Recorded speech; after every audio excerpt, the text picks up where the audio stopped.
expectativas de la segunda jornada. Buenos días a todos. Estoy muy contenta de estar aquí. Así que les invito a utilizar sus audífonos. Juftoj të përdorni De nuestros queridos audiofonët tuaj. en este Falenderoj mikpritjen e mikprisëve të kësaj konference në këtë vend të quajtur vendi i Shqipërisë. trabajo de esta Conferencia Internacional de Comisionados de Información. Acompañando al comisionado presidente del INAI, Adrián Alcalá, aquí presente, y en nombre de quienes integramos el Instituto de Transparencia de México, les damos un saludo muy especial y agradecemos su presencia a quienes hoy nos acompañan desde distintas regiones del mundo y a través de estas nuevas tecnologías a quienes siguen la transmisión en Internet.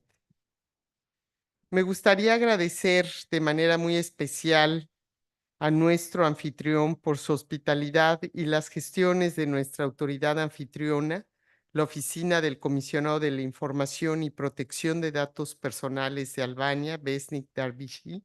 Muchas gracias para organizar y llevar a buen puerto la organización de este espacio de diálogo y reflexión en un país tan rico en cultura y tradición como lo refleja la historia de su héroe nacional, Jorge Castriota Skanderbeg, fuente de inspiración en su lucha por la unidad, la libertad y la independencia de Albania.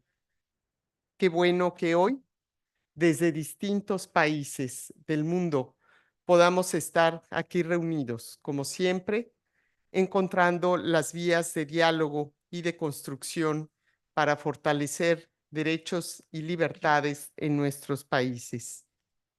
El día de ayer se desarrollaron varios paneles, mesas redondas y sesiones paralelas orientadas al tema central de este año: empoderar a las personas a través del acceso a la información, garantizando la transparencia y la inclusión en un mundo interconectado. En el primero de los paneles se reflexionó sobre el empoderamiento de grupos en condición de vulnerabilidad a través del acceso a la información y la transparencia. Se discutió cómo la transparencia y el acceso a la información pueden ser herramientas cruciales para mejorar la situación de estos grupos, particularmente que incluyen a minorías étnicas, personas con discapacidad, mujeres y comunidades rurales. Las y los participantes analizaron la relación entre la falta de acceso a la información y la perpetuación de las brechas de desigualdad, explorando casos de estudio y ejemplos de buenas prácticas de políticas inclusivas que han tenido un impacto positivo. La segunda mesa se centró en el papel de la sociedad civil y los medios de comunicación en la promoción del acceso a la información y la transparencia. En esta actividad se debatió cómo la sociedad civil organizada y los periodistas son promotores y defensores clave de la política de acceso a la información, además de que se compartieron estrategias de incidencia política y campañas de sensibilización pública que han resultado exitosas en sus comunidades. También se exploró el rol esencial de los medios de comunicación en la investigación y difusión de información relevante. Con esto en mente, se presentó la colaboración entre las organizaciones de la sociedad civil y medios de comunicación como medios de alianza específica que mejoran la efectividad de nuestras leyes y fortalecen la rendición de cuentas. La sesión paralela sobre transparencia proactiva a través de herramientas digitales e iniciativas de datos abiertos analizó cómo las tecnologías digitales pueden facilitar la transparencia gubernamental. Se discutieron los beneficios de la difusión proactiva de información, destacando cómo esta beneficia tanto a los gobiernos como a la sociedad al hacer que la información sea accesible de manera anticipada y voluntaria. Las y los ponentes presentaron plataformas y aplicaciones digitales que están siendo utilizadas para publicar información gubernamental de forma accesible y comprensible. Hago un paréntesis, esto ya forma parte también de iniciativas que a nivel de países de habla hispana se ha comenzado impulsado por la Real Academia Española, que es la red panhispánica de lenguaje claro y accesible. Un paso más que debemos buscar para que la sociedad en general pueda entender mejor cuáles son sus derechos, pero sobre todo cómo utilizarlos, es decir, cómo podemos comunicarnos mejor con la gente. Vale rescatar lo comentado referente a las iniciativas de datos abiertos que permiten a las personas acceder a grandes volúmenes de datos gubernamentales. Así, la interoperabilidad y los estándares mínimos de datos fueron temas relevantes, pues es crucial establecer normas que aseguren que los sistemas sean accesibles, reitero, y útiles para facilitar el acceso a la información. En la sesión que analizó los temas sobre el equilibrio adecuado entre el acceso a la información y el derecho a la protección de datos personales, se debatió cómo estos dos derechos pueden coexistir de manera armoniosa, algo especialmente relevante en la era digital. Se revisaron leyes y políticas que regulan tanto el acceso a la información como la protección de datos en diferentes países, identificando desafíos y dilemas comunes que enfrentan los gobiernos en este ámbito. El panel a cargo de la UNESCO se centró en evaluar el progreso hacia el logro del Objetivo de Desarrollo Sostenible 16.10.2, que busca garantizar el acceso público a la información, proteger las libertades fundamentales y asegurar la existencia de sociedades justas, pacíficas e inclusivas en todos los niveles. Tomando esto como referencia, se realizó una evaluación de los avances tecnológicos logrados hasta la fecha en la implementación de este objetivo a nivel global y regional. Finalmente, las sesiones regionales permitieron a las autoridades de distintas partes del mundo que hoy están reunidas aquí compartir sus experiencias y avances en materia de acceso a la información. Se presentaron contextos regionales específicos, destacando éxitos y al mismo tiempo retos y desafíos únicos. Los participantes discutieron proyectos e iniciativas locales que han mejorado significativamente el acceso a la información y se exploró la importancia de la cooperación entre países de una misma región para fortalecer el ejercicio de estos derechos. Este segundo día nos espera una jornada con actividades relevantes para el futuro de nuestra conferencia. Como ya es característico en la ICIC, podremos avanzar en las iniciativas impulsadas desde los grupos de trabajo a lo largo del último año. En estos espacios de cooperación técnica contaremos con la participación y retroalimentación, encuestas y reportes que serán un punto de partida para poder orientar las actividades en los próximos meses. De igual forma, podemos debatir sobre la perspectiva de la Conferencia Internacional de Comisionados de Información en los próximos años, en donde se presentarán, por supuesto, retos y áreas de oportunidad para impulsar nuestros mecanismos de gobernanza al interior, pero también para fortalecer nuestra presencia, prestigio y liderazgo a nivel global. En este año, más de la mitad de los países en el mundo, es decir, más del 49% de la población en el mundo, estarán o estaremos llevando a cabo procesos de elección en nuestros países. Ahí la relevancia de mantener siempre un diálogo abierto, respetuoso y directo en favor del respeto de los derechos de las personas con las autoridades entrantes. Esa es nuestra misión y nuestro objetivo, ser puentes entre la sociedad y los gobiernos entrantes para que la gente pueda disfrutar de derechos y libertades que se han conquistado. Durante esta segunda parte de la jornada también están previstos una serie de eventos paralelos en los cuales tendremos la oportunidad de encontrarnos con aliados estratégicos como el Consejo de Europa, el Centro para el Desarrollo y la Democracia, el Centro Carter y el Banco Mundial. Con esto, exploraremos cómo el acceso a la información pública puede mejorar la transparencia en la prestación de servicios públicos y garantizar una mayor inclusión de todos los sectores. Este segundo día de actividades ofrecerá una plataforma para el intercambio profundo y significativo sobre cómo el derecho a saber es esencial para las democracias modernas. Para tal fin, se analizará una amplia gama de temas proporcionando una visión integral de desafíos y oportunidades en el ámbito del acceso a la información.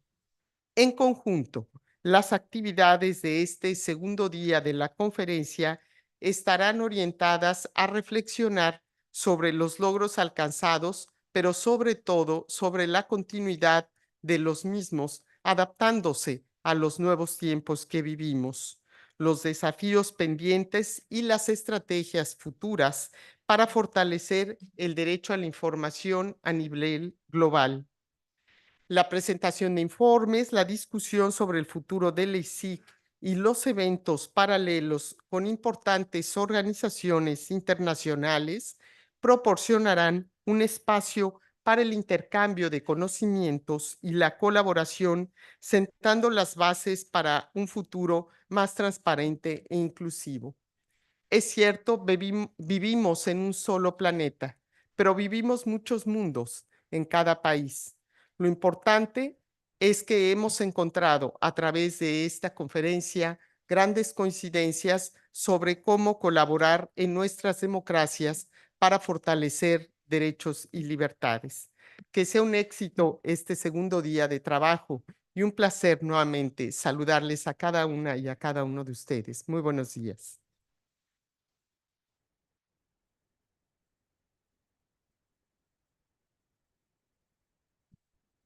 Bueno, pues a continuación quisiera yo que pudiéramos arrancar nuestras mesas de trabajo y quiero en primer lugar invitar para que se lleve a cabo este informe de los grupos de trabajo del ICIC. En primer lugar, al grupo de trabajo de transparencia por diseño presentado por Warren Sedom, director de acceso a la información de Reino Unido, y Sibel Brasil, directora de acceso a la información de Brasil, para que nos acompañen, por favor. Igualmente, invitamos al comisionado presidente del INAI, Adrián Alcalá Méndez, del Instituto Nacional de Acceso a la Información y Protección de Datos Personales de México, para que nos dé el informe del Grupo de Trabajo de Jurisprudencia. Y a distancia, de manera virtual, nos acompañará María Gracia Andía, titular del órgano garante de Derecho de Acceso a la Información de Buenos Aires, Argentina.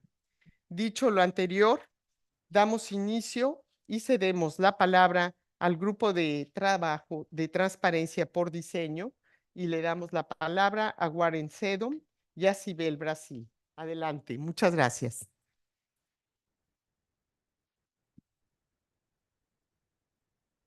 Good morning, everyone. Ladies and gentlemen, dear ICIC delegates, it's a pleasure to be here together with Warren Teddon from ICO UK to share with you the the work that we've been doing in the working group of Transparency by Design. When we first hear the term transparency by design, we tend to think of proactive transparency itself, but it actually, it's a lot more. Transparency by design means building in transparency in organizational practices and activities to enable people to know what you're doing, how decisions are made and why, and how products and services are being delivered to public and to society. Especially for public institutions, it's a proactive approach that aims to guarantee openness, clarity, and accessibility of information, ensuring that it serves the interests of users and society as a whole. The first initiative of the working group was to carry out a survey to gather empirical data on transparency measures adopted by public institutions we represent here in ICIC, in order to propose a set of globally agreed principles that could better communicate the importance of thinking of transparency since the earlier phase of any public policy or administrative process design.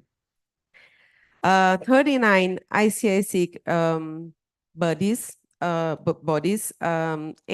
responded the survey, which led us to a good sample from all the continents. We got 36% of response from South America, 18% of response from North America, 25% from Europe, 8% from Africa and Asia, and 5% from Oceania. I'm going to highlight here the key takeaways from the survey. First, we identified in the survey that reactive openness and proactive transparency feed each other in a feedback chain. It's necessary to monitor what is being requested most and work to disclose the information proactively. Second, access to information law and their implementation should keep pace with the new technological developments. Here we highlight the importance of providing information in open format and open data, and also the need to consider the advances in artificial intelligence as well. Third, transparency should be promoted in a way that minimizes the risks of digital exclusion. Technology is not for all, unfortunately, and we should think of the ones who have no access to it. And last but not least, transparency should be sought by design and by default. Transparency shall be the rule with few exemptions, few sound exemptions, and sought since the early phase of the information production itself. Now, getting back to Manila, there we presented the results of the survey in details and proposed working on a set of principles on transparency by design that should be ratified in this plenary here. An initial set of principles were proposed and discussed in 2 meetings of the working group. After that, the set of principles were shared with all the ICIC members. We got 14 important contributions, and we got to the final version of the document that will be presented here. Here are the working group members. And I give the floor to Warren to present the principles themselves. Thank you very much, Sibel. I'll take the clicker. You'll be pleased to know there's quite a few principles. I'm not just going to read them all out to you, but we have put the overarching principle on the slide here. And one of the things that I think is really good, actually, from a working group's perspective, is that a lot of the discussion yesterday, I think, is really reflected in what we've ended up capturing in the principles overall.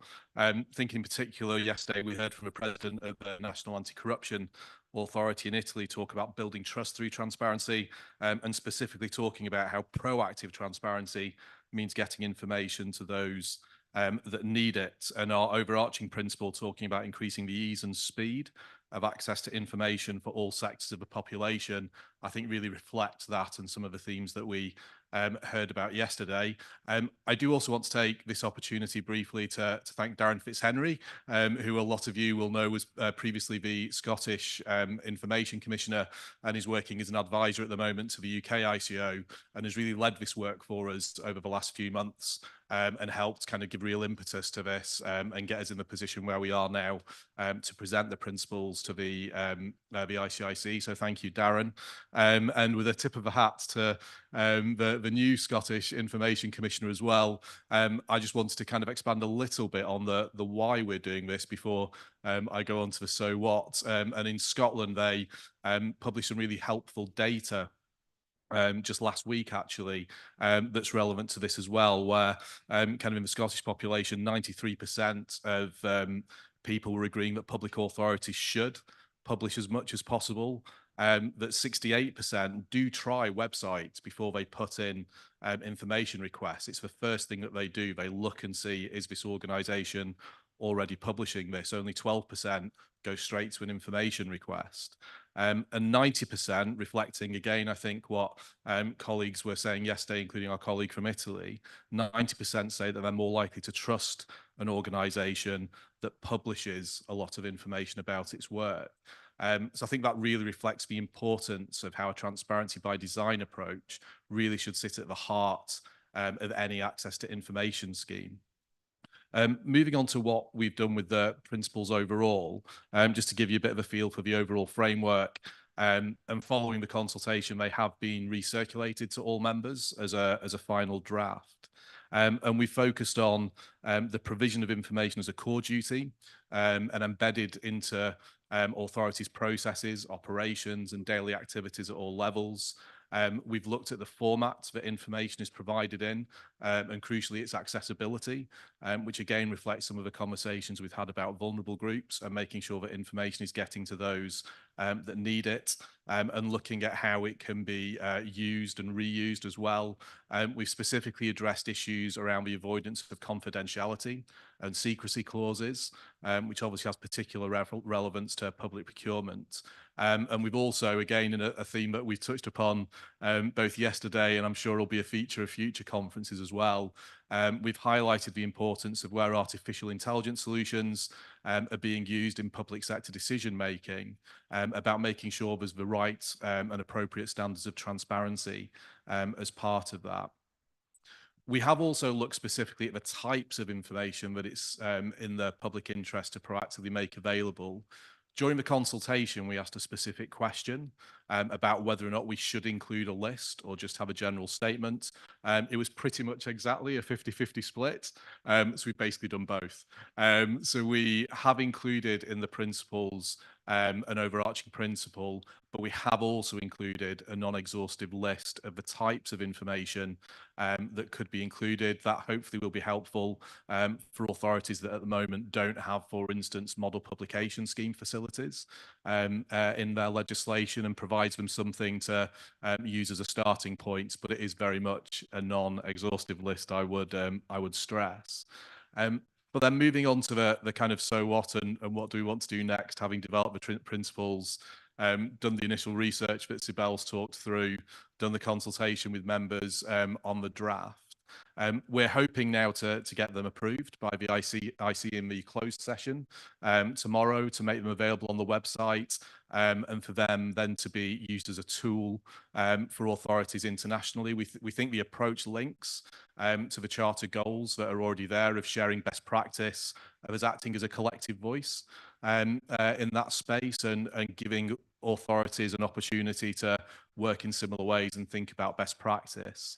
And touching on that, I think there's probably a challenge for us This is now straying a little bit into this afternoon's conversation, but I will take the opportunity to do it here, is I think it'd be really valuable.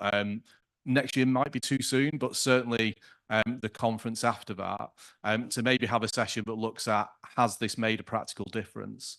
Have they been used by information commissioners globally in any way to change their practices? That's certainly something that we want to explore in a UK context. We do in our legislation have a model publication scheme.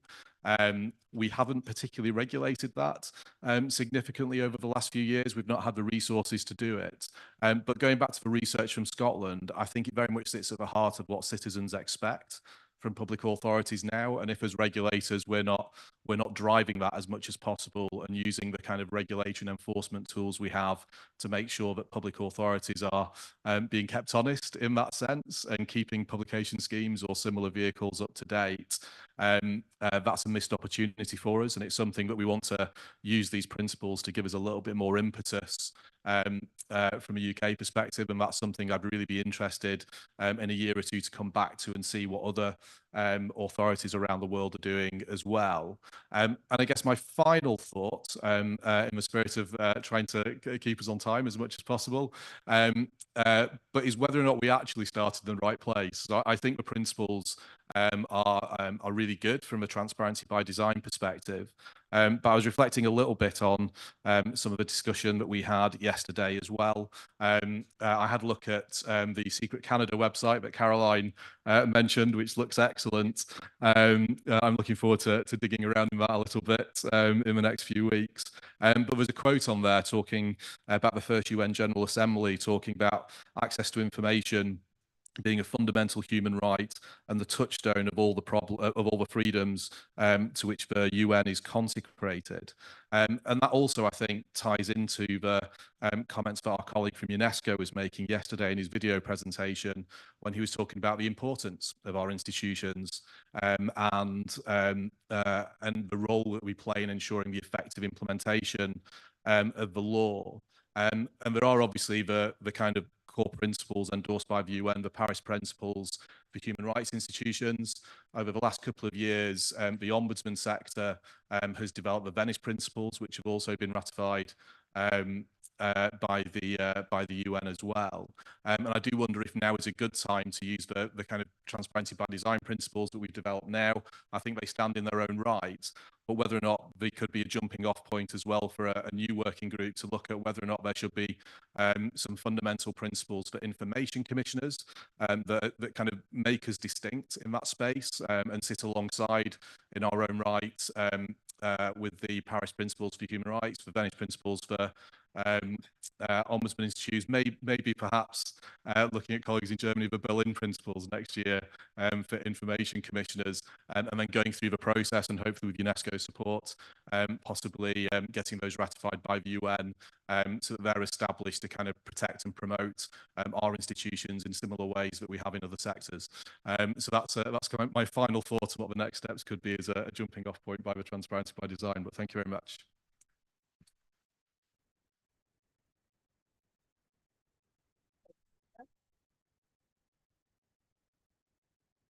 Thank you. Thank you so much. Well, we will continue and I will give you the information about our group. Hablaré nuevamente en español. El INAI encabeza al grupo de trabajo de capacitación y en esta ocasión les daré los resultados que me parece que son importantes de una encuesta que desarrollamos con más de 20 de los países que forman parte de esta conferencia internacional. Y quiero simplemente contextualizar porque de acuerdo con la Carta de Johannesburgo y como parte de las prioridades estratégicas de la ICIC en el año 2022, el secretariado lanzó una convocatoria para recabar las expresiones de interés de la membresía para participar en uno de los 4 grupos que ustedes están viendo en pantalla, entre ellos el de capacitación. Y este grupo tiene como objetivo elaborar estrategias para fortalecer las capacidades de la membresía, difundir acciones y mejorar prácticas que se realicen en el ámbito, entre otros en los países que representamos, y desde luego generar alianzas de las cuales ya hemos mencionado. Se informa a ustedes que tras el cierre de la convocatoria, el grupo de capacitación quedó conformado por las siguientes autoridades. El Comisionado de Información y Protección de Datos Personales de Albania, la Oficina de Libertad de Información de Filipinas, la Contraloría General de la Unión de Brasil, la Oficina del Comisionado de Información del Reino Unido. En México también está presente el Instituto de Acceso a la Información del Estado de México y el Instituto Nacional de Transparencia, que fue elegido como autoridad coordinadora. Y como parte de las actividades en este 2024, el 21 de marzo tuvo lugar esta primera sesión del grupo de trabajo y se presentaron diversas directrices. El reporte que hoy les presento muestra algunos de los resultados de la encuesta exploratoria sobre herramientas digitales que fue puesta a disposición para toda la membresía para el periodo comprendido entre los meses de abril y mayo.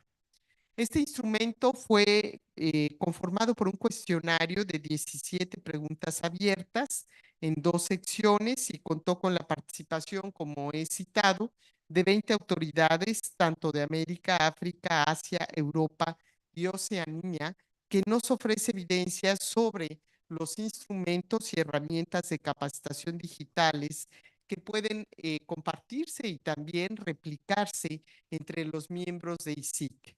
La encuesta tuvo por objeto recopilar y difundir las herramientas digitales en materia de acceso a la información que pueden incorporarse en los programas de capacitación, promover el intercambio de los instrumentos de capacitación digital, identificar avances y áreas de oportunidad en las herramientas digitales para adoptar herramientas de capacitación en distintas modalidades y también generar mecanismos de colaboración.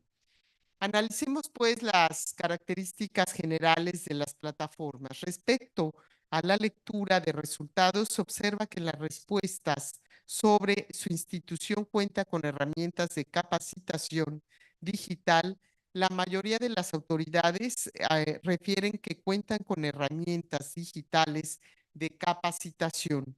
Derivado de las respuestas y dada la naturaleza cualitativa del cuestionario, se presume que instituciones como la Defensoría del Pueblo de Ecuador y la Oficina del Comisionado de Información de Canadá cuentan con plataformas de capacitación también presenciales o que no son propiamente de las instituciones mencionadas.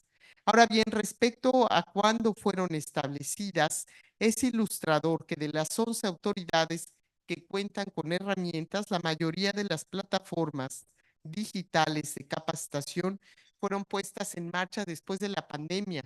En efecto, la pandemia nos llevó a buscar estas formas virtuales para conectarnos con la gente y entre ellas para capacitarnos.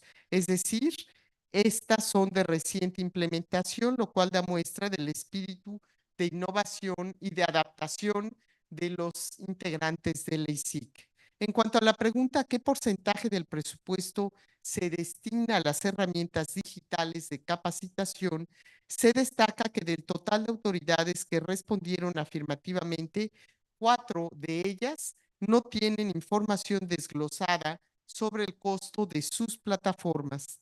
Aquellas que cuentan con un costo aproximado reportaron que es menor al 2% del presupuesto anual. Considero que es muy bajo porque al final del día se trata de que haya, por un lado, una sociedad mucho más consciente y capacitada del uso del derecho a la información y de otros derechos, y al mismo tiempo que haya autoridades también que conozcan cómo deben de atender las normas legales en cada uno de nuestros países.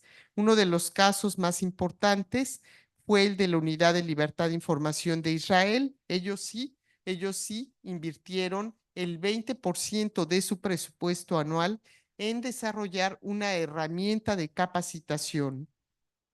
Un punto importante es que la mayoría de las plataformas tienen buena disponibilidad para alojar a los usuarios.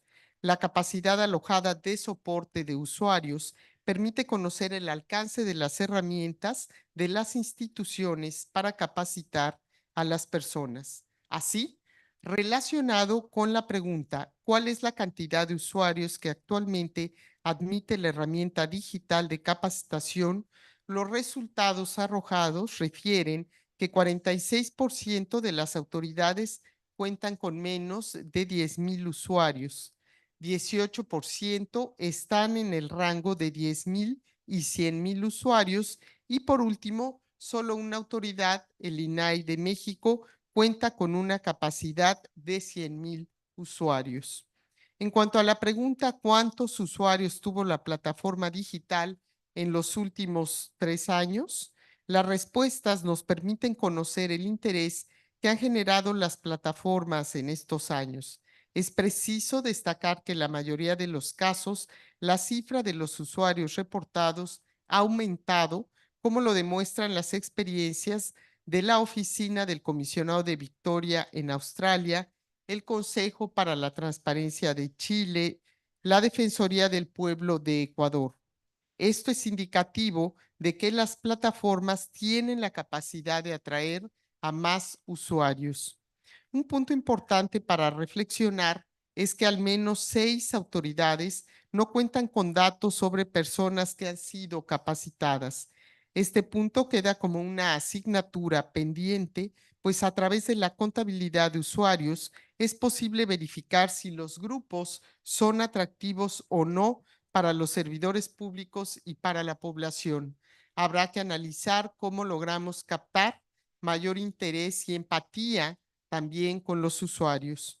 Las aulas virtuales permiten la implementación de una variedad de métodos de enseñanza que pueden adaptarse a diferentes estilos de aprendizaje. Con esta información, las instituciones pueden diseñar sesiones que incorporen, por ejemplo, clases en vivo, debates, trabajos en grupo y actividades interactivas, lo que puede enriquecer la experiencia de aprendizaje. En este sentido, sobre la pregunta ¿cuántas aulas virtuales tiene actualmente en producción la herramienta de capacitación digital? De las 11 autoridades que respondieron, nos muestra que se pueden focalizar recursos para ampliar el espectro de acción con base en la experiencia de otras autoridades que cuentan con más de un aula virtual. Tanto el INAI de México y también el de Brasil son las autoridades con la mayor cantidad de aulas virtuales con 7 y 5 respectivamente. Cabe mencionar que en México se está trabajando para fortalecer justamente esta forma virtual de capacitar y está en proceso de potenciarse su uso. Es decir, el aprendizaje acumulado de estas autoridades puede apoyar el desarrollo de nuevas capacidades para miembros de ICIC interesados en el tema.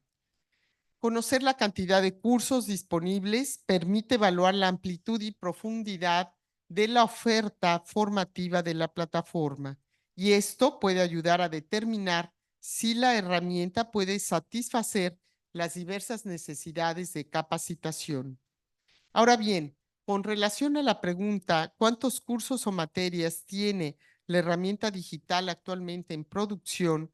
Las respuestas nos permiten reconocer que la mayoría de las autoridades cuentan con más de un curso disponible. La institución que más cuenta con estos insumos es la Unidad de Libertad de Información de Israel, con 50 temáticas disponibles. En segundo lugar, el Consejo para la Transparencia de Chile, que tiene 25 cursos de capacitación, y el INAI de México con 18. Este reactivo puede ser particularmente iluminador porque de él pueden salir nuevas temáticas para compartir con otras autoridades. Para conocer la pertinencia de implementar herramientas digitales de capacitación, es importante que la membresía pueda conocer los casos de éxito. Para ello, se les preguntó sobre cuáles han sido los resultados más impresionantes de la herramienta de capacitación digital. La mayoría de las respuestas enviadas a la coordinación hablan de resultados positivos. Se han llevado a cabo capacitaciones a sujetos obligados para adaptar nueva legislación, como en el caso de Brasil, pero también se ha visto esto como una vía para la modernización del sector público, como sucede en el territorio de Victoria, Canadá. Uno de los resultados más importantes a resaltar es el nivel de satisfacción que se tiene con la capacitación, como es el caso del Consejo para la Transparencia de Chile, pues cerca del 94% de las personas que han tomado los cursos tienen esta opinión. Para el InfoM de México, uno de los resultados más relevantes es el fortalecimiento de la sociedad mexiquense sobre temas de interés público relacionados con la transparencia y el acceso a la información. Tanto para el INAI de México como el Info Ciudad de México, un resultado importante es el cumplir con las expectativas de satisfacción de las autoridades. Para el programa de libertad de información de Filipinas, uno de los productos relevantes es el de recibir retroalimentación en términos de políticas públicas. De igual forma, gracias a la utilización de plataformas digitales, el Ombudsman de Nueva Zelanda tuvo la capacidad de recibir información sobre lo que el usuario necesita de manera más puntual y específica, es decir, se enfocan principalmente a las necesidades del usuario. Respecto a la pregunta, ¿cuáles son los desafíos que se identifican tanto en el corto, mediano y largo plazo? Se tiene que para el órgano de información de Victoria, esta vez en Australia, la conferencia, el órgano garante de Brasil y el órgano garante de Chile, uno de los retos es el financiamiento para que la plataforma pueda funcionar. En México, tanto el InfoM como el Info Ciudad de México y el propio Instituto de Transparencia Nacional, al igual que el Consejo para la Transparencia de Chile, el mayor reto es que se pueda contar con una herramienta para responder a las necesidades existentes, pero también se plantea ampliar la oferta de cursos y mejorar la experiencia del usuario. El desafío sobre implementar mejoras en los sistemas de capacitación del sistema digital es un tema compartido por las autoridades de Macedonia, el INAI de México y Ecuador. En Israel, al ser una herramienta de reciente creación, pero por cierto muy exitosa, se estima que el desafío mayor es el poder atraer y capacitar a los oficiales de información. Por lo que hace a la pregunta cuáles han sido los beneficios obtenidos que se derivan de la formación digital, me parece también importante, se da cuenta que para la Oficina del Comisionado de Información de Victoria, Australia, se han realizado encuestas para guiar las actividades de compromiso con actores de la sociedad civil, lo cual representa un avance hacia una mejor vinculación entre el sector público y los actores clave. Por su parte, Brasil ha obtenido beneficios, pues incrementaron las iniciativas de capacitación. En el Consejo para la Transparencia de Chile reconocen que el mayor logro es haber capacitado a más de 100,000 personas desde el 2011. La Defensoría del Pueblo de Ecuador reconoce que la mayor ventaja es la capacidad de contar con una plataforma disponible en todo momento, es decir, 24 horas del día, los 7 días de la semana. En México, así como los dos órganos garantes del Estado de México y de la capital del país, se percibe como beneficio dotar a la ciudadanía de herramientas de transparencia y acceso a la información, pero también el incremento sustantivo en las capacitaciones que se pueden otorgar. En la Agencia de Macedonia y el Ombudsman de Nueva Zelanda se reconoce como beneficio la capacidad de tomar el curso en cualquier momento y el poder aprender desde cualquier lugar. En Filipinas, la herramienta de capacitación digital ha favorecido la vinculación con otros actores al crear incentivos de participación a través de los cursos en línea. Ahora bien, respecto a la pregunta, ¿hay disponible algún reporte con comentarios de los usuarios? Se destaca que solo la mitad de las instituciones cuentan con esta interacción. Hoy más que nunca se hace necesario que la comunicación sea de ida y vuelta, es decir, que podamos escuchar a los usuarios. La comunicación bidireccional permite también a los desarrolladores y administradores de las plataformas identificar tanto qué contenidos como qué métodos de enseñanza resultan más efectivos y eficaces, y estos también nos permiten saber qué necesitan las aulas para que los comentarios puedan revelar qué módulos son más claros o cuáles en su caso pueden ser confusos. Cuando los usuarios sienten que sus opiniones son más valoradas, desde luego que podrán influir en el desarrollo de la plataforma, potenciar su uso y mejorarla. Es una asignatura que debemos evaluar con la finalidad de poder identificar áreas de mejora en nuestras herramientas digitales. Ahora bien, voy más rápido. El apartado de características técnicas, el sistema de gestión de contenidos que utiliza una herramienta de formación digital es vital para conocer la eficacia, flexibilidad y sostenibilidad de los programas de formación. Respecto a la pregunta, ¿qué sistema de gestión de contenidos utiliza la herramienta de formación digital? Se tiene que el 54% de las instituciones usan una plataforma de Moodle para llevar a cabo los cursos de capacitación. Esta herramienta es la más común de las utilizadas a nivel global, por lo que podrían compartirse recursos técnicos en la materia a través de las autoridades que la tienen como base. Un caso particular es el de la agencia israelí, que cuenta con su propio diseño.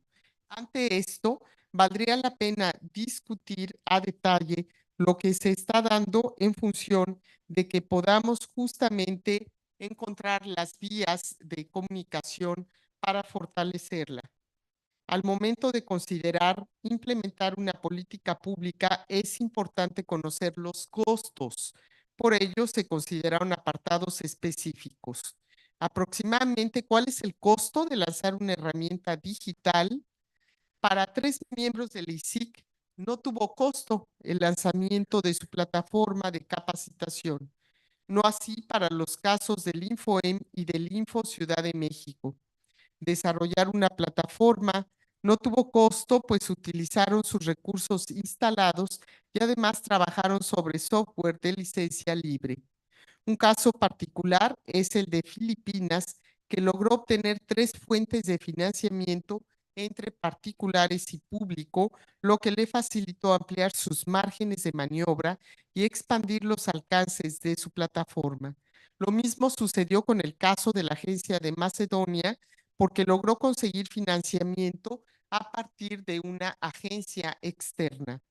En el caso de Israel, pudieron desarrollar de cero una plataforma con un costo de $90,000, lo cual podría ser un indicador con otras autoridades sobre el camino que se puede seguir. Contamos también con la experiencia del INAI de México, que cuenta con un desarrollo muy importante en términos de cursos y de capacidad de usuarios. Conocer el costo de mantenimiento de una plataforma digital es crucial para la planificación y gestión efectiva de recursos dentro de la organización. Ahora bien, con la pregunta sobre cuál es el costo anual de mantener una herramienta digital de capacitación, la Oficina del Comisionado de Victoria de Australia, la Defensoría del Pueblo de Ecuador y el Ombudsman de Nueva Zelanda tienen un costo de operación menor a los $10,000, mientras que para el Consejo para la Transparencia de Chile y el INAI de México es mayor a $50,000. Hay que destacar que 3 instituciones no pagan mantenimiento por sus plataformas de capacitación, ya que ocupan un software de libre licencia. Estos son los casos del InfoEM, Info Ciudad de México y la Unidad de Israel. Conocer el tiempo que toma implementar una herramienta de capacitación digital es decisivo, porque se afecta la planificación y la eficiencia operativa y el éxito general del proyecto. Sobre la pregunta aproximadamente cuánto toma implementar y finalizar una herramienta de capacitación, sobresale Israel porque en solo 2 años diseñó una plataforma desde cero y la alojó en un sistema de almacenamiento propio. En 22 meses, Macedonia tuvo una capacidad de desarrollar e implementar su plataforma de capacitación. De igual forma, destacan las experiencias del Consejo para la Transparencia de Chile, de la Oficina del Comisionado de Información de Victoria, Australia, de la Contraloría General de la Unión de Brasil y del INAI e Infoem de México, que tienen la capacidad de instalar una plataforma de capacitación en menos de un año. Respecto a la pregunta, la herramienta digital se encuentra actualizada en la última versión del sistema de manejo de contenido. Se tiene que 4 de las autoridades no cuentan con las plataformas actualizadas. En contraposición, 4 cuentan con plataformas en su última versión y esto presenta áreas de mejora para la membresía de ICIC, de evaluar el rendimiento actual de estos instrumentos y, por supuesto, conocer su estado. Ahora bien, sobre la pregunta, la plataforma de capacitación cuenta con un ambiente de prueba o de preproducción. Estamos ya terminando. Se indica que la mayoría de las autoridades, es decir, más del 80%, cuentan con un ambiente de prueba que en su momento podría facilitar el desarrollo de una posible herramienta en otras instituciones miembros de ICIC. De los resultados presentados de este reporte, destacamos la importancia de contar con este tipo de instrumentos para conocer prácticas de capacitación en nuestros homólogos. Un aspecto que consideramos sobresaliente es la necesidad de seguir socializando los resultados con otras autoridades miembros de ICIC. De manera que hay que crear esquemas de colaboración también con patrocinadores, con organizaciones, muchas de ellas están aquí presentes, socios de cooperación e instituciones educativas para facilitar la generación de estos procesos. Esta coordinación advierte como punto de interés para establecer prácticas de cooperación lo necesario que resulta entablar un diálogo con las autoridades participantes para acordar estándares mínimos para el desarrollo de plataformas digitales de cooperación. Si la presente asamblea de miembros lo considera oportuno, los próximos pasos de este grupo de capacitación serán los siguientes. 1. Si bien se cuenta con respuesta de 20 instituciones miembros del ICIC, consideramos que los resultados expuestos podrían mejorarse ampliando el plazo para emitir una respuesta a la encuesta. Sugerimos hacerlo por 30 días naturales a fin de nutrir y ampliar el muestreo presentado y pedirles su colaboración a quienes no han atendido esta encuesta. 2. Crear un documento virtual de las plataformas que fueron compartidas y también generar una sección en el sitio web del ICIC que permita su fácil acceso. Y 3. Crear un programa didáctico de difusión de conocimientos con el apoyo de expertos, comisionados y stakeholders que permitan a las autoridades interesadas la capacidad de desarrollar sus plataformas de capacitación. Bueno, pues yo me quedaría hasta aquí y quisiera más adelante, por supuesto, contar con el interés de cada uno de ustedes hasta por 3 minutos de cada autoridad, en tanto podamos tomar nota del interés que existe de que podamos ampliar este grupo de trabajo, pero para no retrasar más las intervenciones, yo le pediré al equipo de trabajo del INAI México que puedan tomar nota de aquellas personas que deseen intervenir para enriquecer esta participación y mientras esto sucede, que podamos continuar con el programa de esta mañana, dando el uso de la voz al presidente del INAI, al comisionado Adrián Alcalá, del grupo de trabajo de jurisprudencia para el informe de resoluciones relevantes. Adelante, comisionado Alcalá. Muchísimas gracias.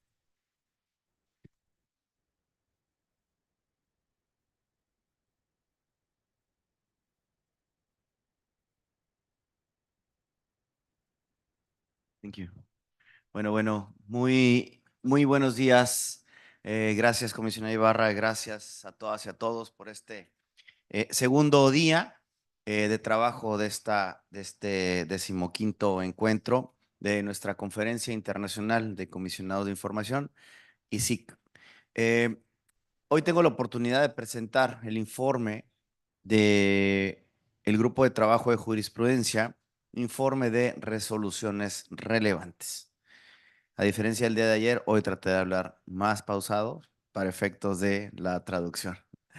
Desde que se creó nuestra Conferencia Internacional de Comisionados de Información, nuestra comunidad ha buscado convertirse en un referente de aprendizaje y construcción de conocimiento público sobre las principales tendencias en el derecho de acceso a la información y en la apertura gubernamental o la transparencia a nivel global.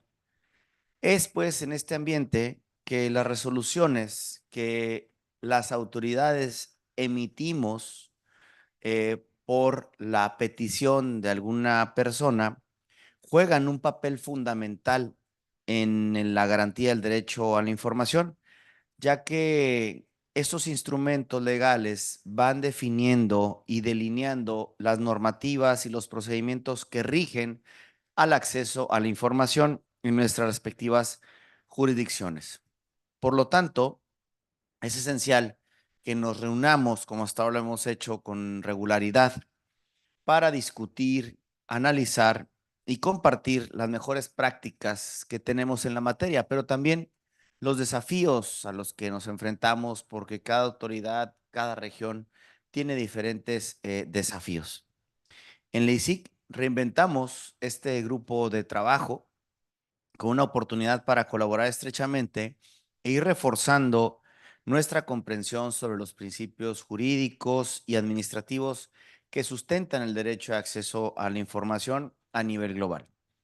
Desde el año 2022 nos hemos reunido de manera regular, ya que compartimos la visión de que juntos podemos identificar desafíos comunes, intercambiar experiencias y también desarrollar estrategias innovadoras para promover una mayor transparencia y sobre todo fortalecer el derecho a la información de nuestras sociedades.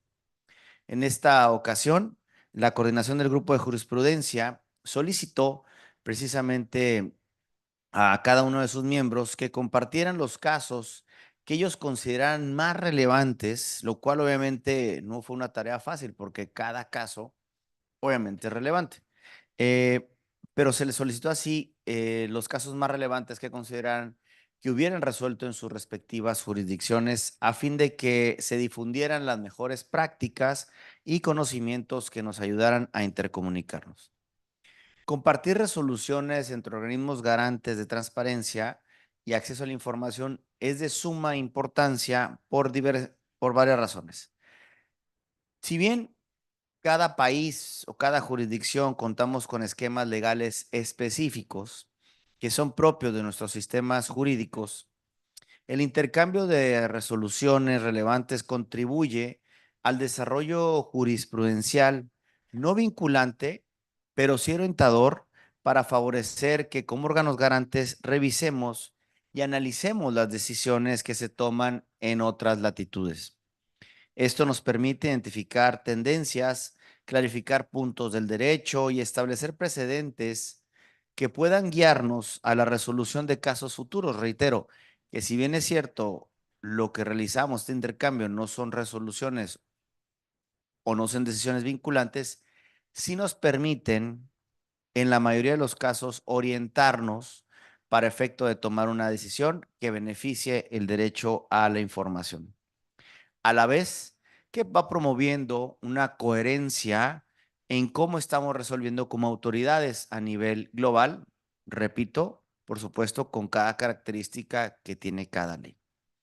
A través de la participación de nuestro grupo se puede ayudar a asegurar una protección mucho más amplia de los derechos de acceso a la información.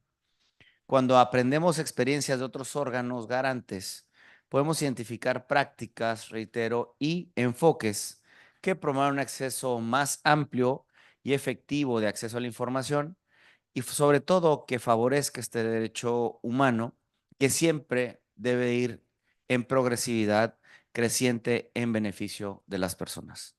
En esta ocasión se contó con la participación de 8 instituciones, como ya lo vieron en la pantalla anterior, que provienen de todas las regiones del mundo, desde Oceanía, América Latina, Medio Oriente, Asia y Europa. Con esto damos cuenta que ICIC es precisamente, como lo hemos dicho, ante todo una comunidad que trabaja, pero que también comparte sus conocimientos con la finalidad de impulsar nuevos conocimientos en materia de acceso a la información. Las resoluciones relevantes se encuentran plasmadas precisamente en este reporte y son significativas por su temática, pero también por la forma en la cual el órgano garante respectivo o la Comisión de Información o el Ombudsman identificar el mejor camino para la tutela del derecho de acceso a la información. Por ejemplo, en las resoluciones de la Comisión de Documentos y Administrativos, perdón, de Francia, pero me voy a regresar, creo que más adelante, de Francia, perdón, están relacionados con temas de vanguardia como la tecnología aplicada en ámbitos gubernamentales y de acceso a la información ambiental. En materia de tecnología aplicada a la gobernanza de temas públicos, el órgano garante francés declaró que documentos en posesión de una entidad que provee servicios públicos son documentos administrativos.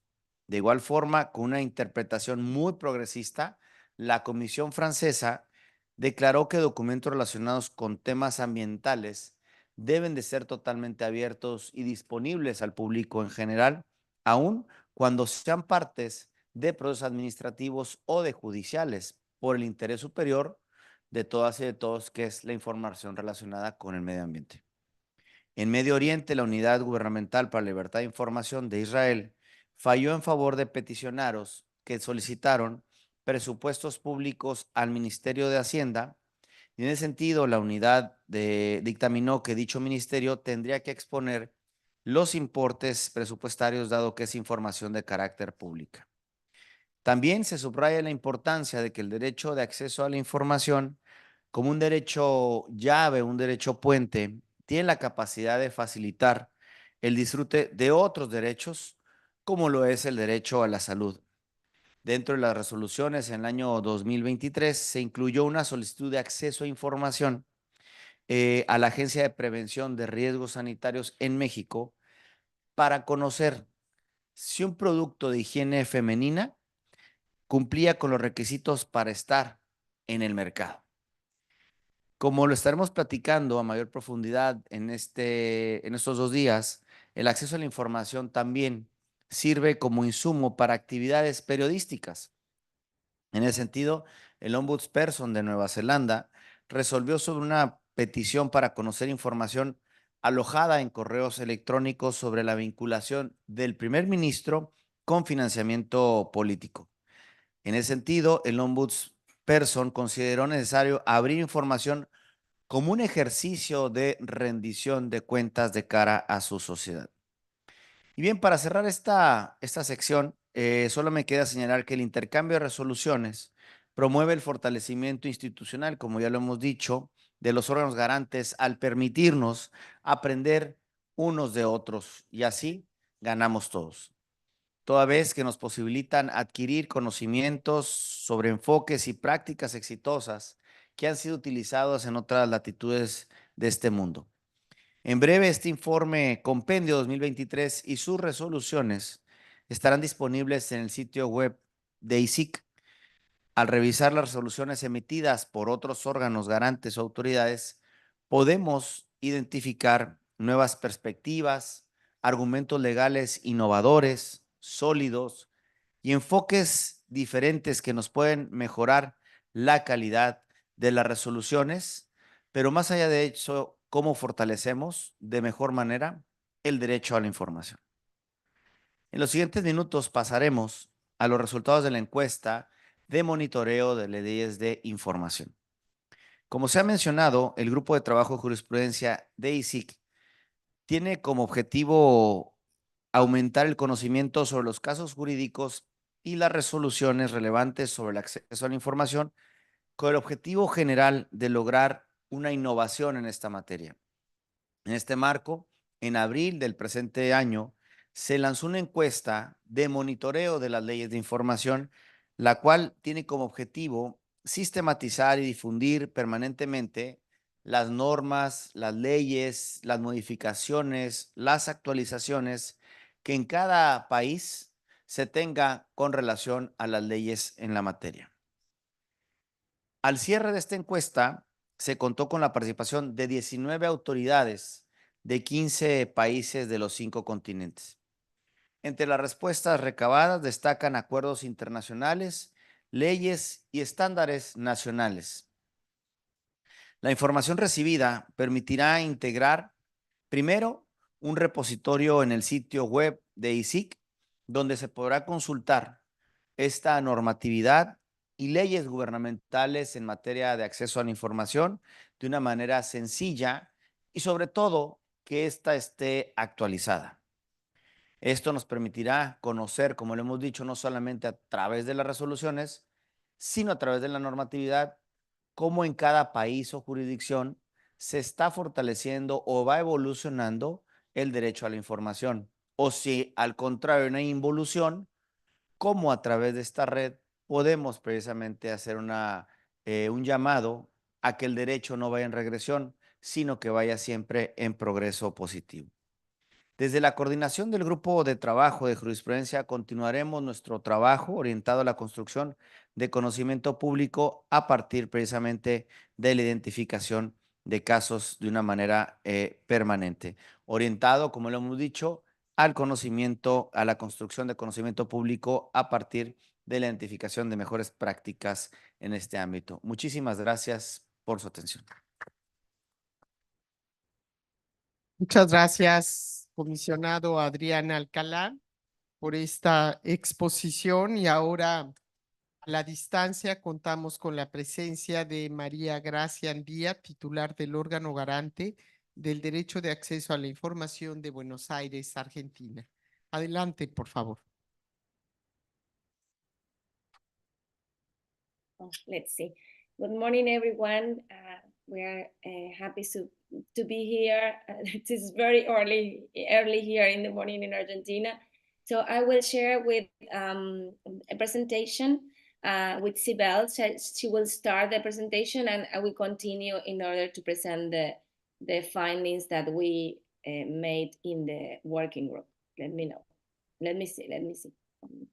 Thank you, Maria Gracia. Will you put in presentation mode, or you keep it like this? Okay, let's see. Okay, that's okay. We Let see. me know, and I will go. So Sibel, you can start, and I continue. Thank you so much. Thank you, Maria Gracia. Good morning, everyone, again.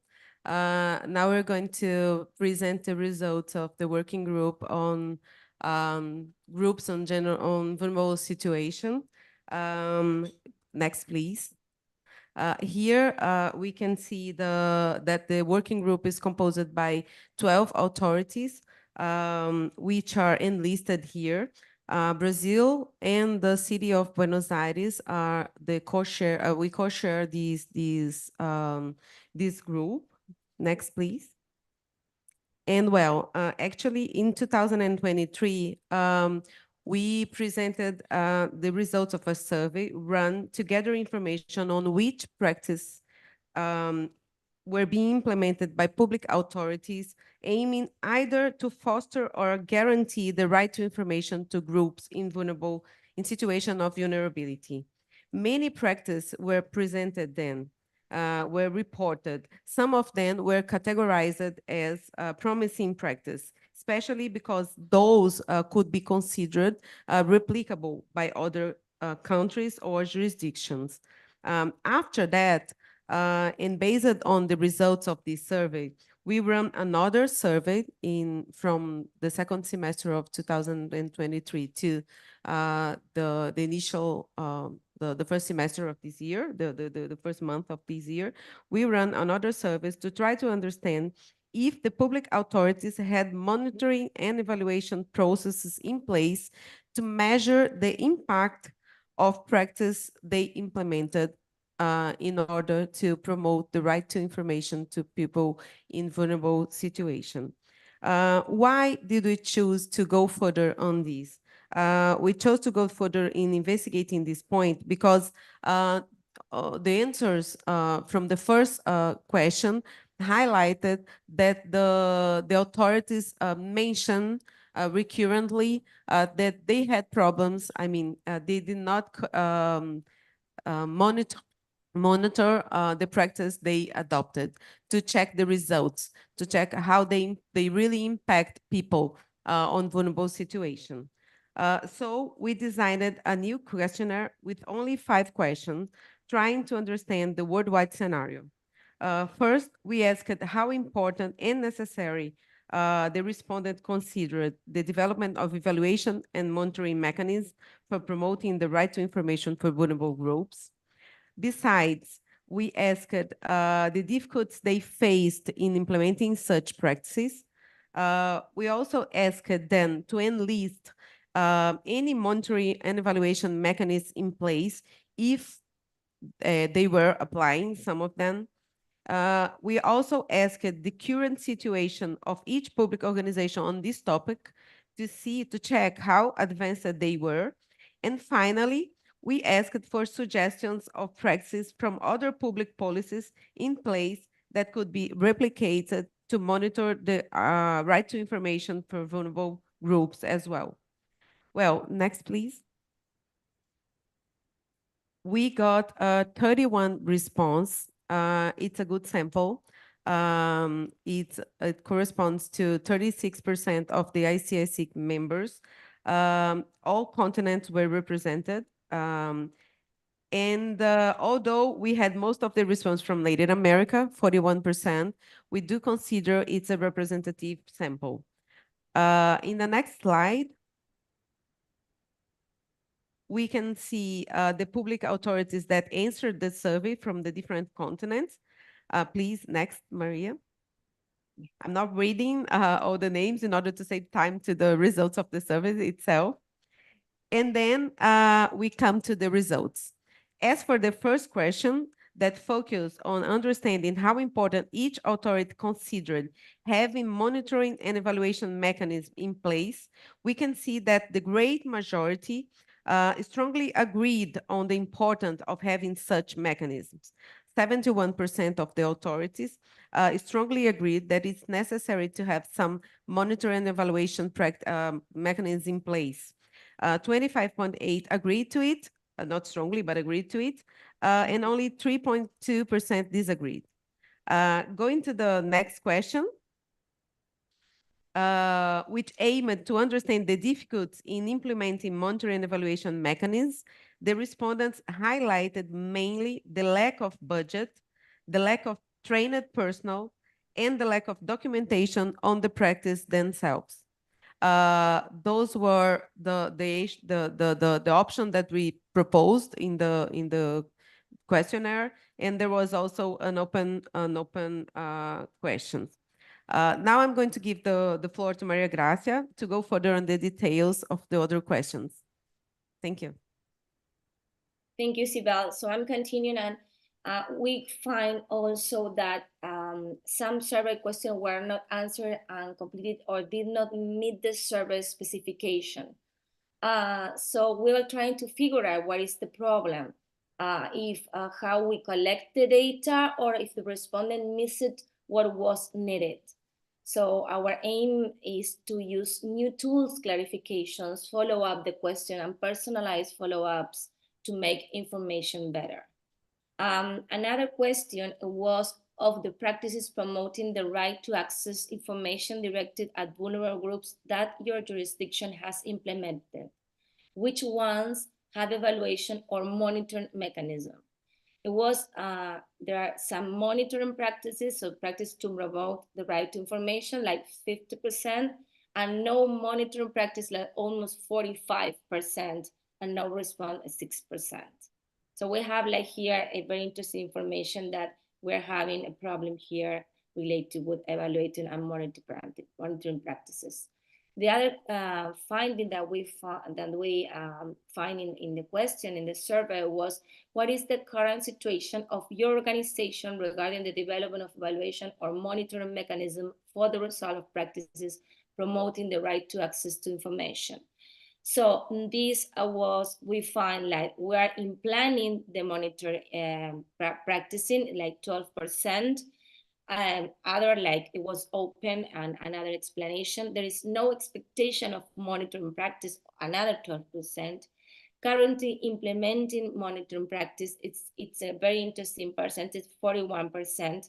Like 12% of the agency does not have the possibility to implement monitoring practices. And then we have what was the status of agencies in the development of evaluation and monitoring mechanism. It was 30 of the answer. It was currently implementing monitoring practices. Like for the agency does not have the competence or the capacity to implement monitoring practices. There is no expectation on implementing. Other was like high. So we find like there is a kind of problem in the collecting the data, and we're in the planning of evaluating monitoring practices. So can you suggest a good evaluation or monitoring practice from other public policies in your jurisdiction that could be replicated? Another was a practice that, another question that we consider. 22 respondents mentioned their practices, 9 did not provide a response on this matter. And the recurrent practices that we can find in the survey, it was creation of indicators, conducting training sessions, and conducting surveys and interviews as tools for monitor and evaluating practices. I'm going to just to show you in the presentation, I'm not going to read in order to be fair with the time and in order not to be boring, but some of the guarantor bodies that mention some of the evaluating or monitoring practices, gender indicators, handbook or guides, that is for from Mexico, from Buenos Aires, Argentina. Chile also implements different surveys. The National Authority on Transparency from Panama, accessibility solutions on websites.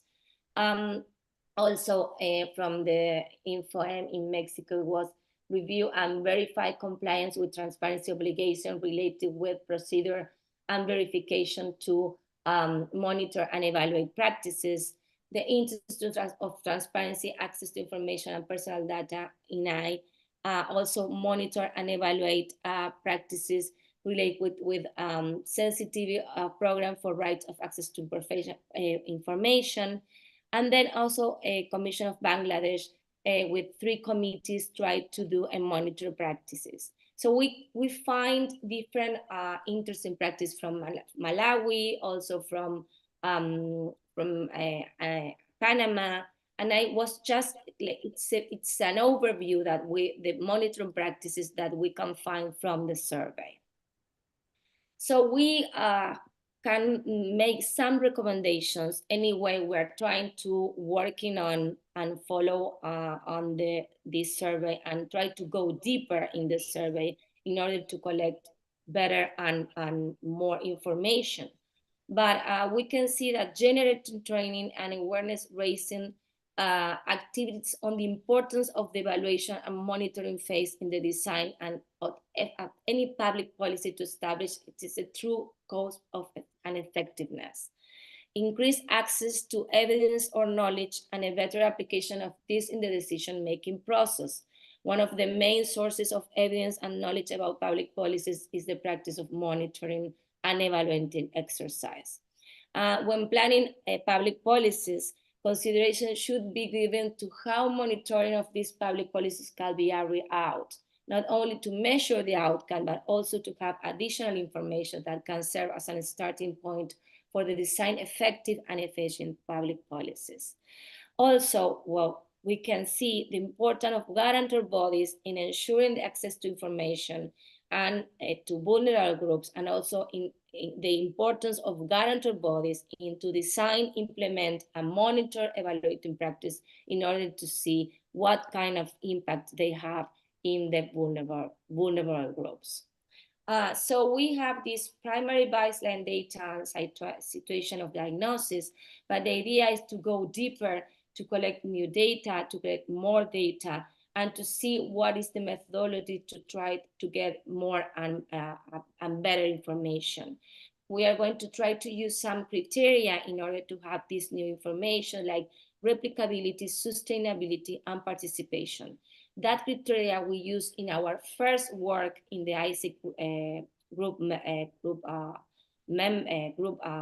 work, and it was very useful. For this second survey, we didn't use the criteria because it was an exploring work, and in the order to continue the survey, we are trying to use these criteria to continue deeper the research related with monitoring and evaluation practices. So we're trying to put some questions, and the idea is to working in this of those questions in order to continue with the work. I know this is not maybe open right now to answer this question, but if you face any difficulty in answering the question, if the suggested criteria, if you consider it is it is appropriate or not, in order to go deeper in the idea of evaluating and monitoring practices, and what will help your organizations to improve the design and implementation of monitor and evaluating mechanism. We can see here that it's a very complex and important problem for guarantor bodies to follow and to monitor and to evaluate the practice that the guarantor bodies try to design and to implement. And this is a very interesting and huge problem in order to see if the practices that we try to implement or to design to vulnerable groups are effective or they have any kind of impact.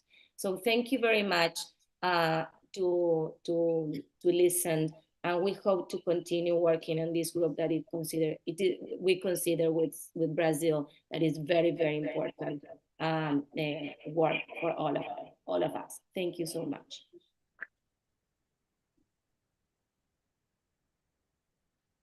Thank you very much, Sibel, Brasil. Gracias. Thank you so much, María Gracia, también por esta presentación. Y bueno, pues concluimos de esta manera la presentación de estos informes. Sin embargo, si tenemos unos minutitos rápidamente, decía yo en mi intervención, para que alguno de ustedes tuviera alguna duda, algún comentario que hacer, les pediría que circularan el micrófono en caso de que haya interés de participar. En caso contrario, estaríamos pasando a una pausa de café. Actually, I would correct you. My Spanish is not so good, but as soon as we have the official photo, the coffee then will be waiting for us. So thank you to the panelists. Thank you for your excellent leading of this section. And I invite you all, ladies and gentlemen, just outside the lobby of our hotel, our staff will be leading the way. We take it slowly down the stairs. I recommend you the stairs, just as easy instead of elevators. We all go outside. There is a place called Friendship Monument just across the lobby of the hotel. We take the official photo, then we all come upstairs. Coffee is waiting for us. From this moment, we have about half an hour to do the photo, enjoy the coffee, and then come back for the third panel. Thank you very much.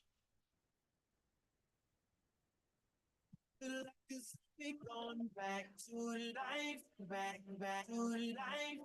Hands up, but suddenly we all got our hands up. No control of my body. Ain't I seen you before?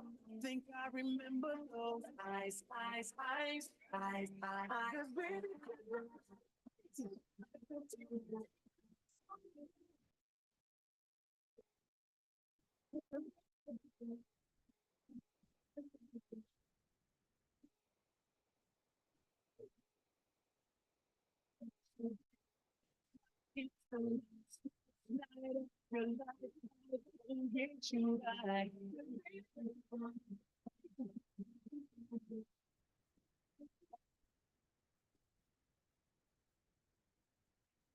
Get down and drinks like there's no tomorrow. That's just right now, now, now, now, now, now, now.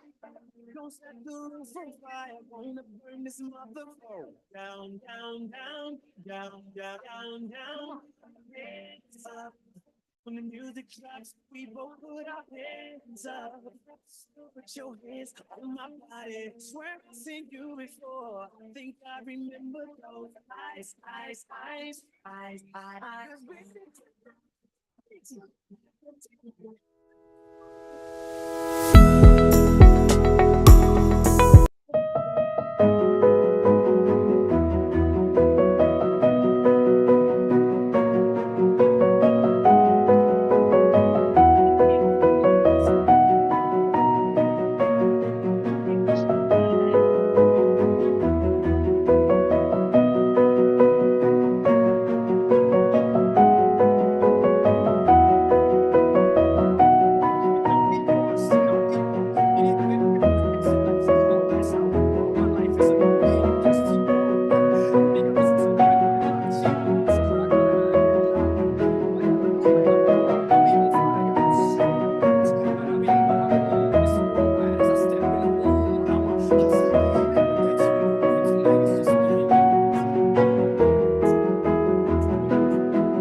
Our staff is waiting downstairs for the group photo, and the coffee break is waiting for us after the group photo. Last call.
Recording stopped.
ladies and gentlemen, we're about to start.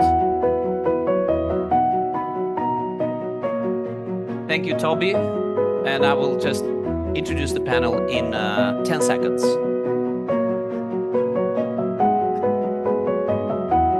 Ladies and gentlemen, we're starting. We are starting. You are Recording in welcome progress. inside. We are starting. Thank you.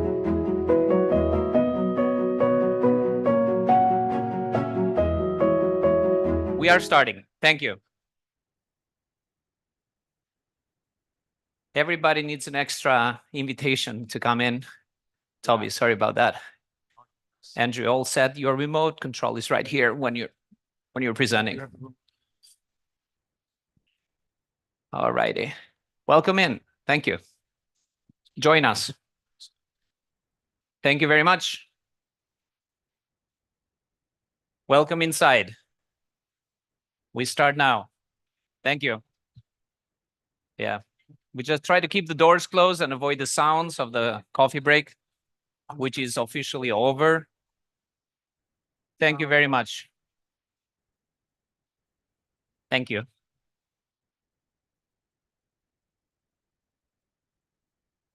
Okay, well, welcome back. And it's my pleasure to moderate the last panel. And it's also my pleasure that for the first time so far in this conference, we're actually ahead of time. So we're not rushing to catch up the time. So hopefully that will allow us to have a good discussion here. I mean, all of the discussions are very, very important, but this one I see as being particularly important because the ICIC has a current strategic plan which lasts from 21 to 24. So it comes to an end at the end of this year. And I mean, I'm not a member of the ICIC, so I don't know the internal discussions and procedures there, but I presume that there are some discussions already about what the next strategic plan, or there will soon be those kinds of discussions. And of course, the topic of our panel is exactly related to that. What should the ICIC be focusing on? So. I think it's a very important discussion. And we're going to try to maintain a different approach on this panel than the other ones have been. What we're going to do here is each speaker will have 5 minutes to make their introductory comments. Then I'm going to moderate a discussion among the panelists. So, and I, really encourage people to be interactive, to respond to each other. I mean, I will lead the discussion as the moderator, but please, as we discussed previously, if you have something to respond to what somebody else says, jump in and do that. So hopefully it'll be interactive. And then, we will hope to have a decent period of time for interventions and comments from the floor. Obviously, the strategic planning process is relevant to all of us, those of us from civil society. This is a very important institution for us, and we want it to have a strong, solid, well-prioritized strategic plan going forward. And for you as commissioners, this is your peak level body, and it's very important that it does, it does what you think is important. So I'm not, like most of the other moderators, I'm not going to spend a long time introducing people.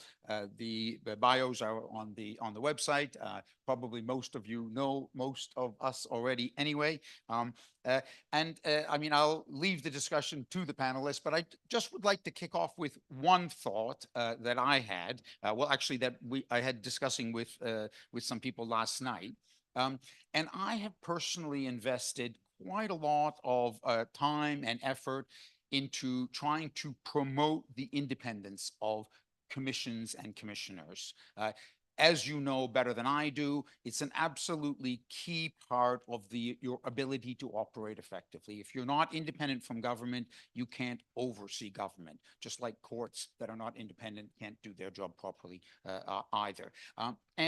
This value is also very well established in international law. It's not just something that is kind of practical. It's a fundamental part of international law. I would say that it has always, in the 25 years I've been working in this field, it has always been challenging to establish and maintain independent commissions. That's never been an easy thing. But I think we're facing stronger headwinds today than ever before.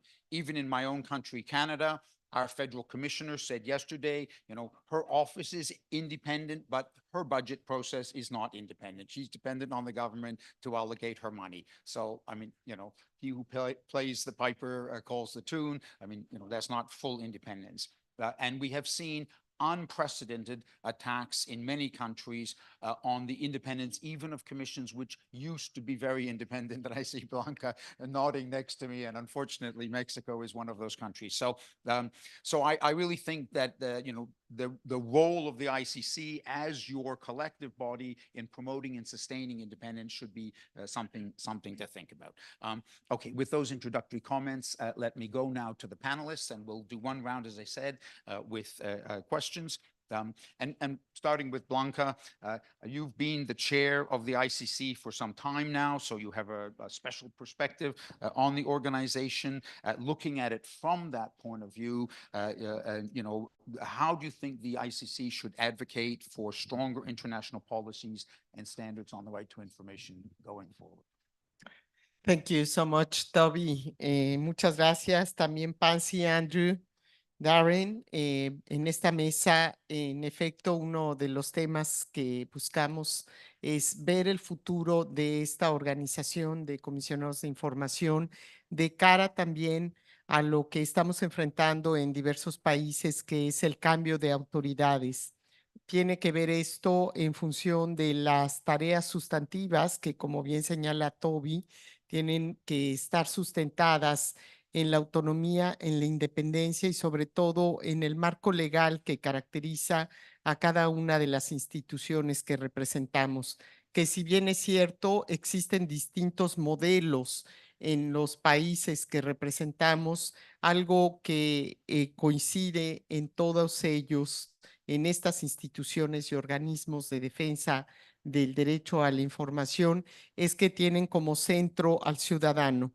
Gira alrededor de las personas el trabajo que nosotros hacemos para brindarle conocimiento público y para darle también herramientas que permitan potenciar y utilizar otros derechos. En ese sentido, y escucho con mucha atención lo que tú refieres, cómo mantener la independencia, cómo mantener la autonomía, y va ligado justamente también al papel que tienen estos organismos internacionales como ICIC, porque por un lado, en la medida en que conocemos otras realidades de operación en otros países, esos modelos nos sirven también para buscar adoptar ciertas características y para que esas experiencias puedan ser aprovechadas dentro de ICIC y dentro de los grupos de trabajo que debemos de fortalecerlos.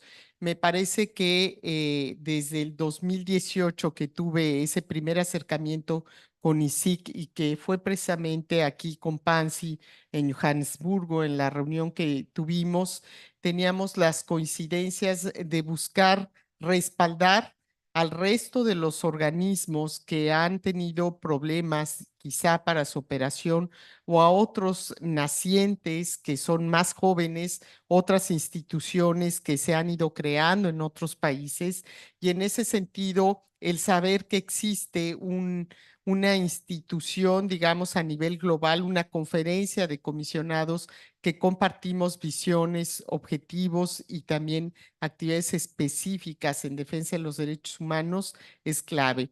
Por otro lado, me parece que es muy relevante que algunas de las organizaciones internacionales, los organismos internacionales como la UNESCO y muchas otras que han estado siempre presentes respaldando el trabajo, acompañando y abonando en ello, es importante mantener esas alianzas con periodistas, con organizaciones de sociedad civil, con organismos internacionales y, por supuesto, en la agenda global, que tengamos como prioridad el estar atentos de lo que pasa en otros países, el respaldar, el pronunciarnos y el acompañar el trabajo que hacen otras instituciones. En esta primera ronda yo quisiera dejar esta reflexión de que la Conferencia Internacional de Comisionados de Información debe de tener un protagonismo importante en nuestros países y debe de mantener de manera permanente su vinculación con organismos internacionales que defienden derechos humanos. ¿Y cómo defender nuestra independencia? Esa se defiende en el día a día cuando justamente ponemos en el centro de nuestras decisiones a las personas. Muchas gracias.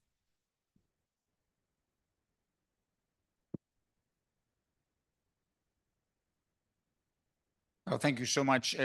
It looked a little bit like we were colluding because I didn't actually know that Blanca was going to talk about independence when I queued up that point. But I think you made some very important points there.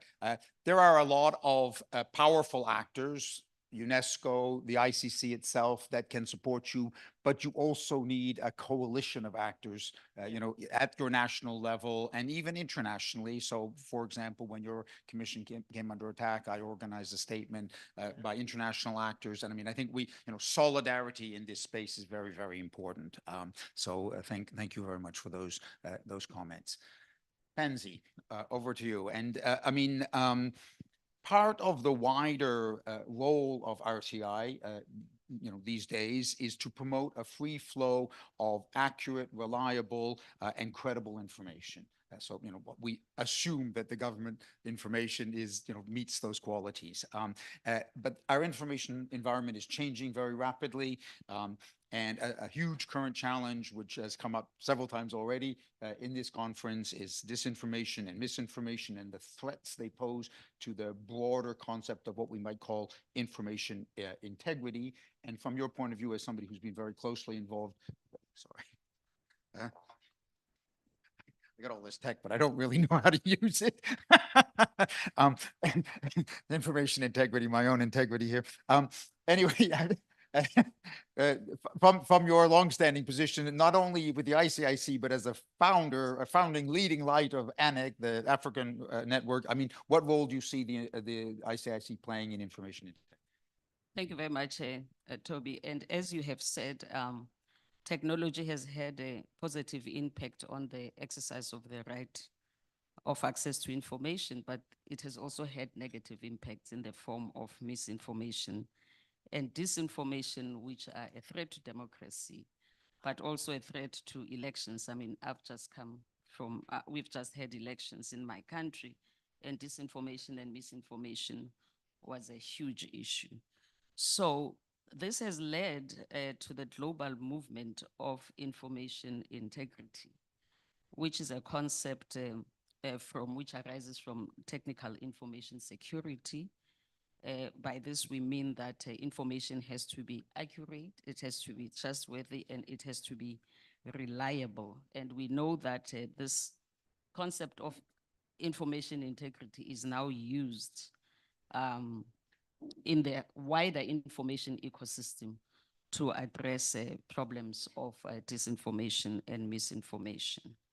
Now, the G20, for instance, will be convening, Brazil will be hosting the G20 in November. And the theme in Brazil is information integrity. And there is no doubt that the concept of information integrity is gaining momentum globally. Now the question is, what should the ICIC do? Before I even talk about the ICIC, what I should also say is that we, ANIC, which is the African Network of Information Commissioners, we held our annual general conference or assembly in May. And at that conference, we adopted an outcome statement at the end of that conference. And the theme of the outcome statement is the role of access to information oversight bodies or commissions in advancing information integrity in Africa. Obviously, the concept of information integrity is very wide. It includes quite a lot of things. But I think that it will be a sad day if this movement, which is gaining momentum, is forging ahead without the voice of the ICIC as commissioners who are custodians of access to information. So within that wide concept of information integrity, I think it is important for us to look at our role, to see what role is it that we can play within our mandates to advance information integrity. And I think that if I have to be bold and just put upfront a recommendation, I think that going forward, we should probably look at the possibility of establishing a working group in the ICIC, which will look at the issue of information integrity and the role of information commissioners or the ICC in advancing information integrity. And this will obviously strengthen the global agenda on this topic. Our voice, our voices will be very, very important. But in looking at this, if I still have a few minutes, how many minutes do I still have? 2, yeah. In dealing with the issue of information integrity, we should not just look at issues of disinformation and misinformation. We should tie that with the conversation that started yesterday about open data to promote transparency. When we talk about open data, we focus data only on data which has to be made available by governments. And from where I sit, I think big tech is becoming more powerful, if not more powerful than governments in terms of the data that they hold. And this data that they hold, they get it from everyone, actually. And they use it, they monetize it, and they are not accountable for that data to anybody.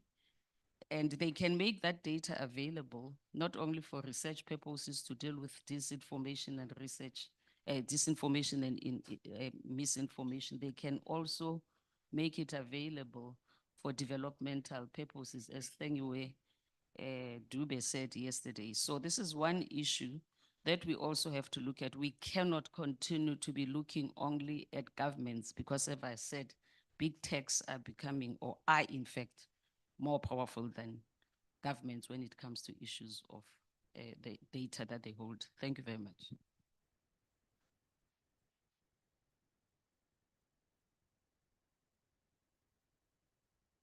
Thank you so much, Penzi. And I mean, I think, you really highlighted, I mean, this information integrity issue is a large, complicated business. It goes way beyond just mis and disinformation, information security, and also harnessing information for public goods as well as for the sort of negative things we see swirling around. And obviously some more thought and research and study would need to be given to that to figure out exactly what the best role of the ICIC would be in that space, and a working group might be an excellent vehicle for doing that. And many thanks to both of the first 2 speakers for keeping to the time that we had agreed.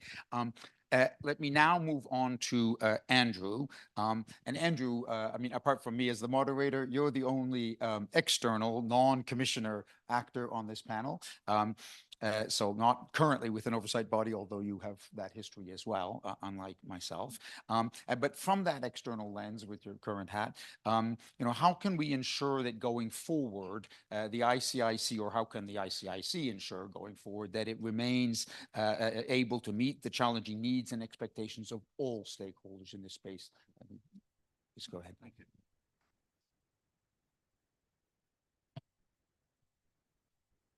Good morning, and thank you, Toby, and thank you to the Albanian Information and Data Protection Commissioner for inviting me here to speak at the conference. I originally misread the brief for this and thought we were going to be talking about the future of these gatherings, and so I was going to talk to you about how do you plan a good conference.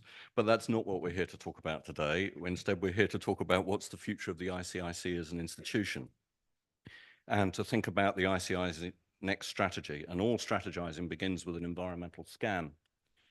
As Maria Gracia Andia said yesterday from Buenos Aires, we're all part of a group in a situation of vulnerability. Last week, the news reported that rising sea levels had led to the evacuation of 300 families from an island in Panama. And the question arises as to whether the Micronesian countries that Toby mentioned yesterday will get their RTI laws before they have to evacuate. And it doesn't just affect small island countries like Bermuda and the Maldives, it's going to affect all of us. But strategizing also requires us to reflect on our objectives and whether they're still the ones we should be aiming for. All RTI laws are a means of shifting power from those who hold information to those who don't.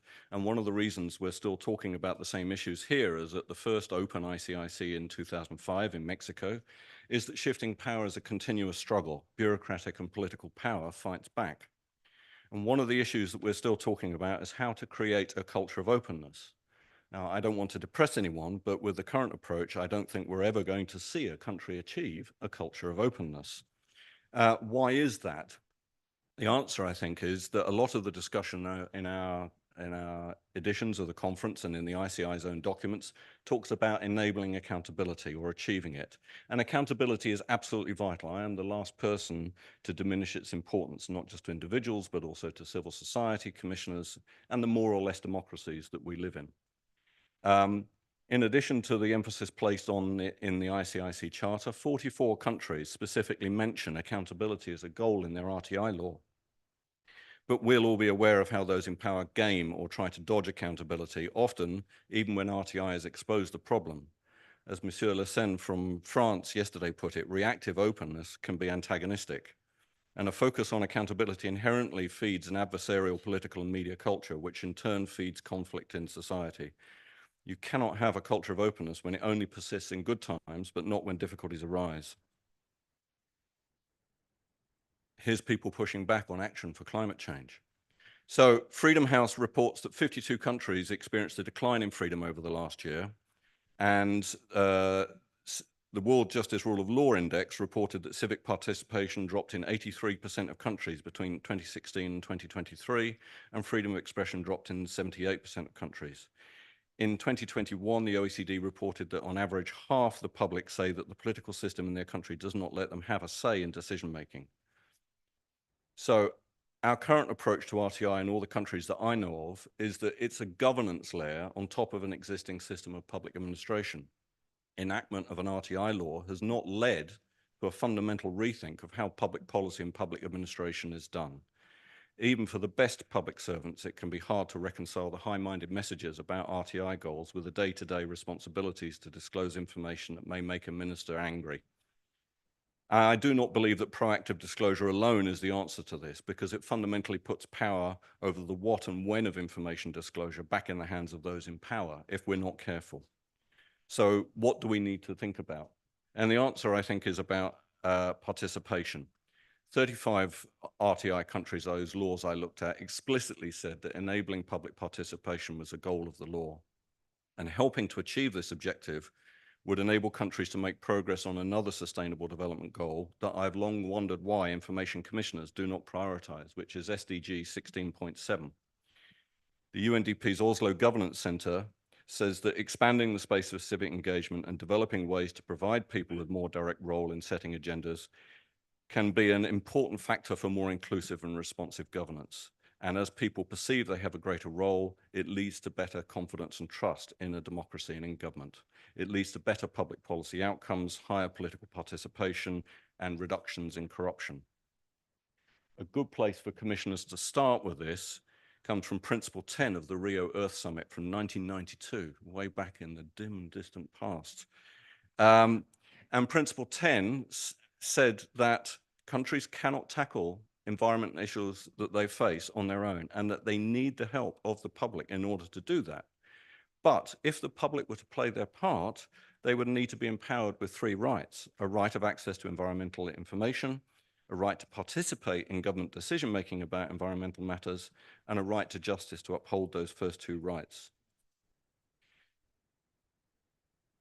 This principle led to the UN's Aarhus Convention, which has 47 countries signed up to it, and the Escazú Agreement in Caribbean and Latin America, which has 24 signatories.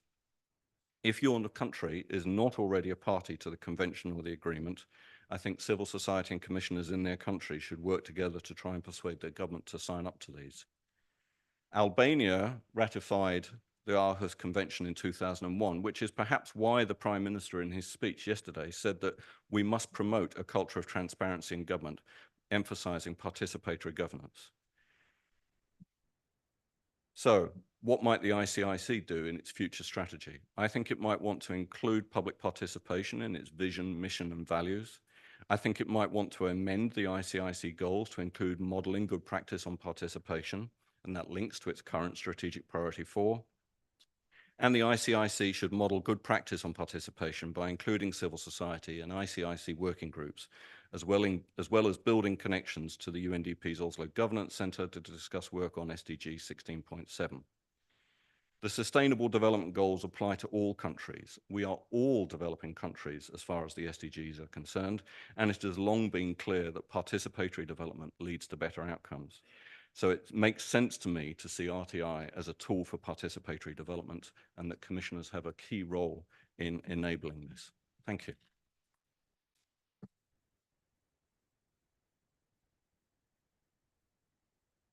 Thank you, Andrew. I don't think you even took the full 2 minutes. But no, I mean, I think it's really important to bring us back to Principle 10 of Rio, which of course, you know, was one of the very earliest international statements about access to information, but did, as Andrew pointed out, connect it to some other values, particularly participation and access to justice. And I mean, Andrew communicated to me the results that he found from our RTI rating of the benefits that were mentioned in the various RTIs around the world. And I was a little bit surprised to see how low those levels were.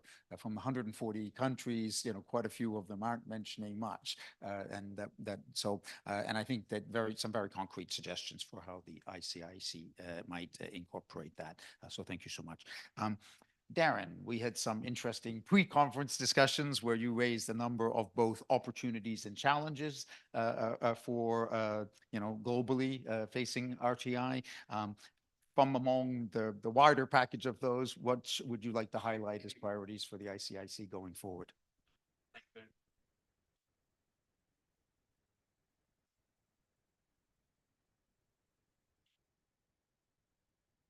Very much, Toby.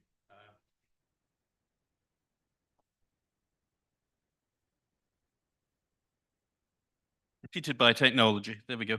No, thank you very much for that, Toby. I think when we're looking at priorities and strategic priorities of the ICIC, a good starting point is to look at what are the common challenges that we're facing as regulators in this sphere, and explore those areas where other regulators are experiencing similar issues, and then doing the second point, which is to determine if, and if so, what can the ICIC do to add value to those discussions. I don't think it's enough just to have discussions about topics that are of interest to each other. We have to look at what are the concrete outcomes and value added that we're going to achieve through the International Forum of the ICIC. And whether that be a report, a collection of best practice, a statement helping to develop the international norms, or a development of principles or other tools for members, we have to have one eye very clearly on that output and what we think good is going to look like. And looking at our discussions over the past 2 days, it's clear that there are a number of common challenges faced by many systems. The first I'll mention is artificial intelligence, and that's an area certainly that's not only topical, but one that would benefit, I think, from being examined from an access to information perspective, as well as all the other perspectives that are looking at it. As Giuseppe Busia discussed yesterday, how can we capitalize on its benefits while mitigating the risks and addressing the challenges that it poses? Now, transparency on how artificial intelligence is used by public authorities in making decisions and providing services is something that directly impacts on people. And that's something that access to information can help empower people by seeing how that is done. Consideration of its use in pushing out information, as was mentioned by Jaco yesterday, how people can benefit from the technology both proactively and reactively. and how it can be used by us as regulators to check compliance with duties such as publication duties or in collecting and collating performance data. There are a number, of course, of practical and ethical areas where a clear international ATI voice would add value. Safeguards, accountability, which has been mentioned, how to avoid built-in bias, and the potential need for there to be a person in the loop when fulfilling legal obligations and duties as they arise. Moving on to another area, much has been said about the importance of information for all, including people in vulnerable situations. And that's an area where we've already got a working group. We've heard the report today, which is very helpful in pushing forward practical solutions for regulators to improve how they reach people in vulnerable situations. I won't repeat it, but it's clear that the work is of considerable value, and there's a clear importance in continuing that work with a focus on helping members address inequalities within their own systems. Another matter discussed is the use of non-corporate channels of communication by public authorities, a process by which was certainly existing before the pandemic, was accelerated and exacerbated by it when decisions were being made remotely and at pace. But linked to the use of the non-corporate channels of communication is the increased risk of key information about decisions being lost and not being recorded in official systems and then being deleted. So integrity, information integrity issues arising from that. And that's an area where I think the ICIC can again add value, either on its own or in cooperation with other international bodies, such as the International Council on Archives, providing a strong international voice which can help members in their own jurisdictions. But not only new issues are worthy of looking at. I mean, there's the old chestnut of public services being delivered by non-public bodies, which is still a very real and growing barrier to access to information in many of our jurisdictions. And just because it's been there for a long time, I think that just shows it's not something we've really got a solution to. So it's an area that would benefit from real discussion about it and looking at success stories, looking at those jurisdictions where workable systems have been put in place to resolve that issue. So they're just some of the examples and suggestions. The crucial thing is for us to have this discussion, to come together to consider how we as an organisation can help our members to strengthen access to information for the benefit of all.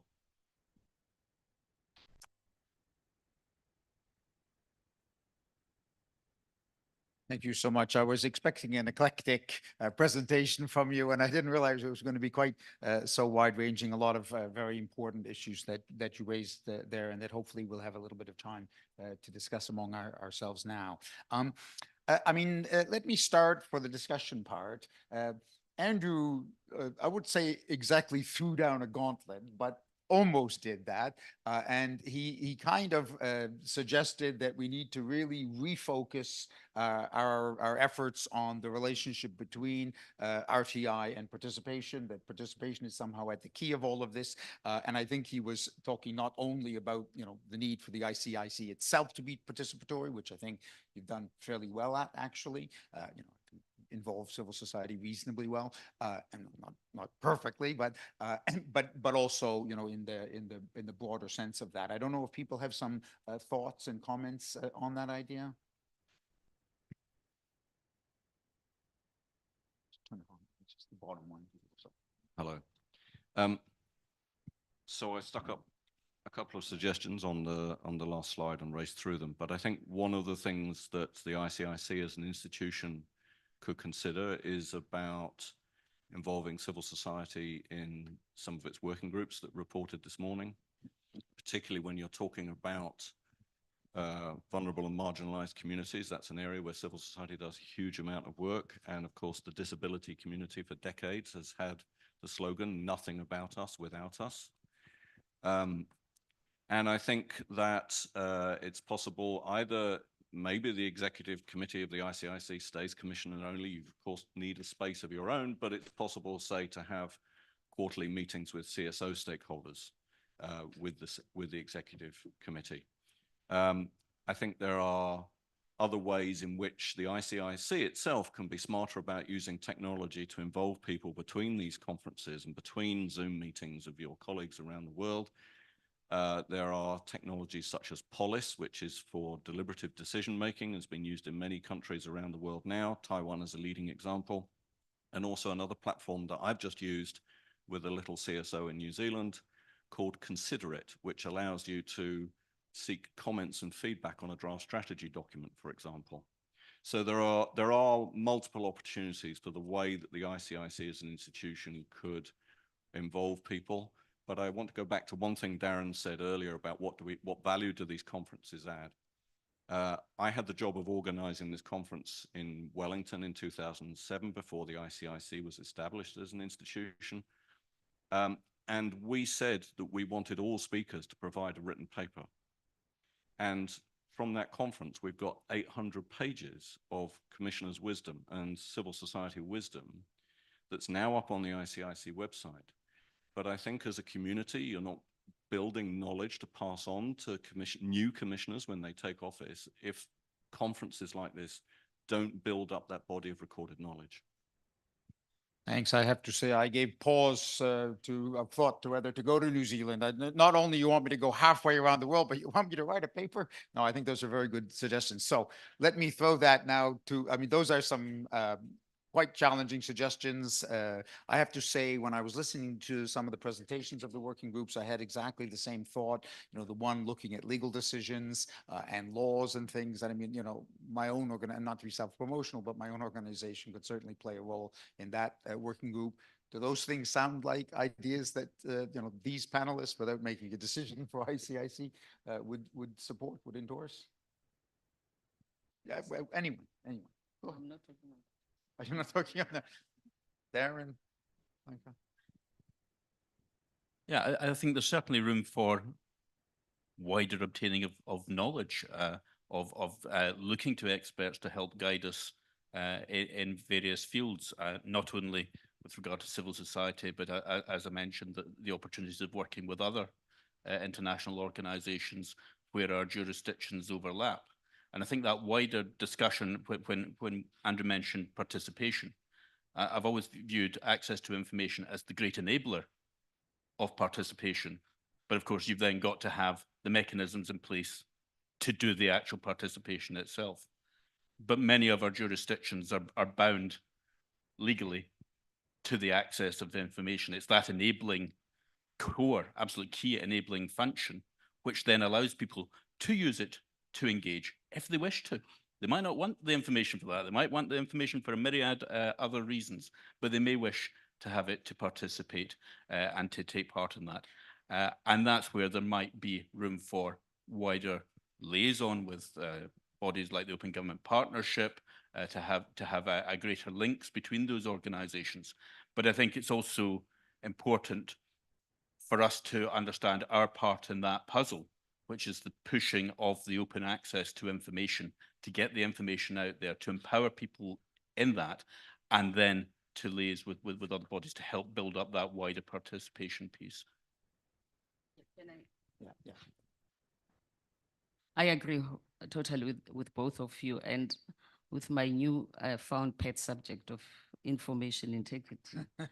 I think that is also necessary for us to open the space to collaborate with institutions that deal with this topic, of course, and emphasizing that within our mandate and opening up a space for meaningful participation of civil society, as Andrew has said, and that can only enrich us. But I think talking about, and I'm now changing the topic, talking about accountability, I don't see how in this digital age that we live in, we can talk about accountability without bringing big tech and social media platforms into the discussion. And maybe this is a uncharted terrain for most organizations sitting here. But South Africa is one of the few countries globally where access to information law applies to private bodies and to political parties recently. And we've seen the utility of that because we're beginning to receive access to information complaints lodged against big tech companies. As I speak, we have complaints against all of them for access to information. And some of those complaints related to their policies, their budgets, on how they deal with disinformation and misinformation. And this was within the context of elections. And going forward, can we still have a situation where ATI laws only applies to government institutions? Are those ATI laws fit for purpose in the digital world in the digital era? Maybe that's the conversation that we must begin to have as well. Well, as thanks. ICIC. Thanks. I was hoping for some radical ideas on this panel, and I'm getting them. I mean, well, there you go. I mean, there has been a lot of movement at the national and also international level on transparency obligations for the big tech companies. The European Digital Services Act, for example, places very specific and quite extensive obligations on them, and UNESCO's internet guidelines for regulating platforms also talks a lot about specific kinds of transparency obligations. But this broader idea, putting them completely under the act, that's a much more radical idea. Blanca.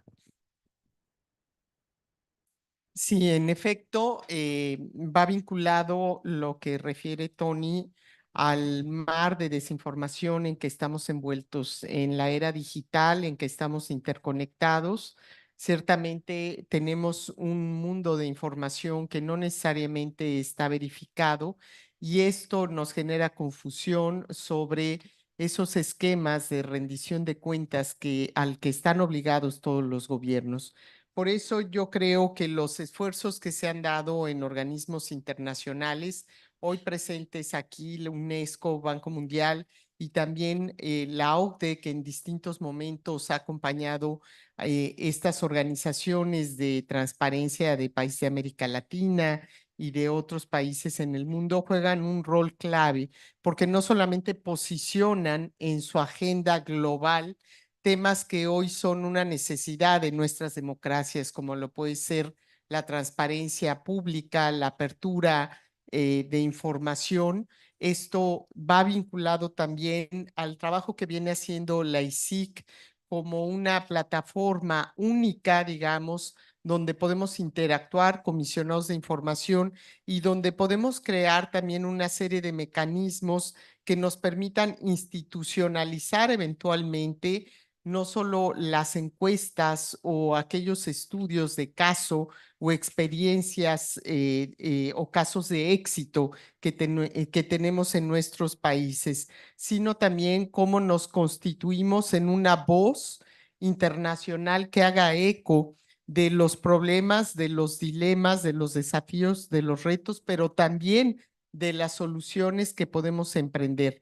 En la medida en que esto va creciendo en la demanda para que nuestros gobernantes atiendan en la agenda prioritaria el tema de la transparencia pública, en esa medida también nosotros podemos seguir garantizando a la población en general un derecho a conocer, a saber, a exigir y a pedir información. Ahí está la clave en un año electoral, insisto, para la mitad de la población en el mundo, que el tema de la transparencia forme parte de los programas de gobierno de los nuevos gobernantes y que estos organismos e instituciones internacionales que aglutinan a comisionados de distintas partes del mundo no se quede solamente en un pronunciamiento ahora aquí en Albania, sino que realmente pueda tener eco en nuestros países y pueda ser adoptado por parte de los organismos internacionales. Cierro. Ya lo decía Pansy, el tema de la integridad de la información es clave porque es a partir de ella como se pueden tomar mejores decisiones. Entonces, no solamente centremos en que se entregue información, sino en la calidad de la información que se entrega y que ésta tenga que ver con una base de datos mínima, con un piso mínimo de accesibilidad para que ningún ciudadano se quede atrás y pueda llegar incluso a aquellos grupos vulnerables como son discapacitados, como son grupos indígenas y como son aquellos que no tienen acceso a las nuevas tecnologías.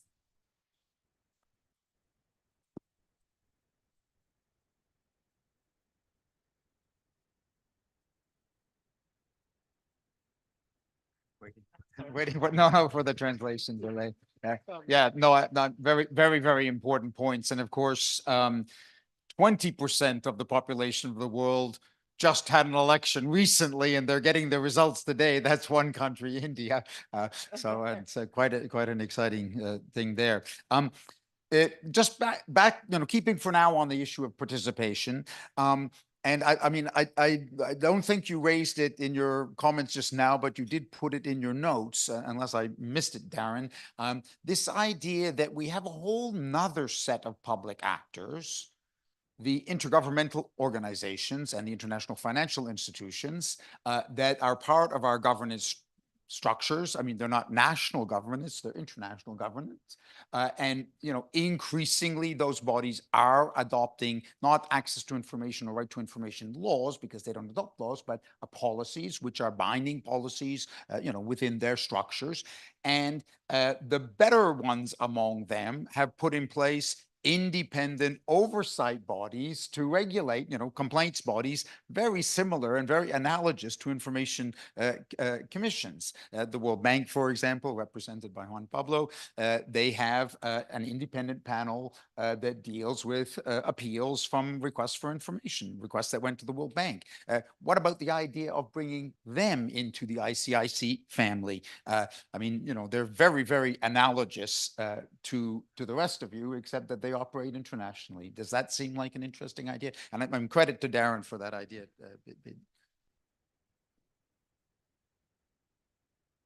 Yeah, I think there's importance about access to information at all levels that impact on people's real lives, decisions that are made which have direct consequences for people's lived experience.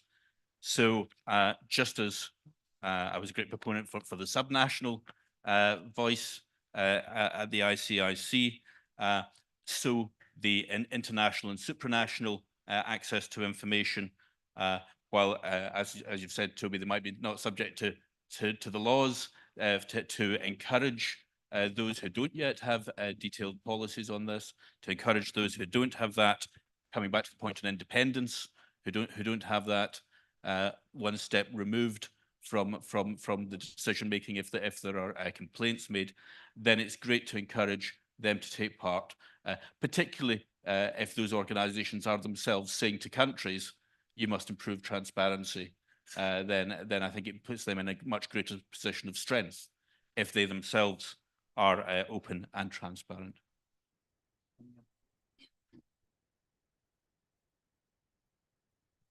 I was just thinking that we probably have to bring the special rapporteurs on board, special rapporteurs that deal with access to information.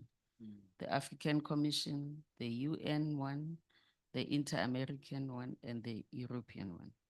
Because during my tenure as a special rapporteur in Africa, we used to work together as the 4 special rapporteurs. And we adopted those days, you remember, Toby, joint declarations. And this was very, very effective. I think if we bring them into the room so that they also benefit from our work, because most of them are far removed from the countries which they are supposed to monitor. So I think it will be beneficial for them to be in the room in an organization like this so that they can also have the benefit of what we are doing as information commissioners. Just to mention that the special rapporteurs still adopt those joint declarations. The last one was launched on the 3rd of May, so just recently, and my organization continues to work with them, and Article 19 also supports them as civil society actors on that. Anyone else want to weigh in on the IGO? And I mean, I think you made a good point, Darren, in broadening it out. I mean, many of these policies don't have independent oversight systems, and they should. And I mean, I think the ICIC can play a role in that. And many of those policies are nowhere near up to the level of national laws. I mean, they just don't. There's a kind of a wall there that they just don't accept the basic principles that are accepted at the national level. So I think there could be potentially quite some civil society groups are banging on at them, but it would be nice to have some ICIC weight behind that discussion. Blanca, you had mentioned in some of your prior comments, some of the discussion beforehand, this idea about the ICIC supporting regional leadership and initiatives in this space. Could you maybe say something about that? Claro. Gracias. Hace un momento hablaba yo de institucionalizar consultas, por ejemplo, desde ICIC. Presentamos hace un momento resultados de algunas encuestas que se hicieron donde participaron únicamente 20 países. Somos más de 50 países que formamos parte de ICIC y más de 80 comisionados de información. Creo que es importante que podamos desarrollar y distribuir también recursos técnicos a partir de las experiencias de organismos que tienen más avanzadas sus agencias de transparencia y que a través de ellos también no solamente podamos compartir experiencias, compartir conocimiento, sino también buscar mecanismos de apoyo de organismos internacionales. Hace apenas algunas semanas que se llevó a cabo la red de transparencia, Pansy hablaba de la red africana de transparencia. En América Latina nosotros también tenemos distintos países que nos hemos unido para formar la RTA. Hemos buscado el apoyo, por ejemplo, del Banco Centroamericano para el Desarrollo. También la UNESCO regional ha brindado apoyo. Eurosocial ha sido también patrocinador de acciones específicas y de proyectos muy concretos para impulsar en países en desarrollo, particularmente en América Latina, algunas acciones que tienden justamente a fortalecer esto que estamos implementando. Hablamos de plataformas digitales como una forma también de potenciar el conocimiento público, de poner a disposición de la gente información en datos abiertos y en impulsar otras políticas públicas. Creo que es fundamental que a través de ICIC, ahora donde estamos todos los continentes representados, podamos llevarnos no solamente, reitero, una declaración hacia la conclusión de este encuentro, sino tareas muy específicas, la creación de un nuevo grupo de trabajo que ya ha propuesto Pansy, que vale la pena que sea estudiado por el comité directivo y que se enriquezca con la participación de ustedes. Y finalmente creo que el poder seguir incluyendo manuales, guías, planillas de respuesta a partir de los casos de estudio que ya tenemos puede ser útil para que los llevemos a nuestros países. Finalmente, creo que se pueden generar orientaciones claras y específicas en una plataforma abierta de diálogo entre países que coinciden en sistemas o formas de gobierno tipo en algunos casos en América Latina, Unión Europea, en África, etcétera, de manera que digamos, este organismo internacional, esta organización que es la Conferencia de Comisionados de Información, pueda servir también no solamente para que podamos compartir problemas, sino también compartir soluciones y crear un mecanismo, digamos, base de que responda a las necesidades de los comisionados.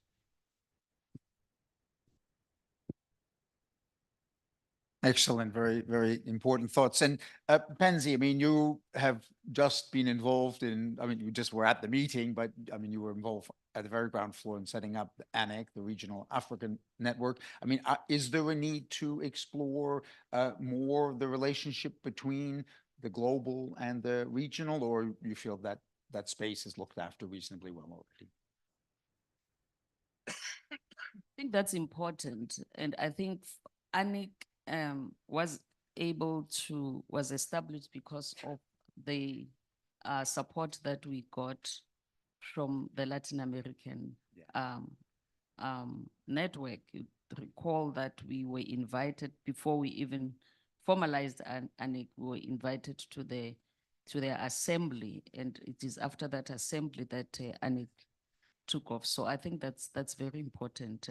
Also that we should, especially as countries from the global south, I think we need to strengthen collaboration between ourselves and see how we can deal with issues that affect us as the global south. I mean, I can give an example: access to data for research purposes, data from digital platforms for research purposes. In countries in the north, they are able to access that data, but countries in the south are unable to do that, in the global south.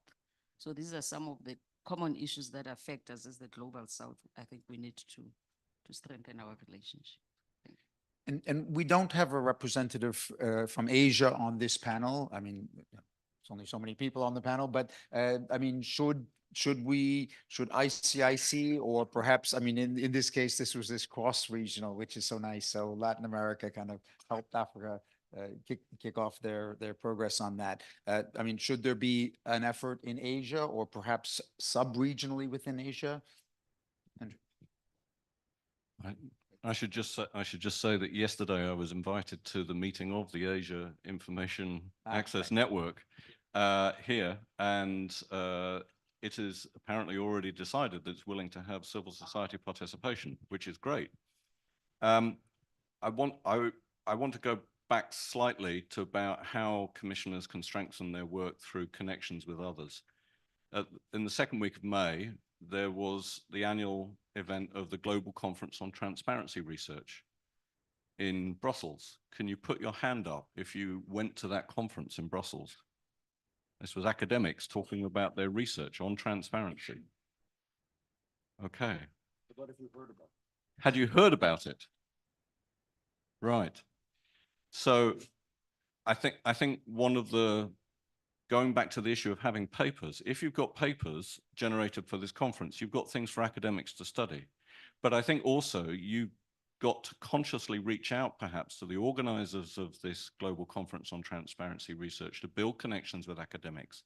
Because although civil society are key defenders of information commissioners when they're under threat and in terms of advancing the rights, a lot of the background for academic and civil service and even political support for the right to information comes from empirical knowledge about its beneficial effects, and that they pay more attention to what they would regard as independent, neutral academics. And so I think it would benefit commissioners to build connections with the Global Conference on Transparency Research. Great, thank you. That's certainly a good idea. And it's, I mean, I hadn't heard of it, and I guess most of us hadn't. Okay, so we now have a reasonable amount of time for inputs and comments from the audience. We've had a very wide-ranging discussion here about the possible ideas for ICIC going forward. I didn't ask the organizers whether anyone was kind of taking notes or keeping track of this discussion. I hope somebody is. Anyway, now is your chance, and please, if you have thoughts or ideas about, what the ICIC should be focusing on in the future. And yes, so we have from Bangladesh. Thank you very much, our prudent personalities in the stage, for very well-rounded discussion. The UN decided to make a information integrated digital platform 1 year back. June in 2023, United Nations. That is why they are preparing it. That is, Madam, our former chair, Madam Kansi from the South Africa. You told about information integrity. Misinformation, disinformation pollutes the information ecosystem and which threatens the human progress, which includes hate speech, rumor, and fake news. So this is very important for us, how we shall cope up with the United Nations, because now we are working with the UNESCO.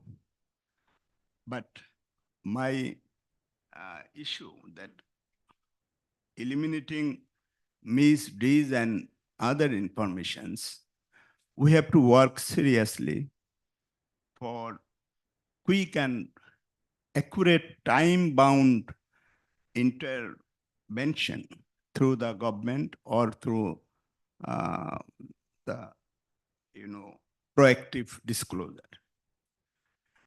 My issue is as a also member of ICIC, for sustainable ICIC, it is my proposal. I believe in this way that ICIC have to be connected, to be acknowledged, to be work with the United Nations, because they have started already information integrity on digital platform. They are formulating it, and it will come, where the result will come very soon. So this is one point for our ICIC sustainability and others. And I think these are my main points, because our house already tuned about these issues. Thank you very much. Thank you. So we only have one roving mic. So over here, put your hand up so she can. Yeah, I mean, I think that there's a lot of actors doing a lot of things in the broad notion of the information integrity space. So the ICIC is going to have to, no, up here, please. But yeah, the ICIC is going to have to think very carefully, what its focus, who it's going to work with. You can't work with all of them, I'm sure. Please go ahead. Okay, thank you, Toby. I think I must agree with the panelists on a number of areas where panelists are suggested, but I have a bit different view on what we should expect from ICIC in coming days. And also we have to accept two facts. All the commissions, information commissions in their country, they are fighting their own fight or struggling to implement RTI in their own jurisdiction. They are fighting. And then second point is, without having 1610.2, we wouldn't have the speed, the number of countries have adopting this legislation has increased at such a speed. Without that, it was not possible. Two facts. And since we are fighting our own fight in our countries, what we should expect from ICIC is in coming days is ICIC's influence should increase or strengthen in coming days. Through what? Through number of UN agencies or multilateral organizations. We should be able to participate in those organizations and put the ATI agenda in their agenda, so that it will get more global influence on implementing RTI by countries or governments. Without that, because the commissions in their own countries may not be able to achieve what we want to achieve. That's only one suggestion. Thank you. And back there, please keep your hand up so she can. Yeah, I mean, I think that yesterday the issue of, whether we're going to retain something like 1610 and 1610.2 in the next iteration of the development progress, whatever it may happen to be. I mean, I think the ICIC should already, the civil society folks and other people, supportive governments can play a role, but ICIC should already be thinking. That seems to me like a natural part of your territory, really.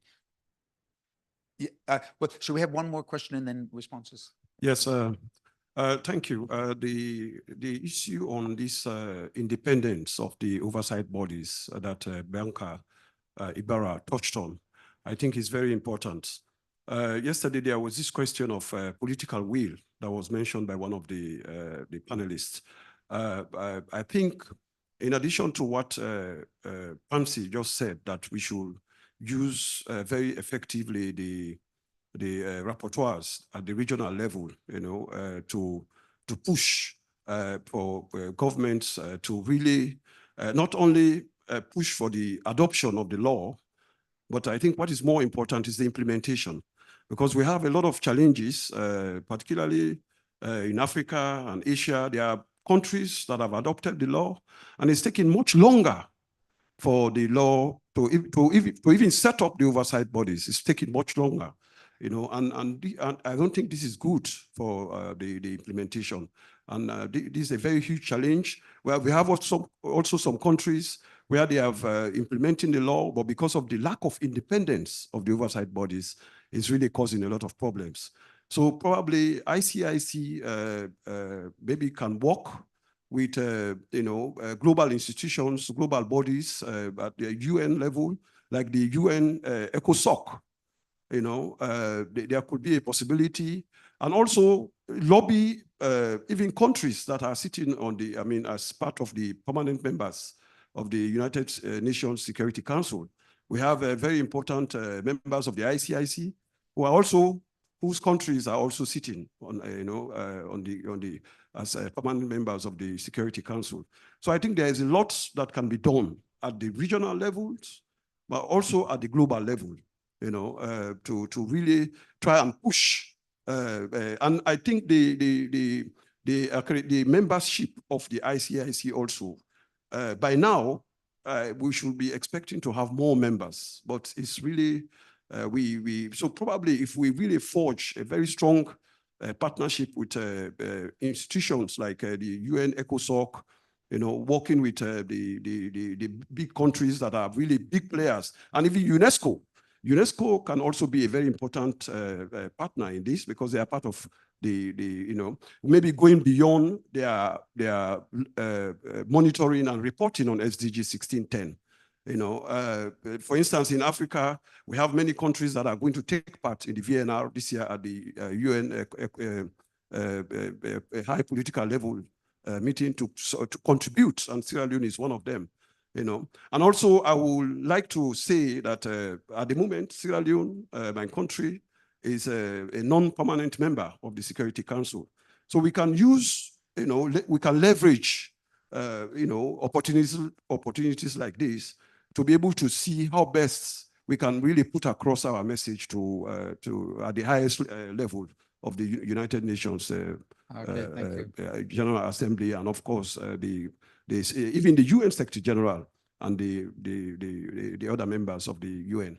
Okay, thank you very much. Because we really need to increase the visibility of ATI.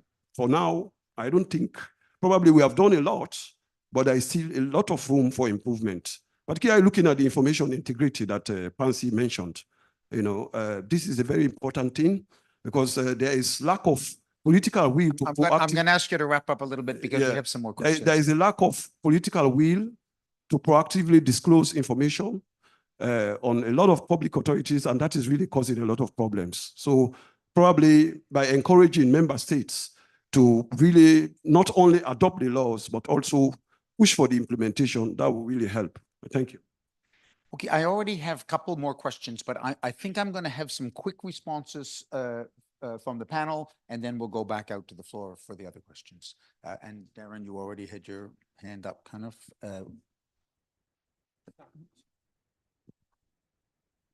Yeah, it's interesting. I think a number of the points there that were mentioned about commissioners having to fight their own fights, the increasing of independence and implementation of laws.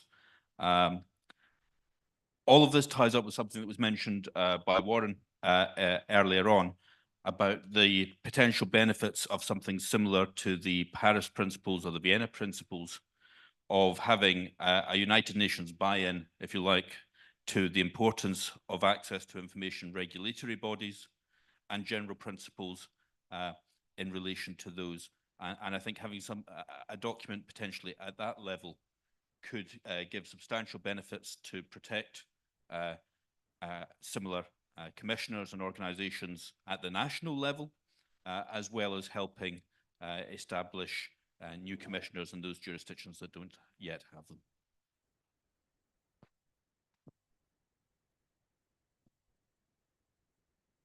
Just to share practically what ANIC, the African Network, has done, we have entered into a memorandum of understanding with the African Commission on Human and People's Rights and with the Special Rapporteur on Freedom of Expression in particular. And we think that that collaborative relationship will assist us to, push the ATI agenda on the African continent.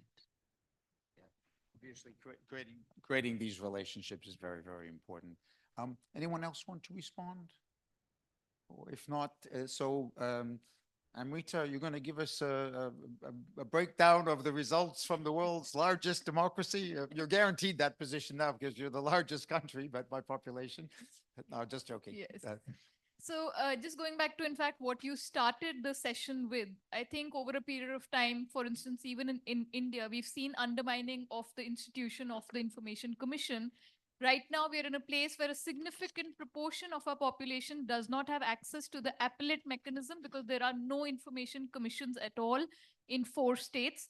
In one of the states, which is a very mineral-rich state and where there's a lot of mining and a huge tribal population, not a single commissioner has been appointed for the last 3 years.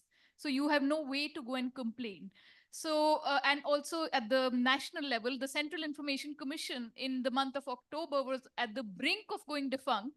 And just a few hours before it became defunct, the government appointed 3 commissioners, but appointed them without the leader of opposition being part of the meetings, even though that's a statutory requirement. So both in terms of non-appointment, in terms of undermining the selection process, in terms of squeezing of funding, something that we heard from Canada, also the issues that Commissioner Blanca touched upon. So perhaps I would like to suggest that maybe having a focus on the health of information commissions at each of these conferences, and perhaps even a section on the website, which is updated at some periodic frequency, would really help all of us to kind of understand where things are. Thank you. Yeah, thanks so much. Over here. And I mean, as a civil society activist, I have to add to those things. I mean, also, the possibility to intervene and to advocate when a commission comes under attack. No, sorry, over there. When a commission comes under attack in the ways that you've just described, or a similar approach was taken in Mexico, okay, Laura, go ahead. Great, thank you. Well, thank you, Toby. Thank you to this panel. My comments/questions may be a little free-ranging because the panel has offered us so much to consider. I think one thing that strikes me as we're hearing questions and what you all are saying is really the role of the ICIC. Is it just a technical body, or is it also a political body, small p? And this goes a little bit to what Darren was just suggesting of having a set of principles. And is it the role then of the ICIC to defend those principles? When one member is under attack, what is the role of the ICIC to come together as a body to protect each other's independence, each other's rights, and the right to information? So I pose that as a question for all of you. And then just a few comments. I've been texting back and forth with people who are online watching. And one thing that was asked is where are our young warriors? Where are our young champions of the right to information? I mean, when Toby is the youngest person on the panel, no, I'm just kidding. Thank you, Laura. I love you. But I do think it's a question. Where's this next generation who are going to come together and support you all and support the right to information? And where are subnational governments? For those that have federal state laws, they really also need to be brought into this. And I think at various conferences, we've seen them, but really a smattering. And is it because this conference doesn't speak to their needs sufficiently, or why aren't they more a part? And a little bit of what we were hearing from India as well is really what's happening at the state level often is what matters as much to citizens as what you at national bodies are doing. So just a few thoughts, but really I would love to hear from you all about where you see your role in defending each other and defending the right to information. Just a response to that, I mean, I think, you know, the whole bit about young people, not just at this conference, but I mean, for information commissioners and for RTI systems, you know, how are we going to keep young people engaged and, you know, making requests and using these systems and, you know, part of our participatory framework that we're talking about. And, you know, I mean, if you don't have an app for a mobile phone, you're just not with it, you know, and I wouldn't have that app on my phone because I can't even use the timer on it, but it's an important thing to have. Jacob. Thank you very much for this very interesting discussion. And I think UNESCO stands also with information commissioners to support them in their way forward. My first point is, I think that when we look at the independence of information commissioners, we have to realize that we look at a broader context where human rights defenders overall are in a declining position. And I think one should find allies in terms of human rights defenders. Unfortunately, when we talk about human rights defenders, not always information commissioners are included in that broad term. And I think this is very important. And that means that when discussions about human rights defenders are taking place, we have to take into account the importance of information commissions. Also, just talking about alliances, there is the International Organization of the Ombuds Association, for example. There are other human rights defenders that I think that it is important to broaden those partnerships. Secondly, we did and I do agree with Nepal that the fact that we had an SDG target related to access to information, it did put the question of access to information within the developmental agenda, and it wasn't necessarily there before. This said, we need to understand that we are crafting the post-2030 agenda, and how will we account for the role of access to information? And I think that is a question that starts now, and where information commissioners can start thinking, on the one hand, what that looks like, not necessarily a target. And secondly, there are a number of international events that are taking place that are shaping this developmental agenda. Pansy mentioned the G20 that feeds into it, but there's also the Summit of the Future. There's also the Digital Compact and other big milestones that will determine the developmental agenda. And that means that the challenge is to keep access to information part of the developmental agenda so that we have an access point. Lastly, I just want to mention that while the Vienna Principles and others are being mentioned, UNESCO did push forward the Tashkent Declaration as a document where member states took note, I think, of the importance of not only principles, but also the independence of information commissions. And a starting point, together with the other references, could be to also look at these existing tools that are on the table. Thank you. And just a quick thought there. I mean, showing the links between, the cost-cutting links between access to information and the broader development agenda is a place where academic research is absolutely essential. I mean, we just can't do that otherwise. I'm just scanning the room. Oh, yes, one maybe last question, and then we'll round up. Thank you. I'm Juan Pablo Guerrero. I used to be, like all of you, an information commissioner 20 years ago or so. Now I am part of the World Bank. And I want to briefly share the World Bank's approach to anti-corruption to emphasize some of the questions and areas of concern that have been shared here. So on anti-corruption, the World Bank is undertaking a coalition building approach. It is clear that governments or anti-corruption bodies or civil society on their own will not be able to address such challenges. In that coalition, access to information commissions have been missing, with some exceptions, where it is true you're very much part of the architecture for fighting corruptions in your countries. But one of the reasons why I was sent here is because in many of the discussions that you just mentioned about the future of civic space, the role of young people making request informations, they're not going to file them via a post or even using emails. It's going to be so different in all of those discussions, including, of course, the very important challenge of engagement and of accountability. I see ICIC and information commissioners playing a very important role.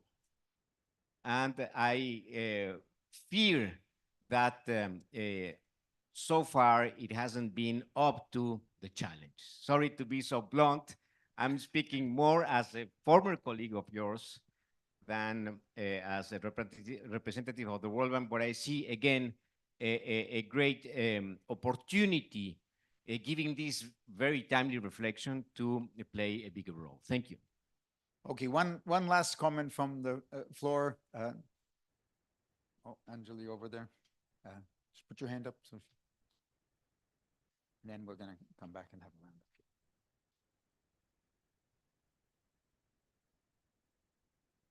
Thank you, Toby. Just want to say a small suggestion. I think this platform is very important, especially given the democratic decline that we are seeing in many countries. And at this kind of time, we are also seeing that other platforms which countries looked to hold their hands at this time seem to be also kind of in decline. So it's very important that at the end of each of these sessions or conferences, there is a statement reaffirming the need for the right to information, the importance of this fundamental right that goes out to all countries, especially to countries that have already passed information laws, but even to those who haven't. I think it would go a long way because it does sort of bring about some global pressure on all countries to make sure that they keep on this path. And if since we are all meeting and all the commissions that participate are there, it can be a simple statement saying that, you know, how important the right to information is and why there is a need for everyone to kind of commit to this important right.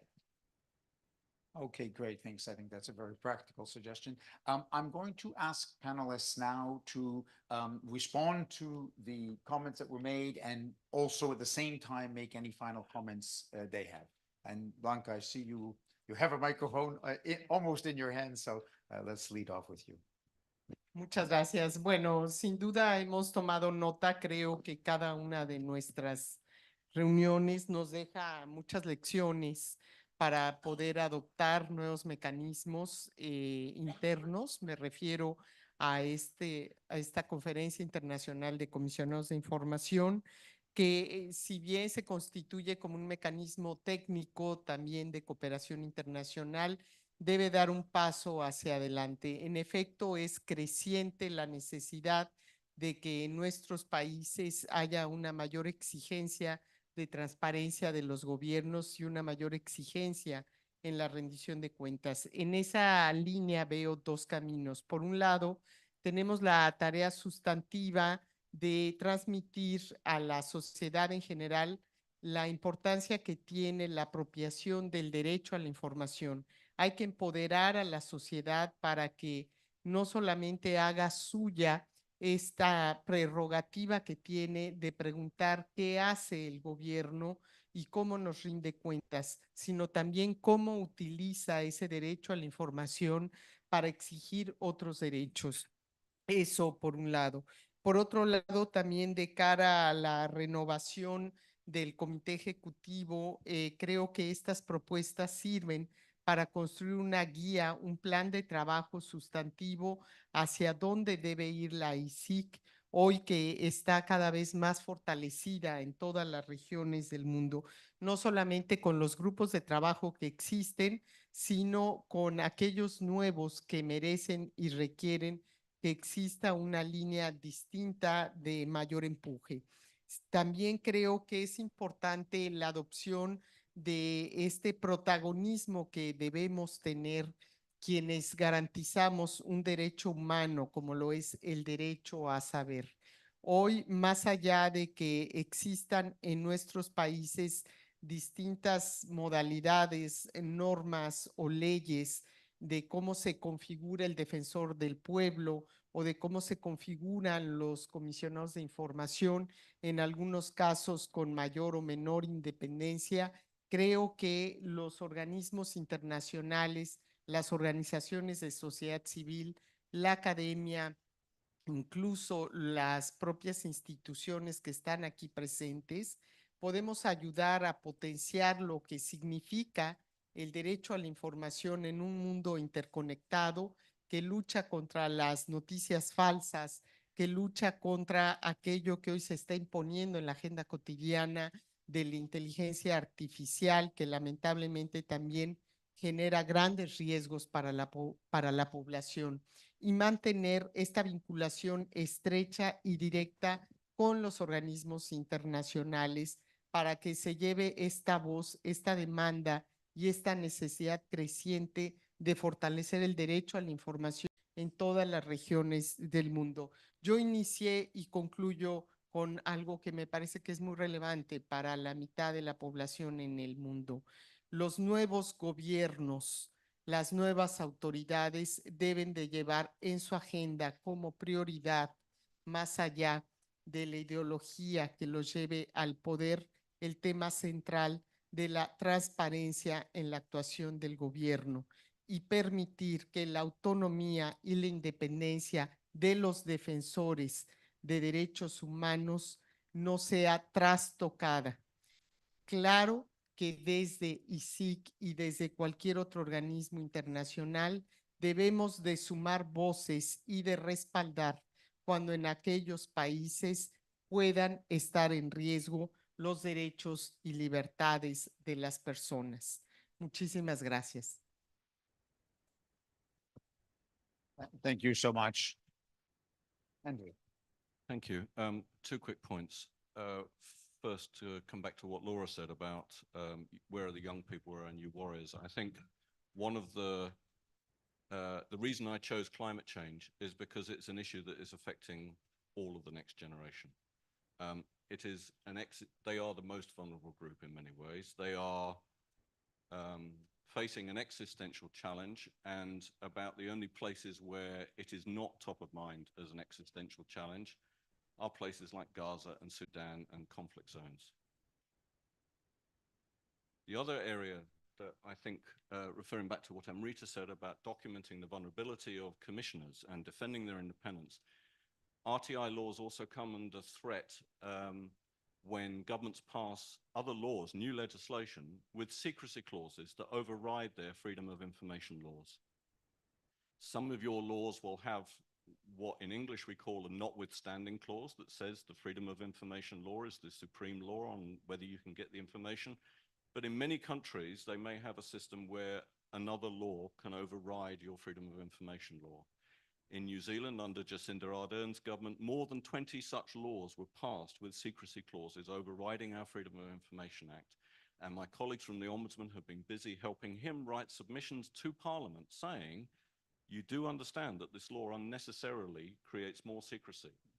And I think the ICIC could help by documenting this as well on its website, not just attacks on commissioners, but attacks on the laws through secrecy clauses.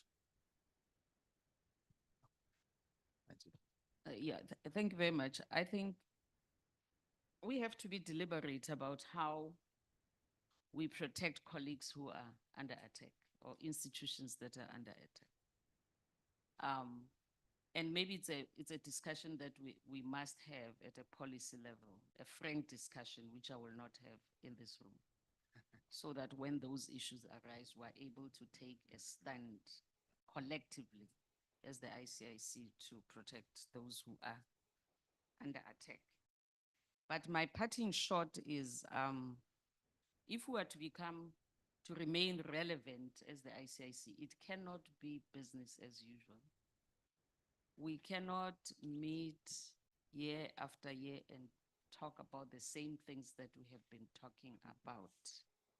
We have to be on the cutting edge of the ATI movement, because this train is moving and we have to ensure that we catch up with it and we get on board.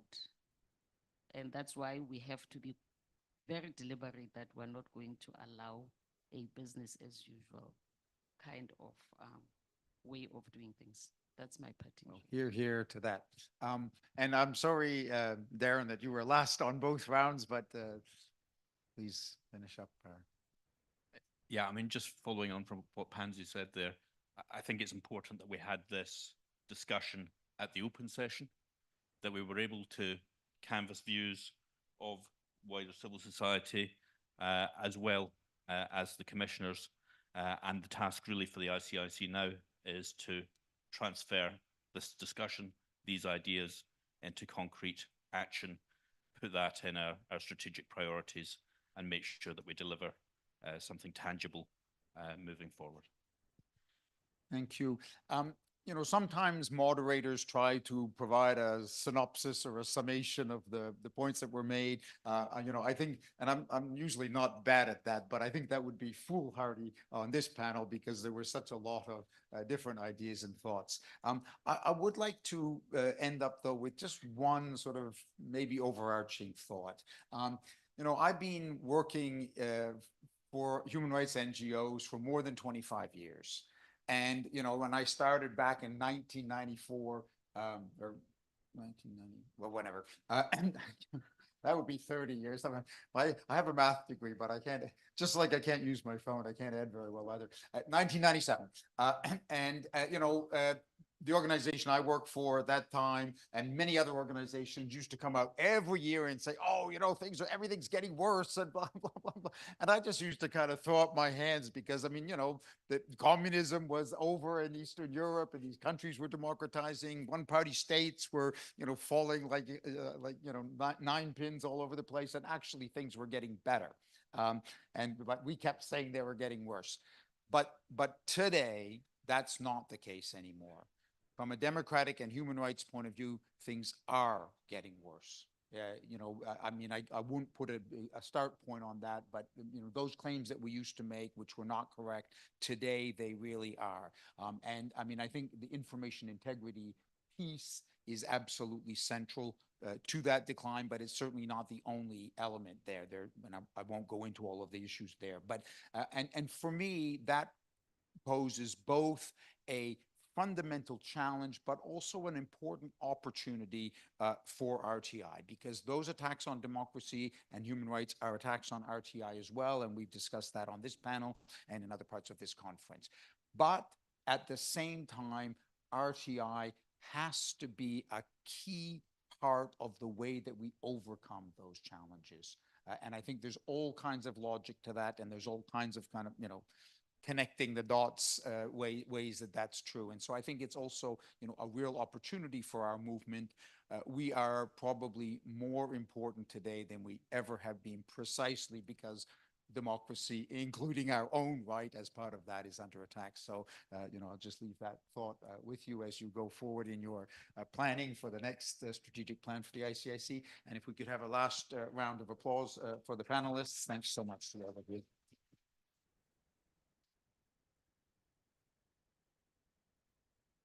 Thank you, Toby. I would like to thank the panelists as well. You can actually step down officially. And again, officially, I would like to invite Mr. Besnik Dervishi, the Information and Data Protection Commissioner of Albania, for his closing remarks of this open session. Thank you very much.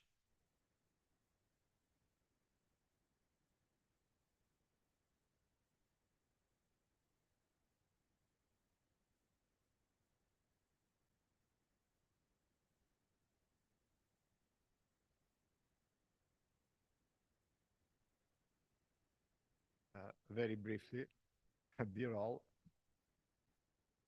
as we conclude the open session of the conference, we recognize that the discussion and insights shared by our distinguished speakers and experts have been invaluable. We've gained fruitful insights through the exchange of experiences and knowledge.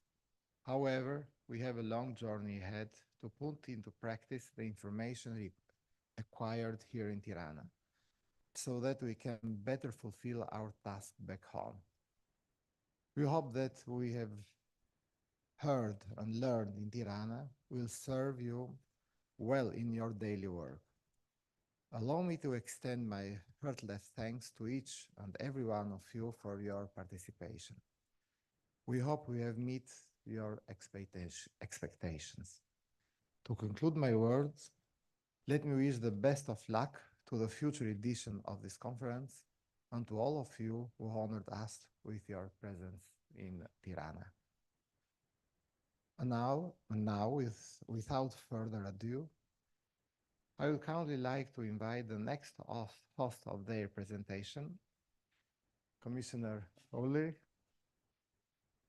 The floor and the hard work ahead is yours.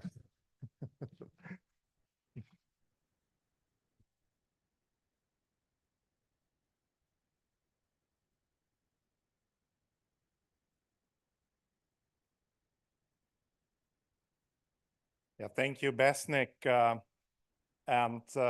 First of all, a big thank you to our Albanian friends. You have been friendly and attentive hosts, and this is a standard, hard to compete next year in Berlin.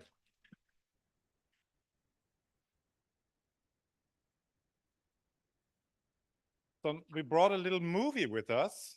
So is there a possibility to start the movie?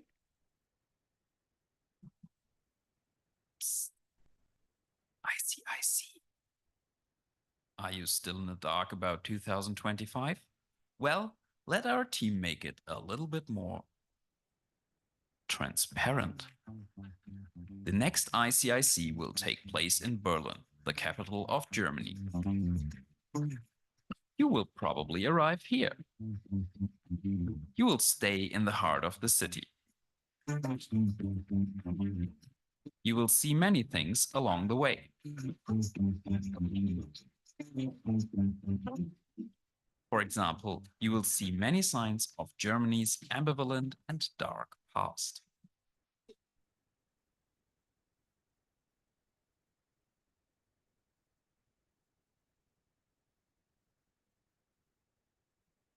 And you may see the monuments of the democracy that came out on top.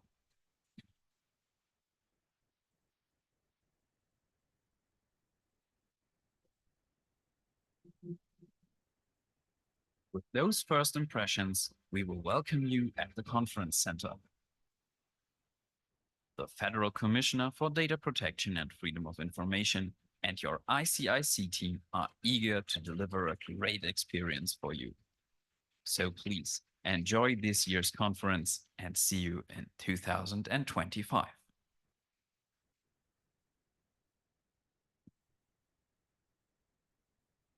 So this is the first glimpse for our meeting in 2025, and you've seen the core of the team, which will welcome you in Berlin. So Martina and Johannes, please stand up for.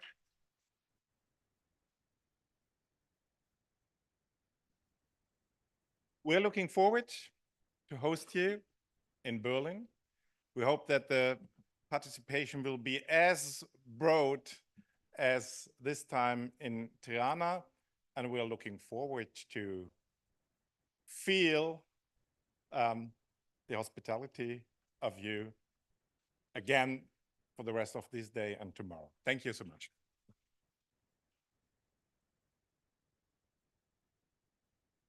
Thank you very much. And as I'm inviting up on the stage, Mr.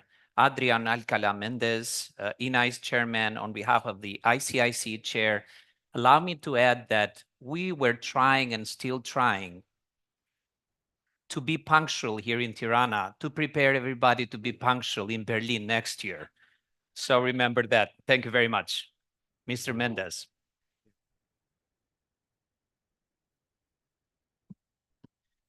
Muy buenas tardes. Prometo hablar más despacio para que los señores y las señoras traductoras puedan hacer su labor. Pues la verdad es que estamos muy emocionados de concluir esta jornada de actividad, esta sesión pública, este martes 4 de junio, aquí en Tirana, en Albania, este segundo día de trabajos de esta sesión abierta de nuestra 15ª edición de la Conferencia Internacional de Comisionados de Información. Y qué mejor manera, antes de la conclusión, de haberlo hecho con un panel extraordinario en donde se han abordado los retos que tenemos como asociación, como conferencia, repensarnos qué somos, pero además hacia dónde debemos de ir, no solamente como organización, sino también como el papel que desempeñamos, que es de ser autoridades, comisionadas, comisionados u ombudsperson. Y es así que hoy, gracias a su esfuerzo, demuestra la voluntad real de cooperación combinada con un sentido elevado de las altas responsabilidades que incumben a todas y a todos los presentes. Permítanme que rinda un cálido homenaje a la participación que han tenido nuestros conferencistas, nuestros panelistas, moderadoras, moderadores y relatoras a lo largo de esta fructífera jornada. Con este evento, la conferencia ha logrado avanzar hacia una madurez en la cooperación frente a la importancia de los múltiples retos que se avecinan.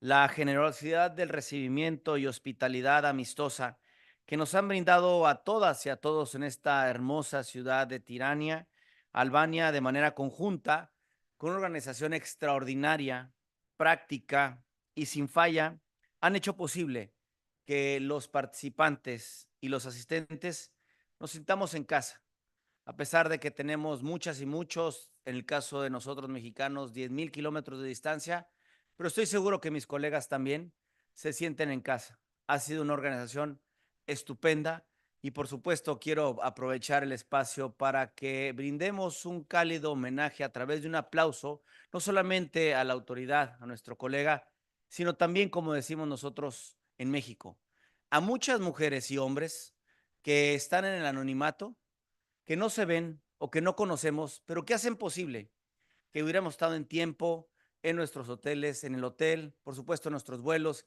y que hacen todo esto que es extraordinario. Por favor, brindémosle un extraordinario aplauso como reconocimiento a ellos.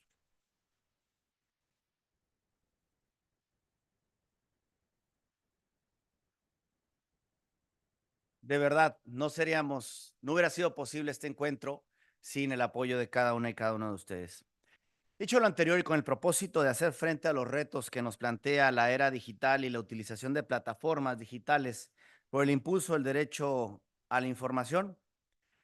Estoy cierto que todos nos llevamos a nuestras casas la convicción de deber continuar pugnando por la creación de mecanismos multilaterales de cooperación y concertación como lo es la ICIC, que sean abiertos, que sean dinámicos.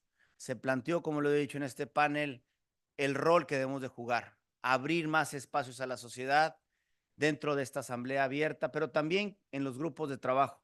Eso será una reflexión que nosotros tendremos que hacer el día de mañana, pero que también estos espacios sean capaces de fungir como un motor de desarrollo integral y de cambio para nuestras comunidades. Para ello, y con base en lo expuesto en los paneles, en las sesiones paralelas y en las mesas de análisis, permítanme destacar 4 pilares como base de la labor de los organismos garantes en el mundo contemporáneo.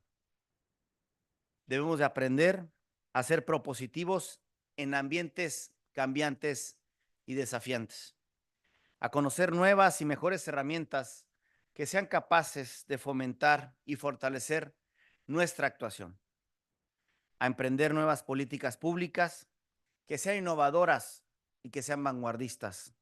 Y por último, aprender también a ser receptivos con la población a quien dirigimos nuestra actuación.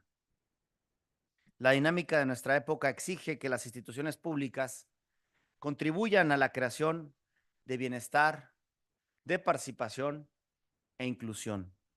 Por ello, es indispensable continuar en la búsqueda y puesta en marcha de nuevos esquemas de política pública que sean capaces de cerrar brechas de desigualdad estructurales que aún persisten en todo el mundo.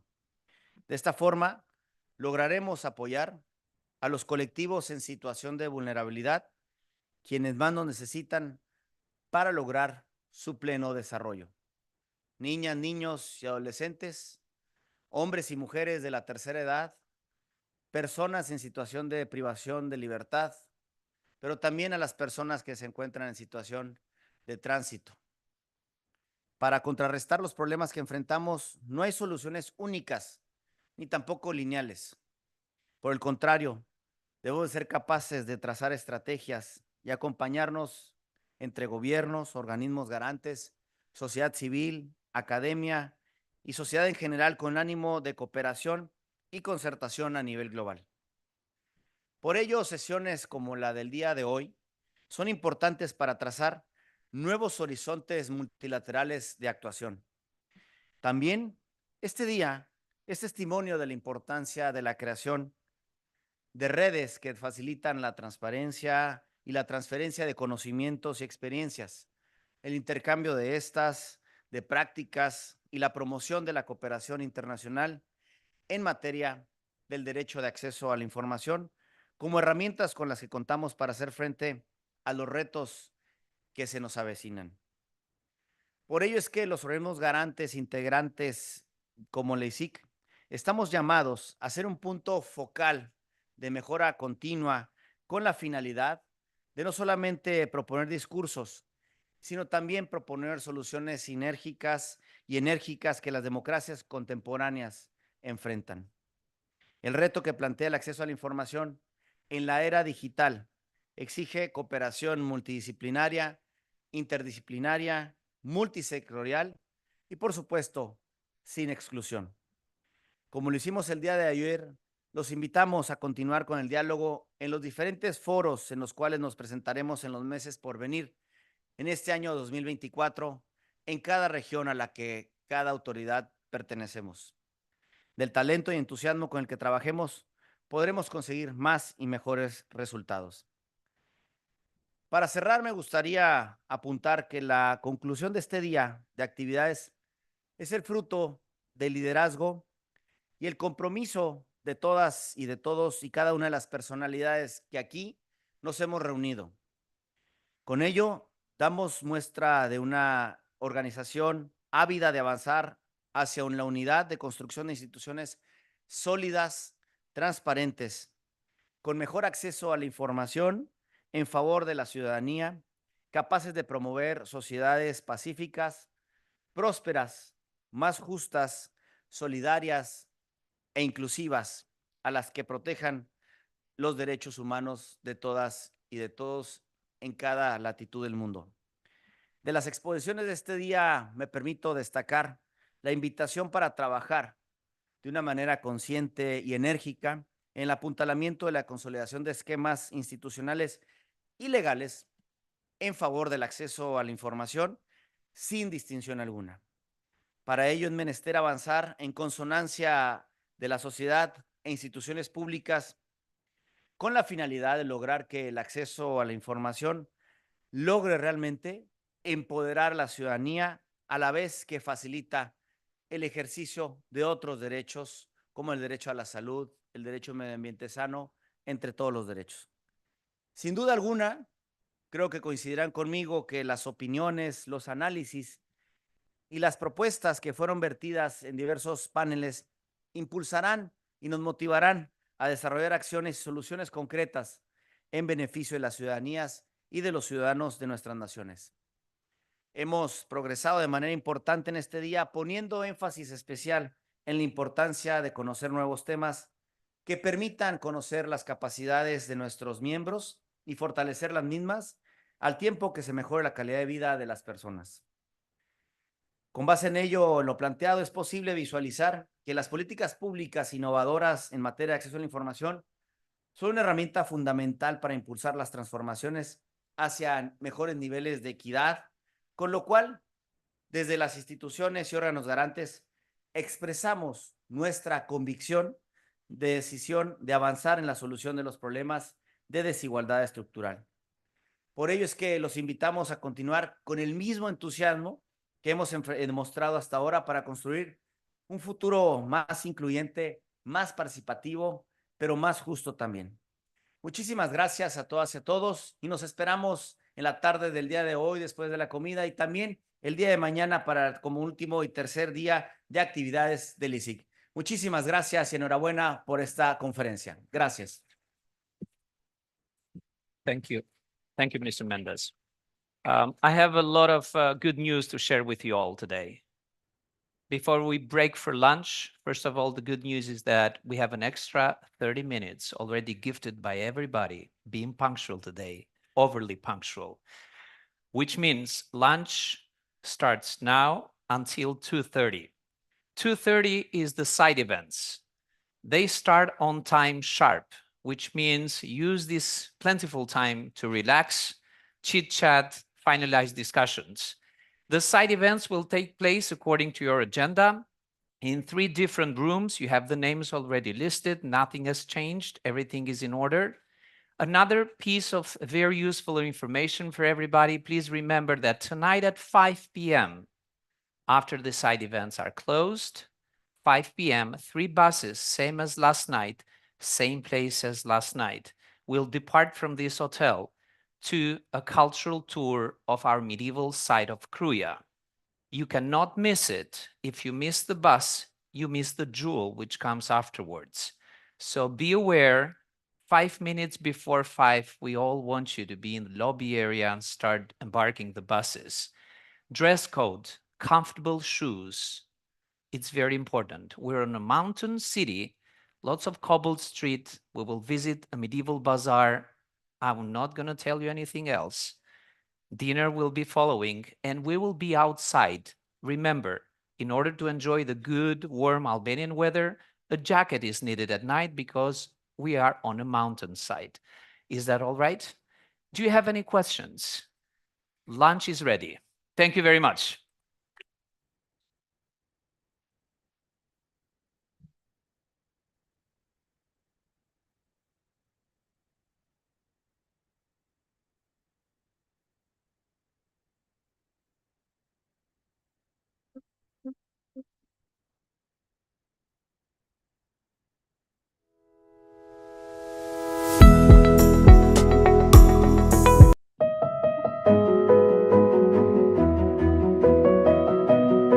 Recording stopped.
findings of the first baseline evaluation of 11 parties, the first 11 parties to the convention.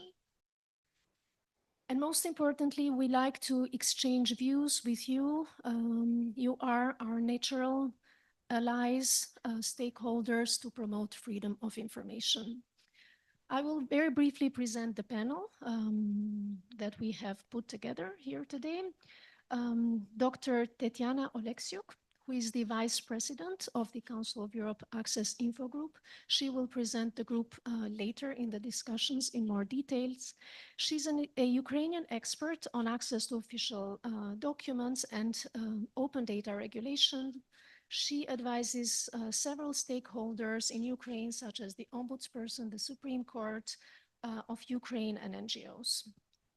Then we have Professor Ulrich Kelber, who has been in his past a member of the German Bundestag, a vice chairman of the Social Democratic Party Parliamentary Group for Issues of Environment, Nature Conservation, Nuclear Safety, Food, Agriculture, Consumer Protection, and Sustainability. A parliamentary state secretary to the Federal Minister of Justice for Justice and Consumer Protection, and since January 2019 is the Federal Commissioner for Data Protection and Freedom of Information. Online, we have Ms. Jennifer King, who is from the Office of the European Ombudsman. She has been working in private practice as a solicitor in Ireland for 20 years before joining the legal service of the Commission and then the Office of the European Ombudsman as a legal expert. We are also very pleased that Ms. Ilaria Fevola has joined us from Article 19. She's a legal officer with Article 19 in London, focusing on transparency, access to information, and anti-corruption issues. Before, she worked for the Columbia Global Freedom of Expression at UNESCO, at the Media Defense, and the Ossigeno per l'Informazione in Italy.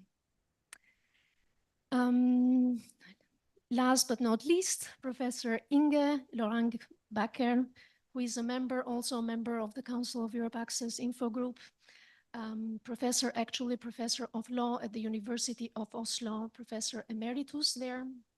He has been general director of the legislation department in the Norwegian Ministry of Justice, the chair of the Council of Europe European Committee on Legal Cooperation, substitute ombudsman for the Norwegian Parliamentary Ombudsman, and now he's also a member of the Council of Europe Access Info Group. We have thought about structuring this workshop in two parts. We will start with a first conversation with our stakeholders, the commissioners and the civil society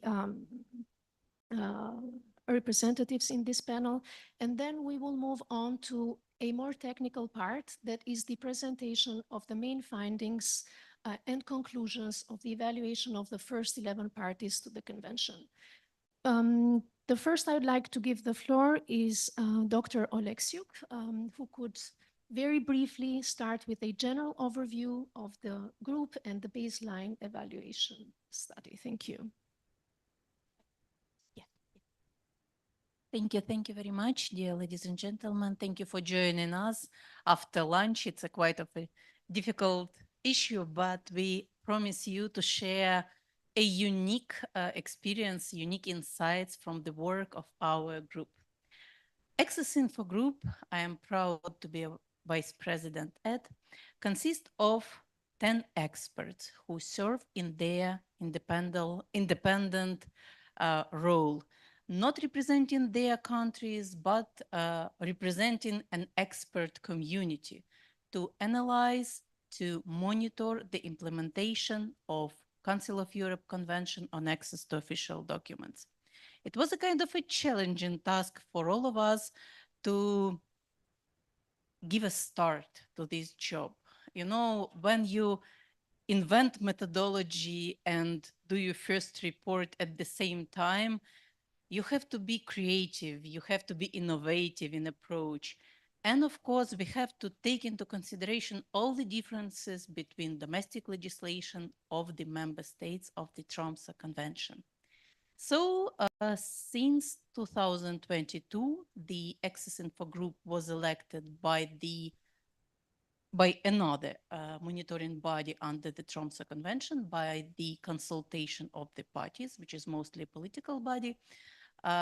And we start our work in summer 2022. And for now, we had 6 meetings, which resulted in our first baseline report. The responsibility of Access Info Group is as follows. We analyze the reports of the member states being sent under the Tromsø Convention. We were trying to combine the domestic legislation, mostly legislation, at this stage, and to find the general approach to interpret the provisions of the convention and to provide recommendations to the parties on how they should implement the standards of the Tromsø Convention into their national legislation. I believe that we were more successful in this regard, and our best efforts were reflected in our report, which should be presented today. Last week, we adopted the final redaction of our report, and now you will see how article by article we analyze Tromsø Convention. We reflect the provisions of national legislation in accordance with the standards of Tromsø Convention, and which conclusion we come for. As I said, the focus of our job was on legislation. We were trying to take into consideration the case law, the administrative practice, but at this early stage, we mostly concentrate on the general provisions. And I might admit that it took a lot to analyze country by country the definitions of access to official information, the scope of the Freedom of Information Act, the legal reasons for limitation, the practice of the controlling authorities, the process of decision process on the information requests. So we have much job to do, and I believe that at the next stage we would analyze much deeper the reasons or the legal reasons for limitation and the case law at the national level when it comes to the such an important issues like non-discrimination while processing information requests, the ability of states to provide support for the requesters, which is also the very important issue when it comes to minority groups, to the decision on issue on access to information for citizens and non-citizens, according to the national legislation. That's why I am strongly encourage you and your national governments to join our club, to ratify convention, to join the expert group, and to use a possibility to start a new page in access to official information. I strongly believe that despite the fact that the name of convention is looking a bit old-fashioned, and a convention to access to official documents, and everyone is stuck with these documents, I see the amazing opportunity for developing digital access to official information according to this convention. And I strongly believe that the provision of convention, which obliges the governments to manage their documents efficiently, opens many possibilities for us. And we should develop these standards and should implement it within European and non-European countries as well. And probably the last closing remark is, from my side, is I'd like to express my gratitude to NGOs and civil societies who contributes to our activity with their expertise. I mean, Accessing for Europe and Article 19, who provide us with another view at the problems, with many case law, with many insights from the civil society, and opens us new perspectives on Tromsø Convention standards. I am here open for your questions and remarks, and thank you again for joining us. Thank you, Tatiana. Professor Kelber, we were very pleased when we read a Parliamentary Assembly report of the Parliamentary Assembly of the Council of Europe report, which mentioned that the Conference of Commissioners on the Freedom of Information of the federal and Länder governments had recommended to the federal German government to ratify the Tromsø Convention. Would you be able to share with us more insights? What motivated this recommendation? Why would a Council of Europe member state, which considers its own legislation to already be in line with the convention, still be useful for that country to join the Tromsø Convention? Thank you.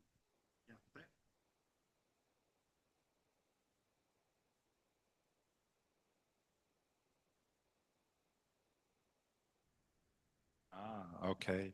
I learned in the last month and years not to touch the mic. So different year. Dear colleagues, yeah, thank you. We did it 2 times in 2013 and 2021, asking the federal government to sign and to ratify the Tromsø Convention. So like 15 other European countries. And I think Latvia now signing as this and on the way for being the 16th, as I understood. No, we didn't. And in all these years, there were never a majority in the ruling coalition on that point. So my predecessors and I, we campaigning for 11 years, every year. In the recommendation of the annual report, it had always its place for that. And the argumentation from the governmental side was always the same. We do have a Freedom of Information Act. There is no need for ratifying the convention. And there is no need to harmonize the approach. What we did is trying to make public understand what will be the benefit in existing freedom of information law in Germany if we have to adapt national law to the articles of the convention. We hope that in the novellation process, which is now on, some of these ideas will find its ways in the new Freedom of Information Act. They will call it Transparency Act.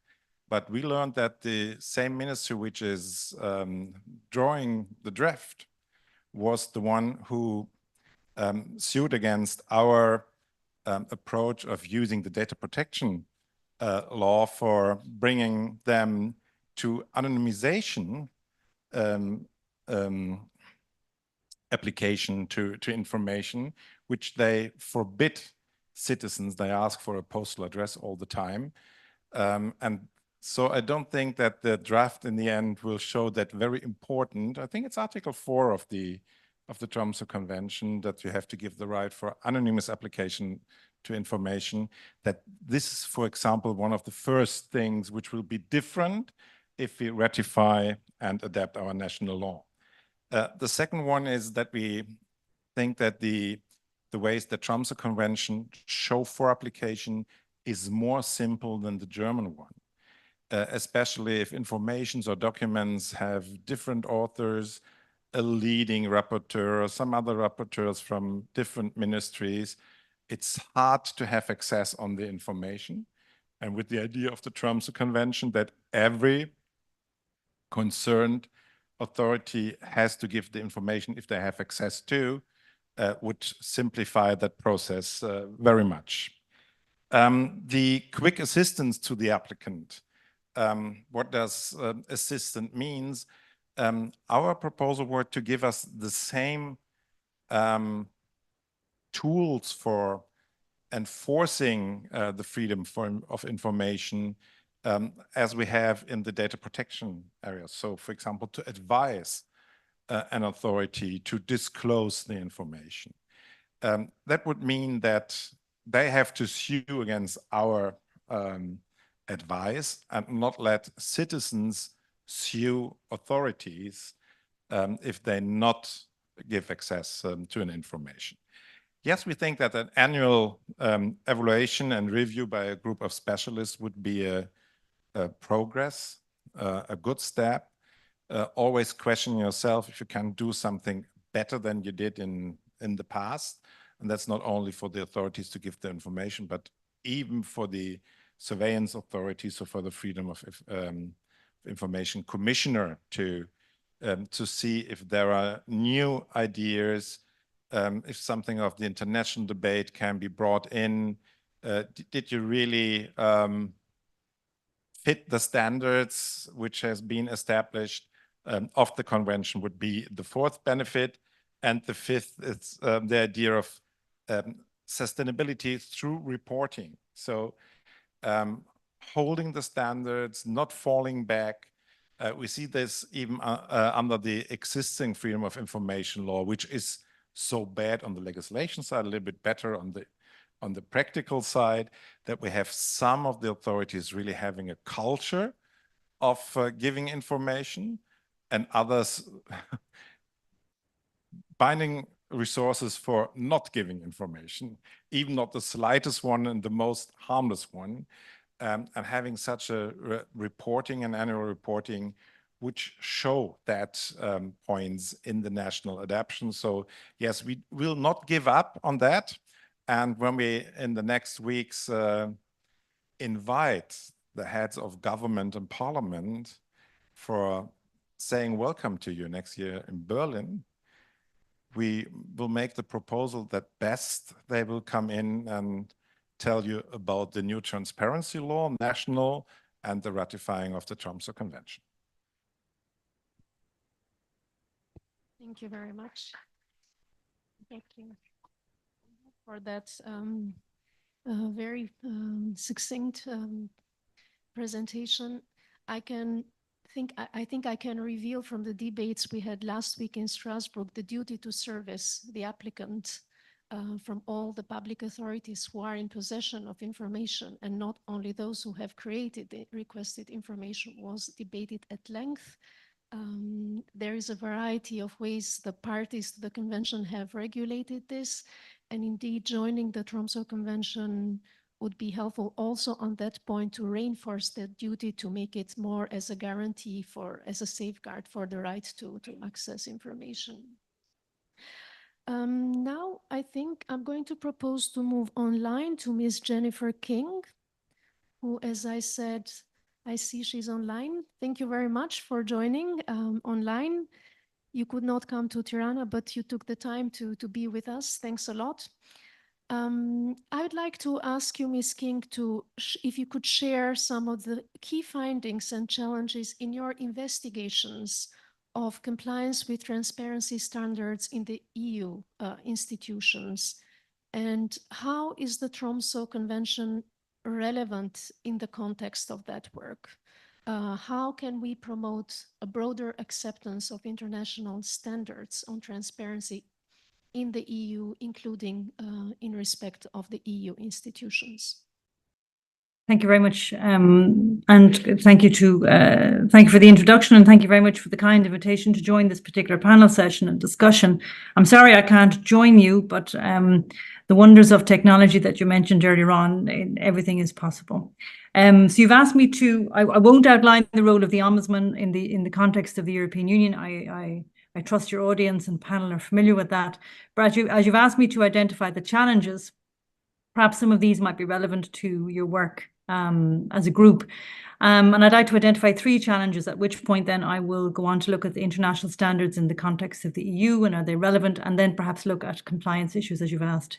Three of the challenges we would see would be: the first is the definition of a document. The second is the repeated application of exceptions to disclosure in circumstances that have been dismissed by the courts. And the third is the issue of delays in handling public access requests. So in relation to the first element of definition of what is a document, so the EU rules relate to documents, not information, but that distinction is not very significant given the wide definition of a document under the EU transparency rules.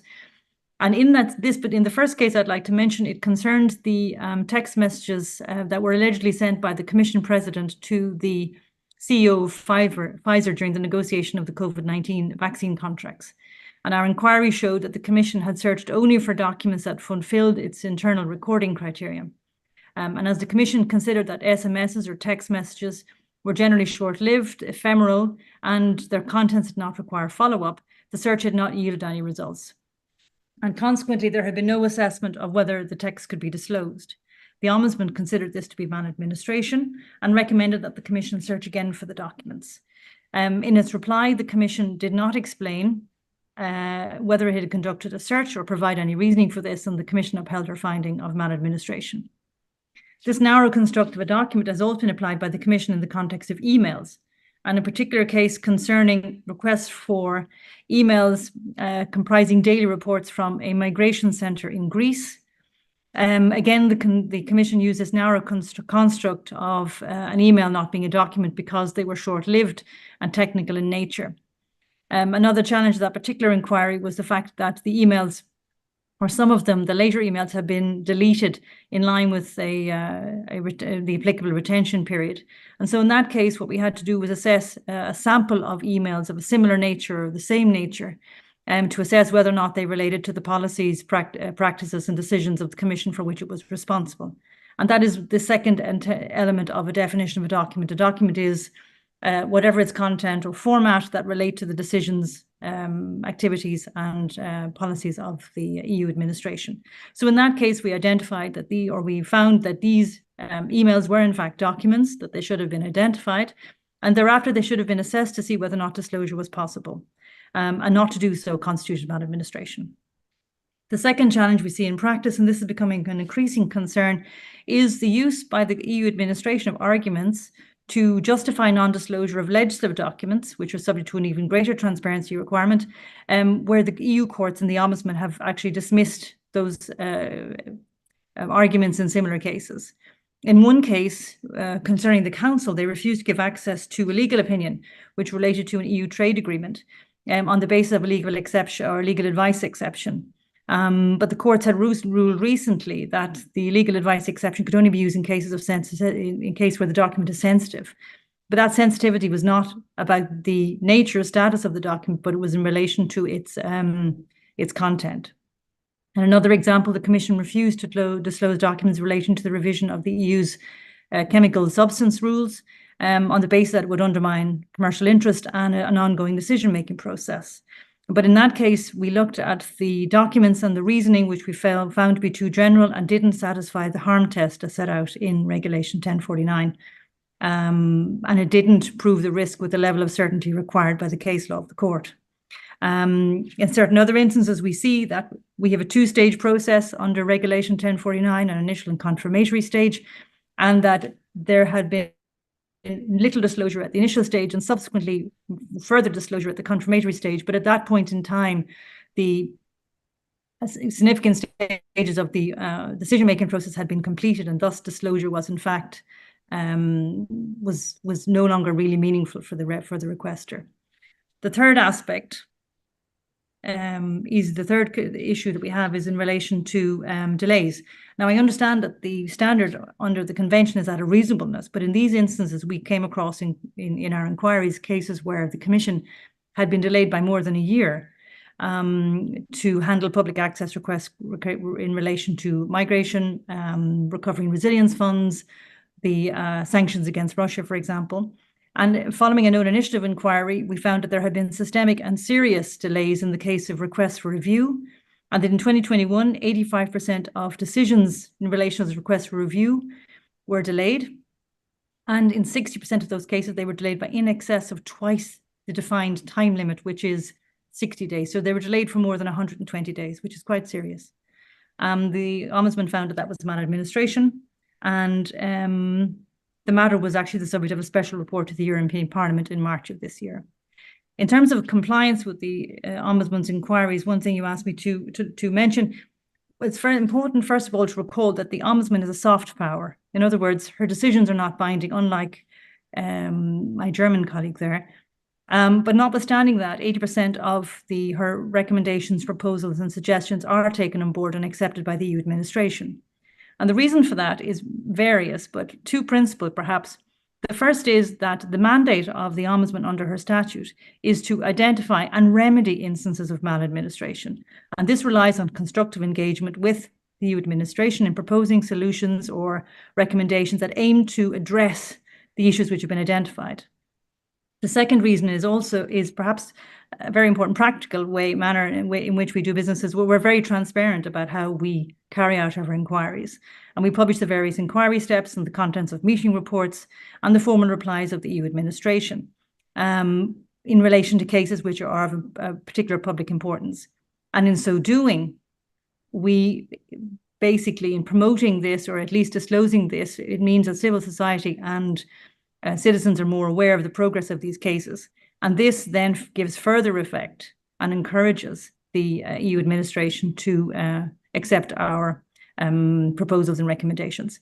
But that said, it's sometimes difficult to monitor the impact of the Ombudsman's work, especially where the reform takes time, or where initially the EU administration refused the proposal or the recommendation. In that case, it and only subsequently implements them. So that case, we kind of keep under monitoring system, and we can use it as a basis for strategic work into the future.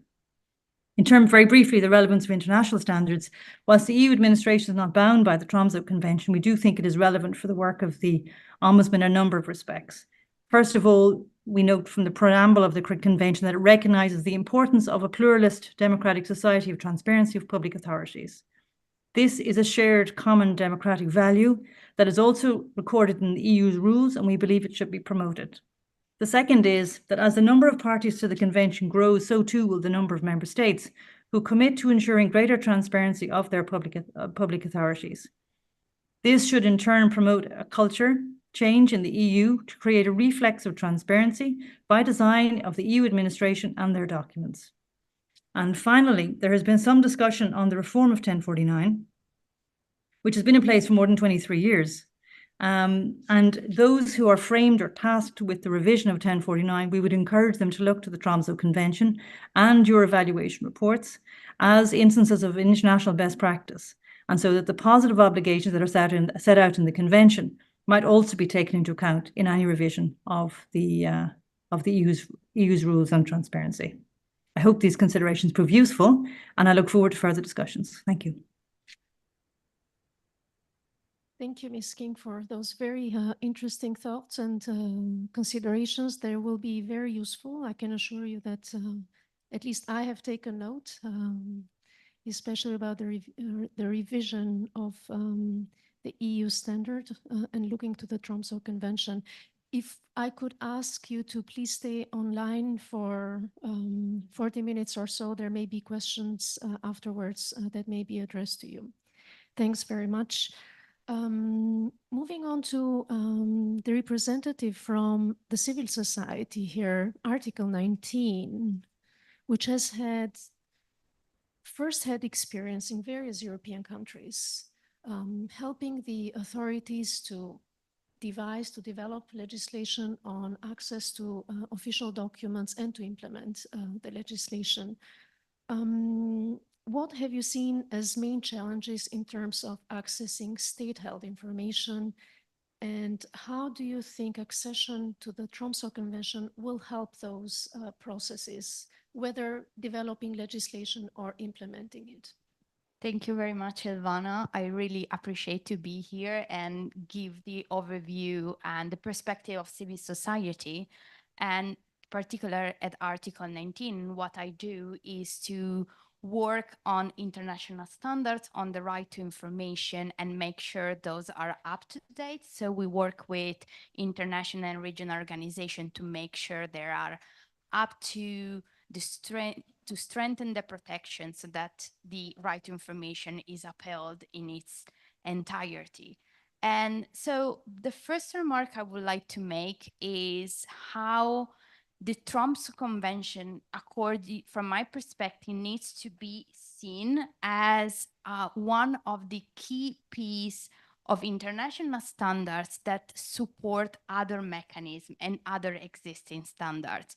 So it needs to be viewed as part of an overall system where the right to information is given as a fundamental right to everyone, no matter without any discrimination. And in particular, I'm referring to state commitments under SDG 16, 10.2. We have been talking about this with UNESCO in a specific panel, the Open Government Partnership, and the UNCA Convention that includes a specific provision on states' obligation to have processes that facilitate access to information held by public bodies. And in this system, the Tromsø Convention is very crucial because it's the only international treaty that enshrines our fundamental right. Like as Article 19, we refer to Article 19 of the ICCPR, and we consider the right to information as a corollary of freedom of expression. The Tromsø Convention really recognized the universality of the right to information and sets specific obligations for states on how to protect this right. And it talks about the right as access to official documents without no need to have a specific personality, so no matter citizenship or residency, and there is no purpose required to access. So there's no reasons to be provided in order for the individual to request information for state authorities. And this is very crucial because at Article 19, and we have worked a lot to make sure the European Court of Human Rights advances its jurisprudence on the right to information. And we have pretty consistent track record of interventions, amici brief, before the court in trying to bring those international standards into the jurisprudence of the court that has not yet recognized a general access to information derived from Article 10. It has recognized that the individual have a right to access certain information if it is instrumental for the right to seek information. So in doing this, the court has developed a jurisprudence that looks at who the individual is. So certain individual, particularly for a journalist, public watchdog, have a sort of particular status in receiving this information, on looking at the purpose of the information, the availability, and some information, particularly environmental information. It has developed a really strong case law. So what we have tried as Article 19 is been to try to challenge the court and tell them, and this is what I've done over the last 2 years. I've intervened in cases where the requester was trying to access court documents and try to explain that open justice are key principles under open government, and this should be included as the right to information or the right to access parliamentary bodies, information held by parliamentary bodies. So this is just to explain that this also reflects what are the challenges we see at the national level. So we are doing what is called strategic litigation to bring the national jurisdiction to try to have stronger obligation. And in this, I think the Tromsø Convention can be very instrumental in address what we see are the key challenges at the international level. And I will bring some of the points that have been brought before, but the first key challenge is the definition that we find in national laws. I really much agree that also the Tromsø Convention talks about official documents, which is a little bit outdated way to speak about access to information under international standard. There is this definition of information that is very broad. It includes file, records, data, and any sort of information indeed that is held by public bodies. And I had this discussion with Jennifer just last month in Brussels, talking about Regulation 1049, that while the definition might be very broad, the fact that you need to request access to documents sometimes at the national level brings challenges, because some institution, some public official processing requests look at the request and say, oh, what you're requesting is not a document, so we can provide it to you. So I think there is a work to be done in raising awareness, and while the definition might be broad, the fact that we are referring to this older kind of outdated notion brings some challenges. And another challenges we see is really when it comes to the exemptions regime. So most of the access to information law and the Trumpson Convention meets those law in the sense that there are some legitimate interests that are protected under which information can be withheld by public bodies. And often we see those authorities processing requests stop there. And there are an over-reliance on some exemptions, particularly regarding national security, privacy, and commercial interest. And this is not just a technical lawyer, like an argument the lawyers like to make, if I'm often told by journalists, but it gives a signal of broader problem, because the over-reliance of exemptions that too often are very vague and broadly defined in national laws, is that it signals that the culture of secrecy in institution is still very much present, and is not a change that comes one day to the other, but this is a process. And I think international commitments, or regional in the case of Tromsø, can really help overcome and really commit to open and transparency.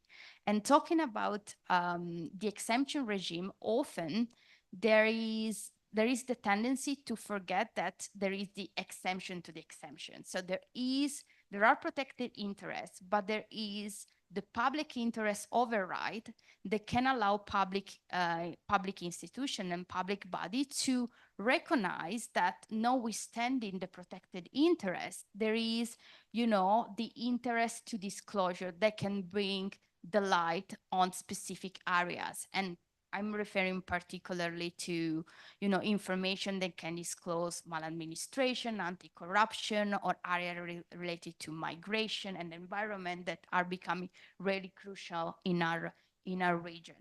And so and I want to emphasize in particular the role that information commissions make in the public interest override, because when they are tasked with the necessary power, they can do two very important things. One is to give guidance and train public officials on how to interpret the public interest. And I can mention the example of the ICO in the UK that has done guidance to public bodies. And the other is the power to release the information.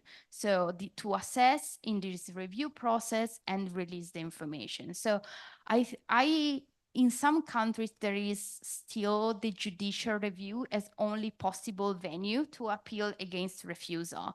But I want to emphasize really what is the important role that Information Commission make.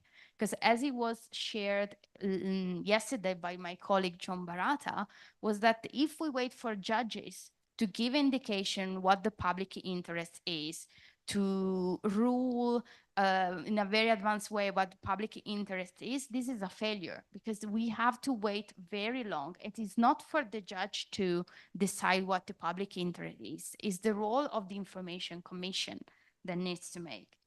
And the last point I want to make, and I think is very crucial, is how to the importance of proactive disclosure over processive for individual requests. And I think there is a growing body and growing recognition that proactive disclosure needs to be considered as what we call active transparency. So in this, there's a role also of recognizing what essential information is, and this is applied across all levels of government, so federal to municipal.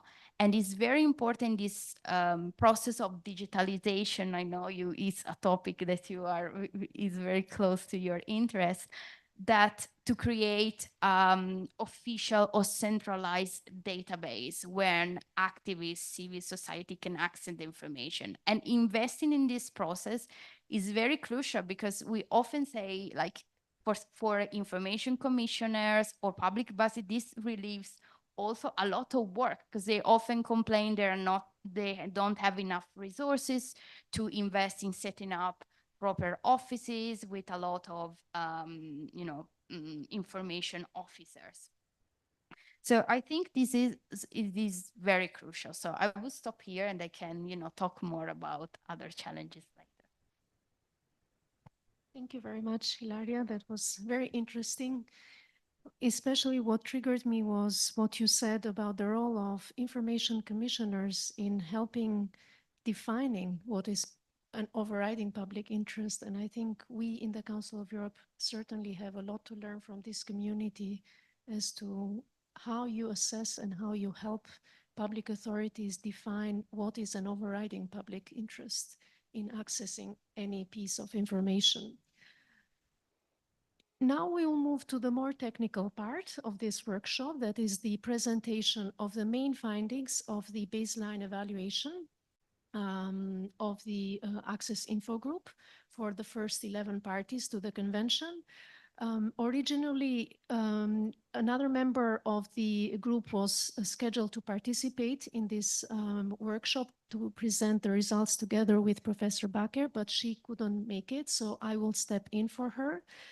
We have divided the presentation by articles of the Tromsø Convention. So Professor Bakker will present the findings regarding the first 3 articles, which perhaps are the most challenging ones, at least issues being raised by the convention. And then I will try to present the findings regarding the articles 4 to 8.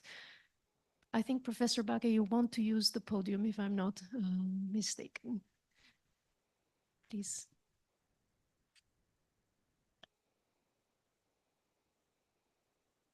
Thank you. I'm pleased to present our baseline evaluation reports regarding the 11 parties as far as the substantive requirements and obligations of the convention are concerned. So I intend to cover 3 themes. First, the scope of application of the freedom of information laws, which by consequence defines the contours of the right of access. Second, the guarantees for the right of access. And third, limitations of the right of access.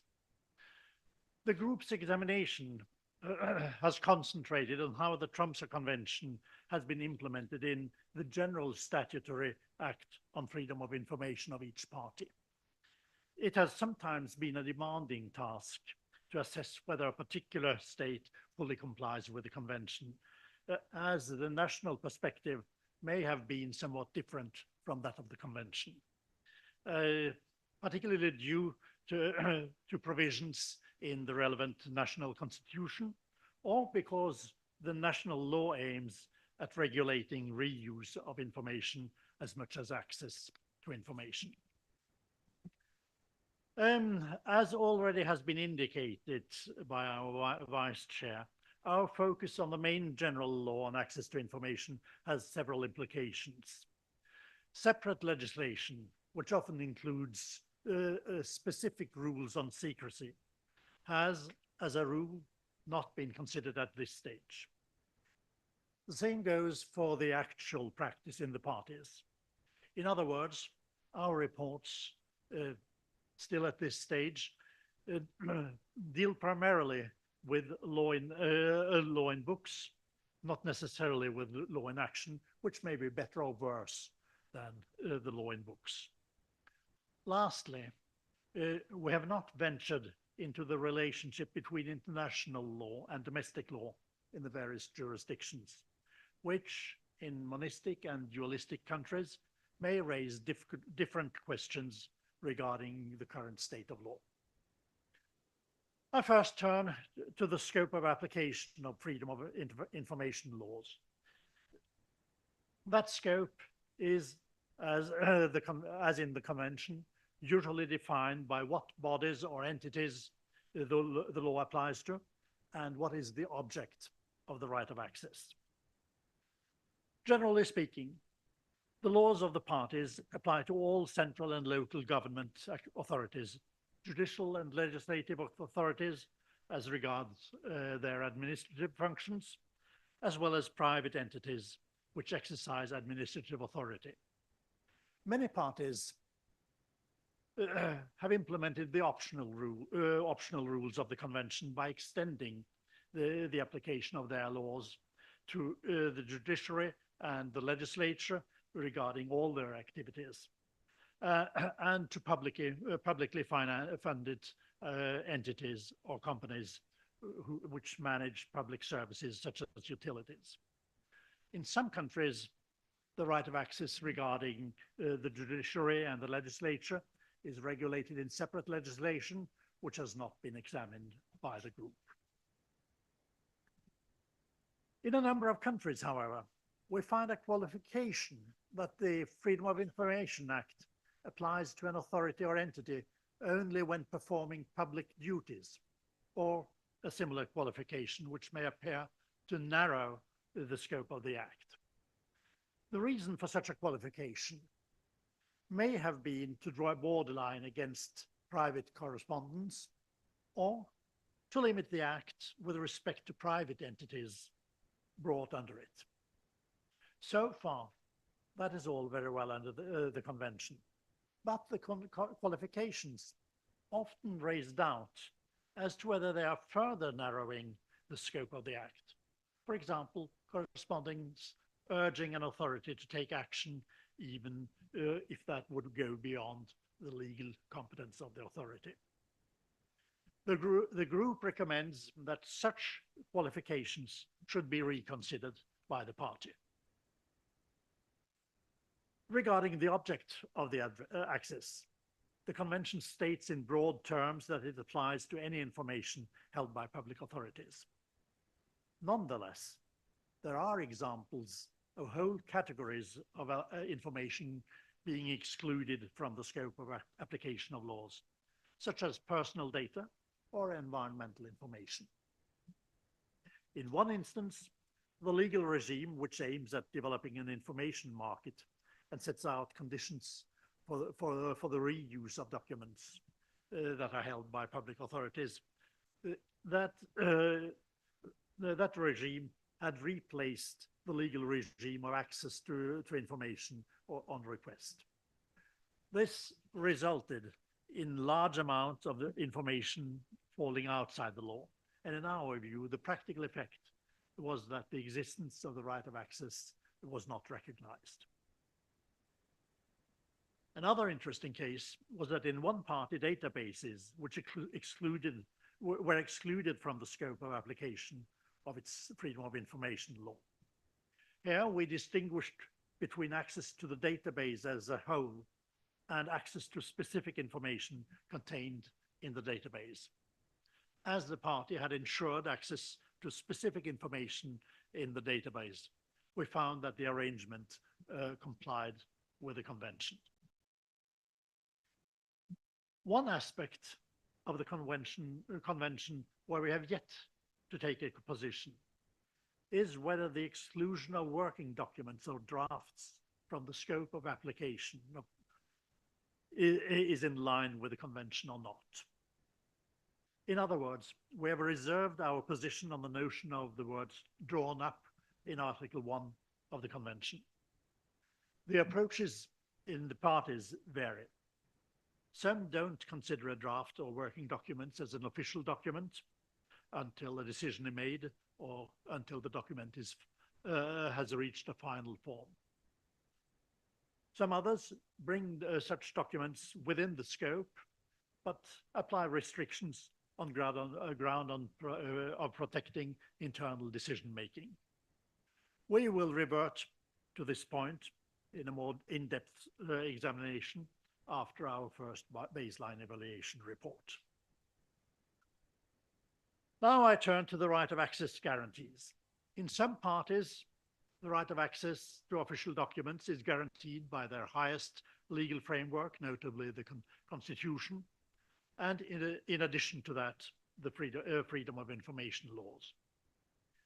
We specifically inquired how the non-discrimination clause of Article 2 was guaranteed. Our main finding is that this guarantee tends to be provided for either in general provisions in the Constitution or generally in public or administrative law. In only one party, we found that the requirement of the Convention was not fully implemented because nationals of non-European Union states were not guaranteed the free right of access. Another particular issue is whether access can be denied if the authority finds that the accessed information is likely to be used for an illegal or illegitimate purpose. According to the Convention, the authority cannot require the applicant to explain in the request his or her reasons or motives for the request for access. It follows that in principle, the reasons or motives are not relevant to the enjoyment of the right of access. Now, thirdly, to the limitations of the right of access. The Convention has a list of 11 categories or purposes for which a party may introduce an exemption. Some parties have, as I've already touched upon, instead chosen to exclude some of these categories from the scope of the law. This has a double effect. The tests on harm and on balancing against the public interest, to which I shall soon return, will not apply, and nor will the Convention's rules on handling of requests and review of refusals apply. The group accordingly finds that such an arrangement is clearly incompatible with the Convention. We have evaluated each restriction ground provided for in the freedom of information laws of all the 11 parties and documented this in our reports. Generally speaking, in all parties, restrictions on the right of access pursue rights and legitimate interests listed in Article 3 of the Convention. Some restrictions in national laws are more limited than the exemptions expressed in the Convention, or they leave the authority with a discretion to give access even whether a restriction applies. We have only occasionally identified the restrictive grounds which are not permitted under the Convention and recommended that the party in question reconsiders them. The right for a party to refuse access under one of the exemptions permitted by the Convention is subject to two tests under Article 3. First, a harm test, whether access may harm the interest to be protected, and second, a balancing test to ascertain whether or not the public interest in access outweighs the protected interest. According to the explanatory report to the Convention, these tests may be performed either by the legislator when adopting the national law or by the authority handling the actual individual requests. Among the 11 parties evaluated, we find that both options have been used. There are certain qualifications to be met if the tests are to be performed by the legislator. The assessment should be reflected in preparatory works underlying the national law. Moreover, one would expect that the assessment would often result in a more precise and a limited exemption than the relevant category in the Convention. Lastly, absolute statutory exemptions must be kept to a minimum, for instance, regarding sensitive information pertaining to national security or defense. The legislator is therefore in most other cases obliged to leave authorities with the discretion to provide access even if the exemption applies. When examining this, when exercising this discretion, the harm and balancing tests should apply. Should apply. In many laws, certain exemptions are framed so as to include a harm test, and whereas the group generally accepts limitations on national laws that correspond to the exemptions in the Convention, it's nonetheless fair to say that the harm, and in particular the balancing test, might have been set out much more clearly in many national laws.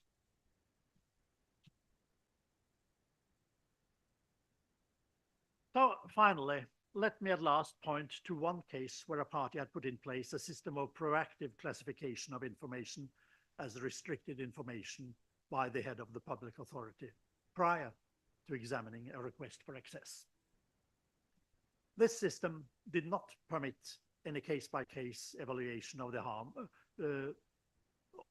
when considering the request. We considered this not compliant with Article 3 of the Convention and recommended that the party remove such system. So that ends my, my presentation of our substantive findings. Thank you for your attention. Thank you very much, Professor Becker. You have covered a lot of ground, which was not always flat ground. It was a bit bumpy in the debates, but the results have been very interesting and promising, I think. Now, I will present you with the findings of the group regarding the procedural requirements and obligations of the Convention in respect of the 11 parties. So I will cover 4 topics: the requirements concerning the submission of access requests, the conditions for their processing, third, the conditions for granting access and charges applicable, and finally, the review procedures in case of denials. Submission of access requests. The group has found that the conditions that are set by freedom of information laws of the 11 parties, generally speaking, are essential to the processing of requests in the sense of the Tromsø Convention. Most typically, an applicant would be asked to provide, to indicate an address, a postal or email address where the reply, where the copy of the document or the information could be sent to, and to provide sufficient indication to help the public authority to identify the requested information.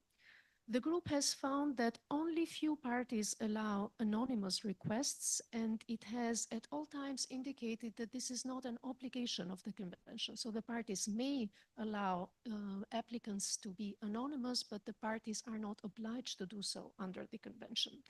Of course, it would be encouraged, but this is not a minimum obligation of the Convention.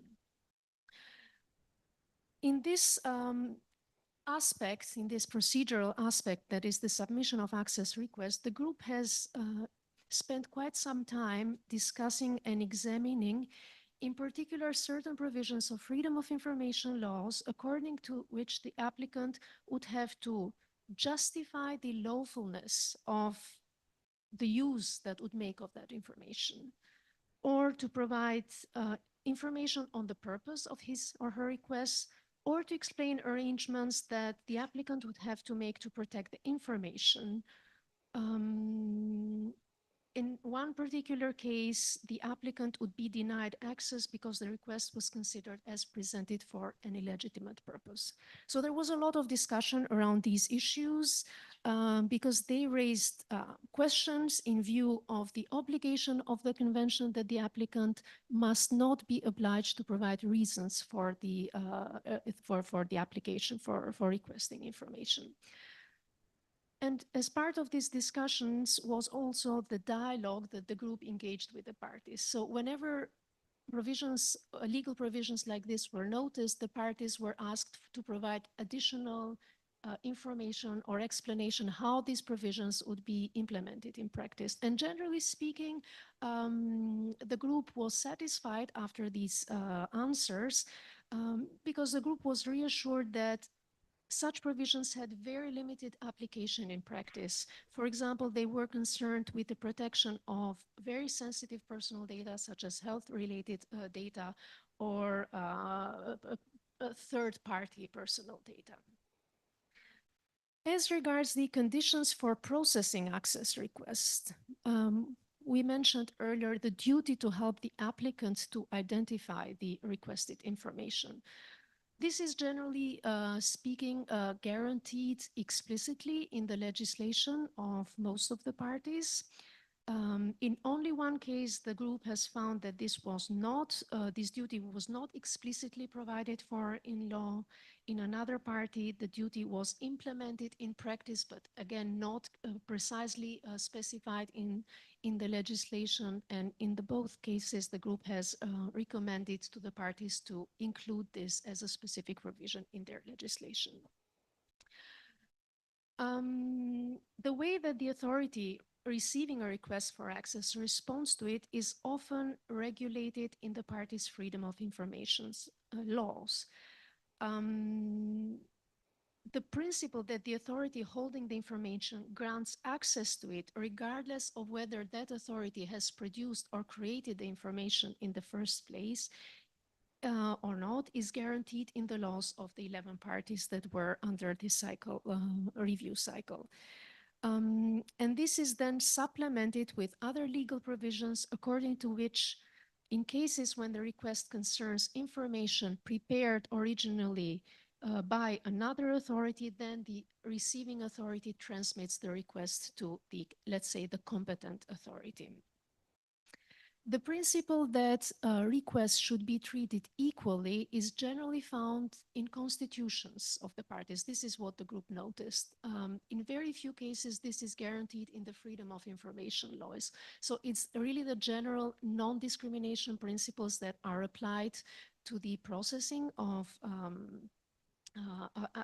requests for access. This was also, we found out in the dialogue that we had with the parties.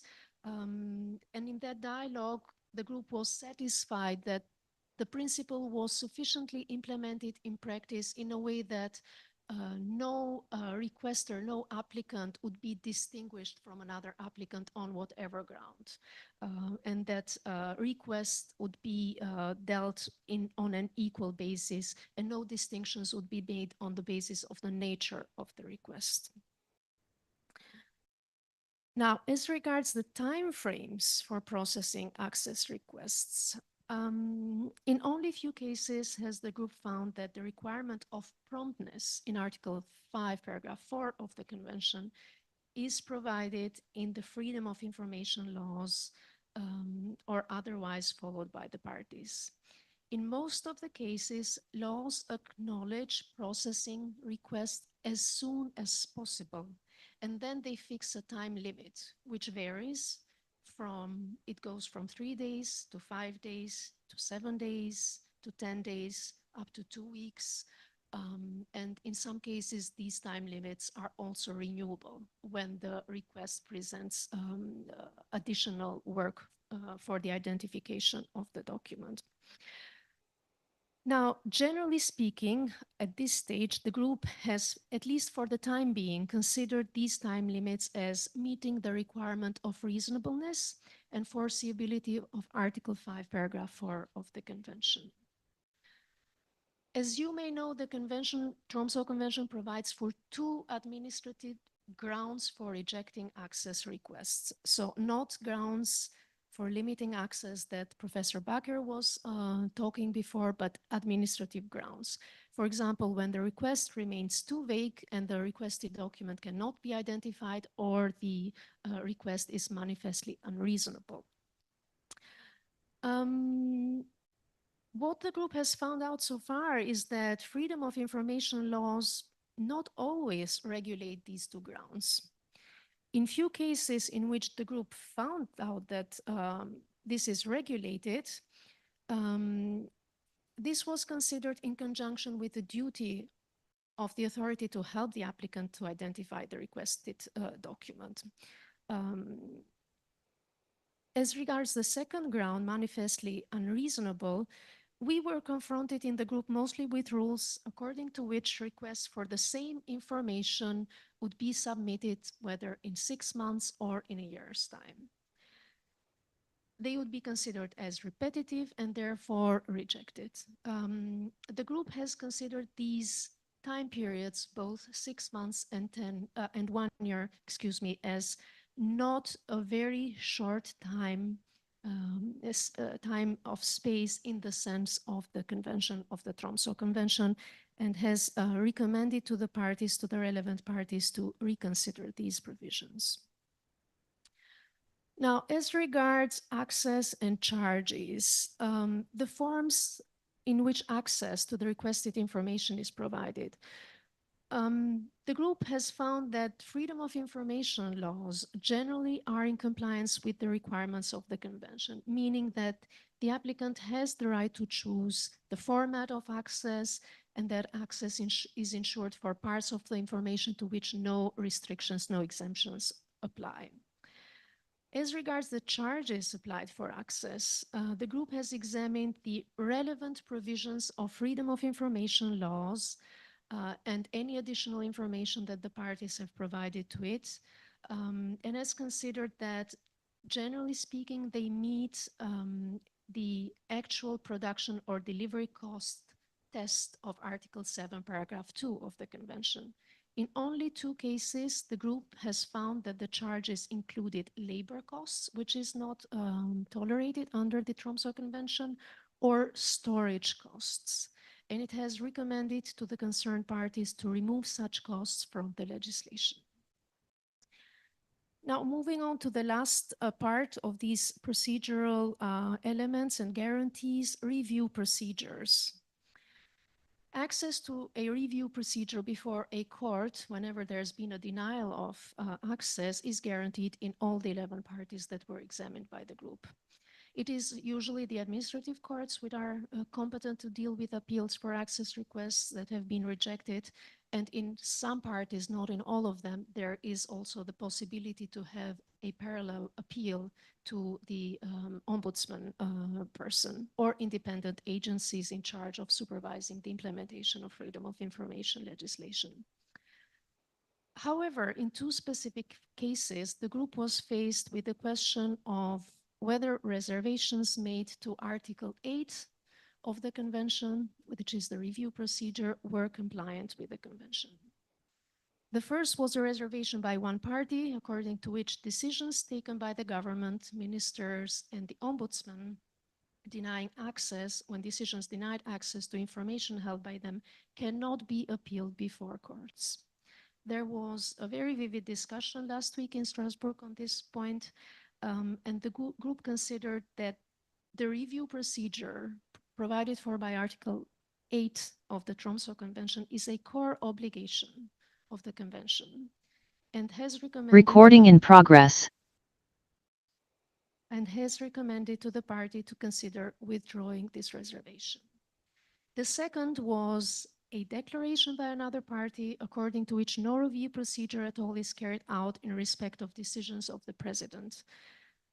The group again recalled that the exclusion of Article 8 impairs an essential element that is necessary to the overall balance of the Convention's obligation. However, given the very limited scope of this declaration, it was considered that this does not compromise the Convention's raison d'etre, and therefore there was no, this reservation could not be considered declaration, but equal in effect or reservation could not be considered as not compliant with the Convention.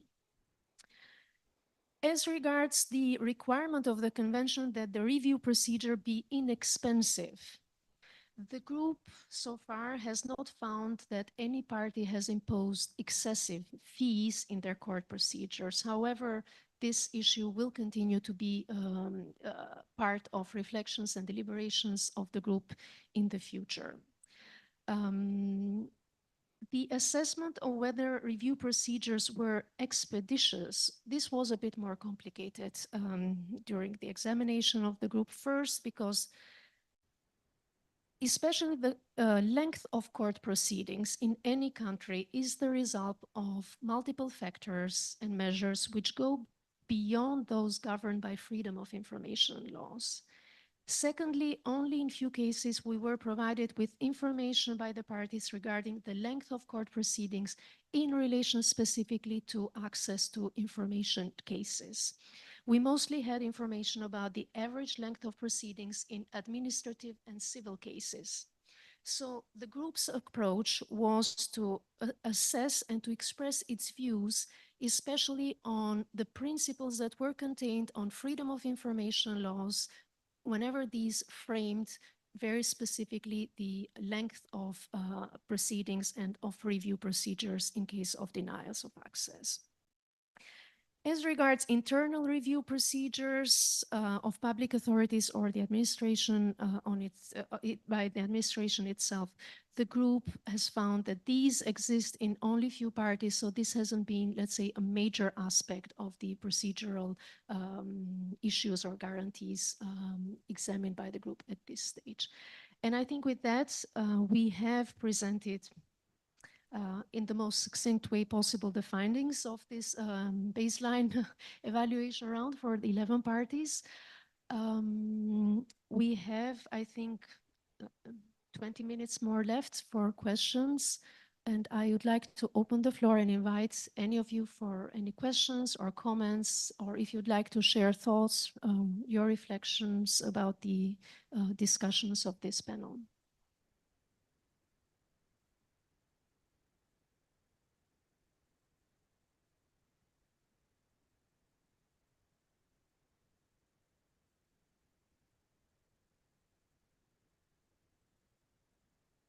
Yes, please, Serbia.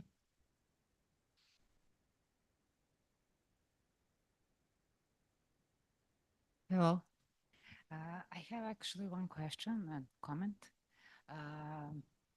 Does Access Info Group consider idea of amendments of the convention? Actually, I'm especially interested in definition of information because, you know, nowadays, the definition of information connected just with the idea of official documents is definitely completely dated. And actually, I think we need definition of information which is based on principle of technological neutrality, not just official documents, but I don't know, what about data storage in cloud, for example? Because internet technologies develop very quickly, and we need some modern treaty, some modern information. You know, that's the question. Thank you. Thank you very much. Would you like to address it? Thank you. Thank you for your question. I am often asked the same question when it comes to Tromsø Convention. In my opinion, I may answer from the name of the whole group. In my opinion, it's a bit early to talk about amendments to the convention. The definition of official documents is pretty obvious in the convention. Official documents, Article 1st, means all information. So from the point of view of administrative practice, from the point of view of developing national legislation, this word document in the name of convention does not create any obstacle. For me, all information means all the digital information as well. And there is the joint agreement within the members of our group on developing our approach mostly via interpretation, then via raising a question on developing some amendments. Many conventions, many constitutions all over the world are created 100 years ago, and they are still working. In my opinion, if we can implement these standards, which are set in Tromsø Convention, it would be absolutely enough to cover the digital documents, the digital databases. The discussion within our group is mostly concentrated on the words drawn up or received. We were discussing about the way of creating this information, storing it, and about the approach on which authority is responsible for providing this information. As I may provide the example, when it comes to national security, it is really often situation when the information was created by one state authority, but is in possession of many of state authorities. And when it comes to national security, some state authorities, especially local ones, hesitating about their competence to disclosure the information they did not create, and which can cause some threats for example, national securities. In Ukraine, in recent situation, it's a very widespread situation when the municipal authorities, for example, hesitating about providing information on city plans, on providing some resources for supporting families of our defenders. So here we should concentrate mostly on these words drawn up, how the information is created, who creates this information, to what extent this or that authority should provide this information on a request or make it published proactively. I believe that we can first agree about this, and then probably, I don't know, it's not the decision of this Access Info group. We have also a consultation of parties which can revise and discuss our baseline report, and probably will have another thought about this. But at this early stage, we are mostly concentrated on implication of Tromsø Convention as it is. And we believe it could help a lot to improve access to information. Probably we will see in future. Thank you. Thank you very much. Would you like to? Yes, I have seen Jennifer asking for the floor, but I would like to ask Dr. Bakker if you want to address that point, or I give the floor to after.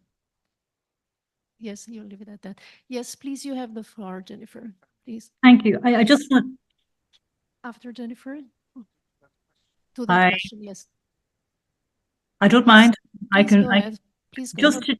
Just to say that this issue in relation to the definition of a document has come up in the context of the EU's transparency rules. And one thing which, just to share our experience, maybe in relation to our rules, is the idea and the importance of actually remaining tech neutral in the definition of a document. Under the EU rules, the definition of a document is any content, whatever its format, held or in the possession of an EU institution, body, office, or agency, which relates to the activities, decisions, and policies of that institution. So we have this held by or in the possession of, and so we have this kind of possessory element or condition to it being considered to be a document. But I would just caution against being very prescriptive, because the technology that exists now will not be the technology that exists into the future. And so I think a very neutral definition of the document would serve you well, as it has served the EU, because we've managed to accommodate databases, text messages, emails. Even with the advance of technology, these can still come within a piece of legislation that is 23 years old. So I just to share that reflex, really. Thank you very much, Jennifer. Professor Kelber, please, you have the floor. We have to have an eye on the question if there's a future-proof interpretation of information and document. So on the national level, on the European level, I've seen that not only a document as a PDF or something was interpreted, but data from a calendar, from an app or so were also interpreted as document or information. But what's about the debate of protocol data on access or changes in such an app? Is that information or document too? That the source code of a program is a document that is safe, but what is about a neural network or the training set of a large language model? So there will become new technological questions to that interpretation. Maybe much too early for an amendment, but early enough to have a view if courts and judges really interpret it in a future-proof way. Thank you.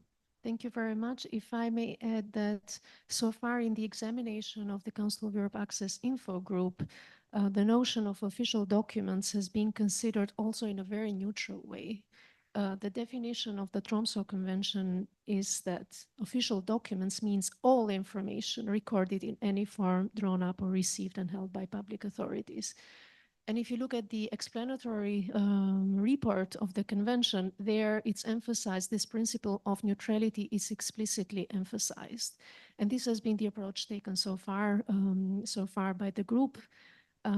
We have also had a very first, let's say, embryonic state discussion about technological developments' impact on the understanding of information and conceptualization of official documents. And we have promised to ourselves that we'll come back to this thematic discussion at some point, probably in November, in our 7th meeting in November this year. So there is more work to be done also there by the Council of Europe Access Info Group. And the last point I would like to say is that the Tromsø Convention has, yes, indeed, in its title, these words official documents, but this may be misleading if you look at the content actually of the provisions of the convention. It is not about documents in paper or any form, any particular form. It's really information recorded in any format. This has been the understanding of the group so far. Any other points, questions? Yes, please, from the back of the room. I think it's the UK Commissioner's Office representative. Yeah. Thank you very much. I've only had a sort of quick look over the convention this afternoon. It's been a while since I last looked at it. A question I had was, is there a carve out for obligations under other treaties? And in particular, I'm thinking of the Aarhus Convention on Environmental Information. I see there's an exemption for the protection of environmental information, but I don't know whether that's wide enough to allow all environmental information to not be dealt with under Tromsø and instead be dealt with by the parties under their obligations under Aarhus. Thank you very much for that very interesting question. Any members wants to address this? Yes, please, Professor Bakker.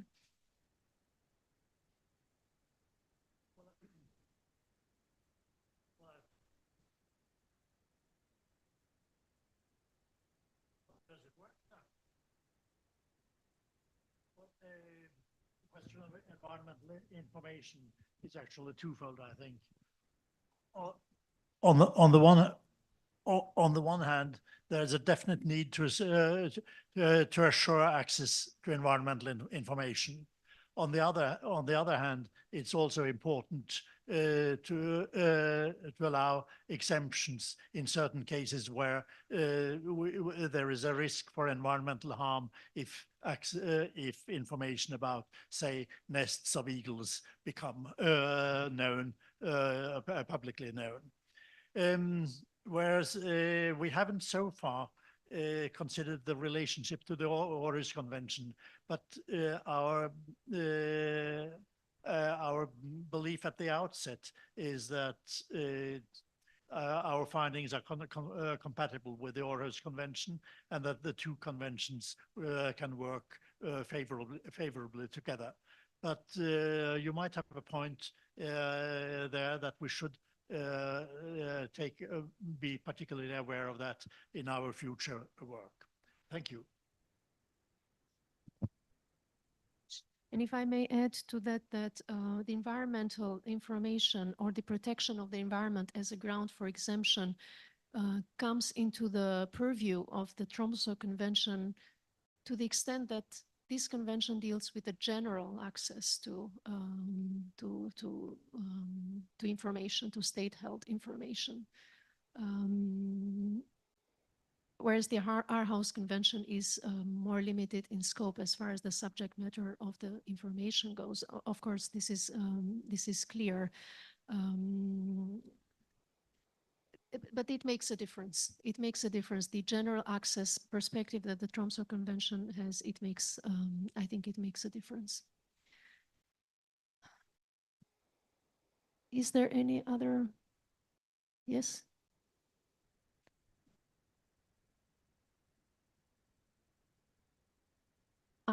I thought you wanted the floor. Sorry. Okay, then it remains for me to first of all thank the panelists. It has been really heartwarming to hear your views about the Tromsø Convention, the positive messages that you had about the convention, as well as meetings, bilateral meetings we had today. We will take that back. Thank you very much to Ms. King as well, who is in Brussels, I suppose, for joining our panel. Thank you to all the participants, and really a big thank to the organizers, to the Information Commissioner, the Albanian Information Commissioner. I don't know where the staff is perhaps over there. It's been very helpful. Thank you for all your support. You've been very reactive to all our requests. So thank you very much, and hopefully we'll see you next time in your next conference.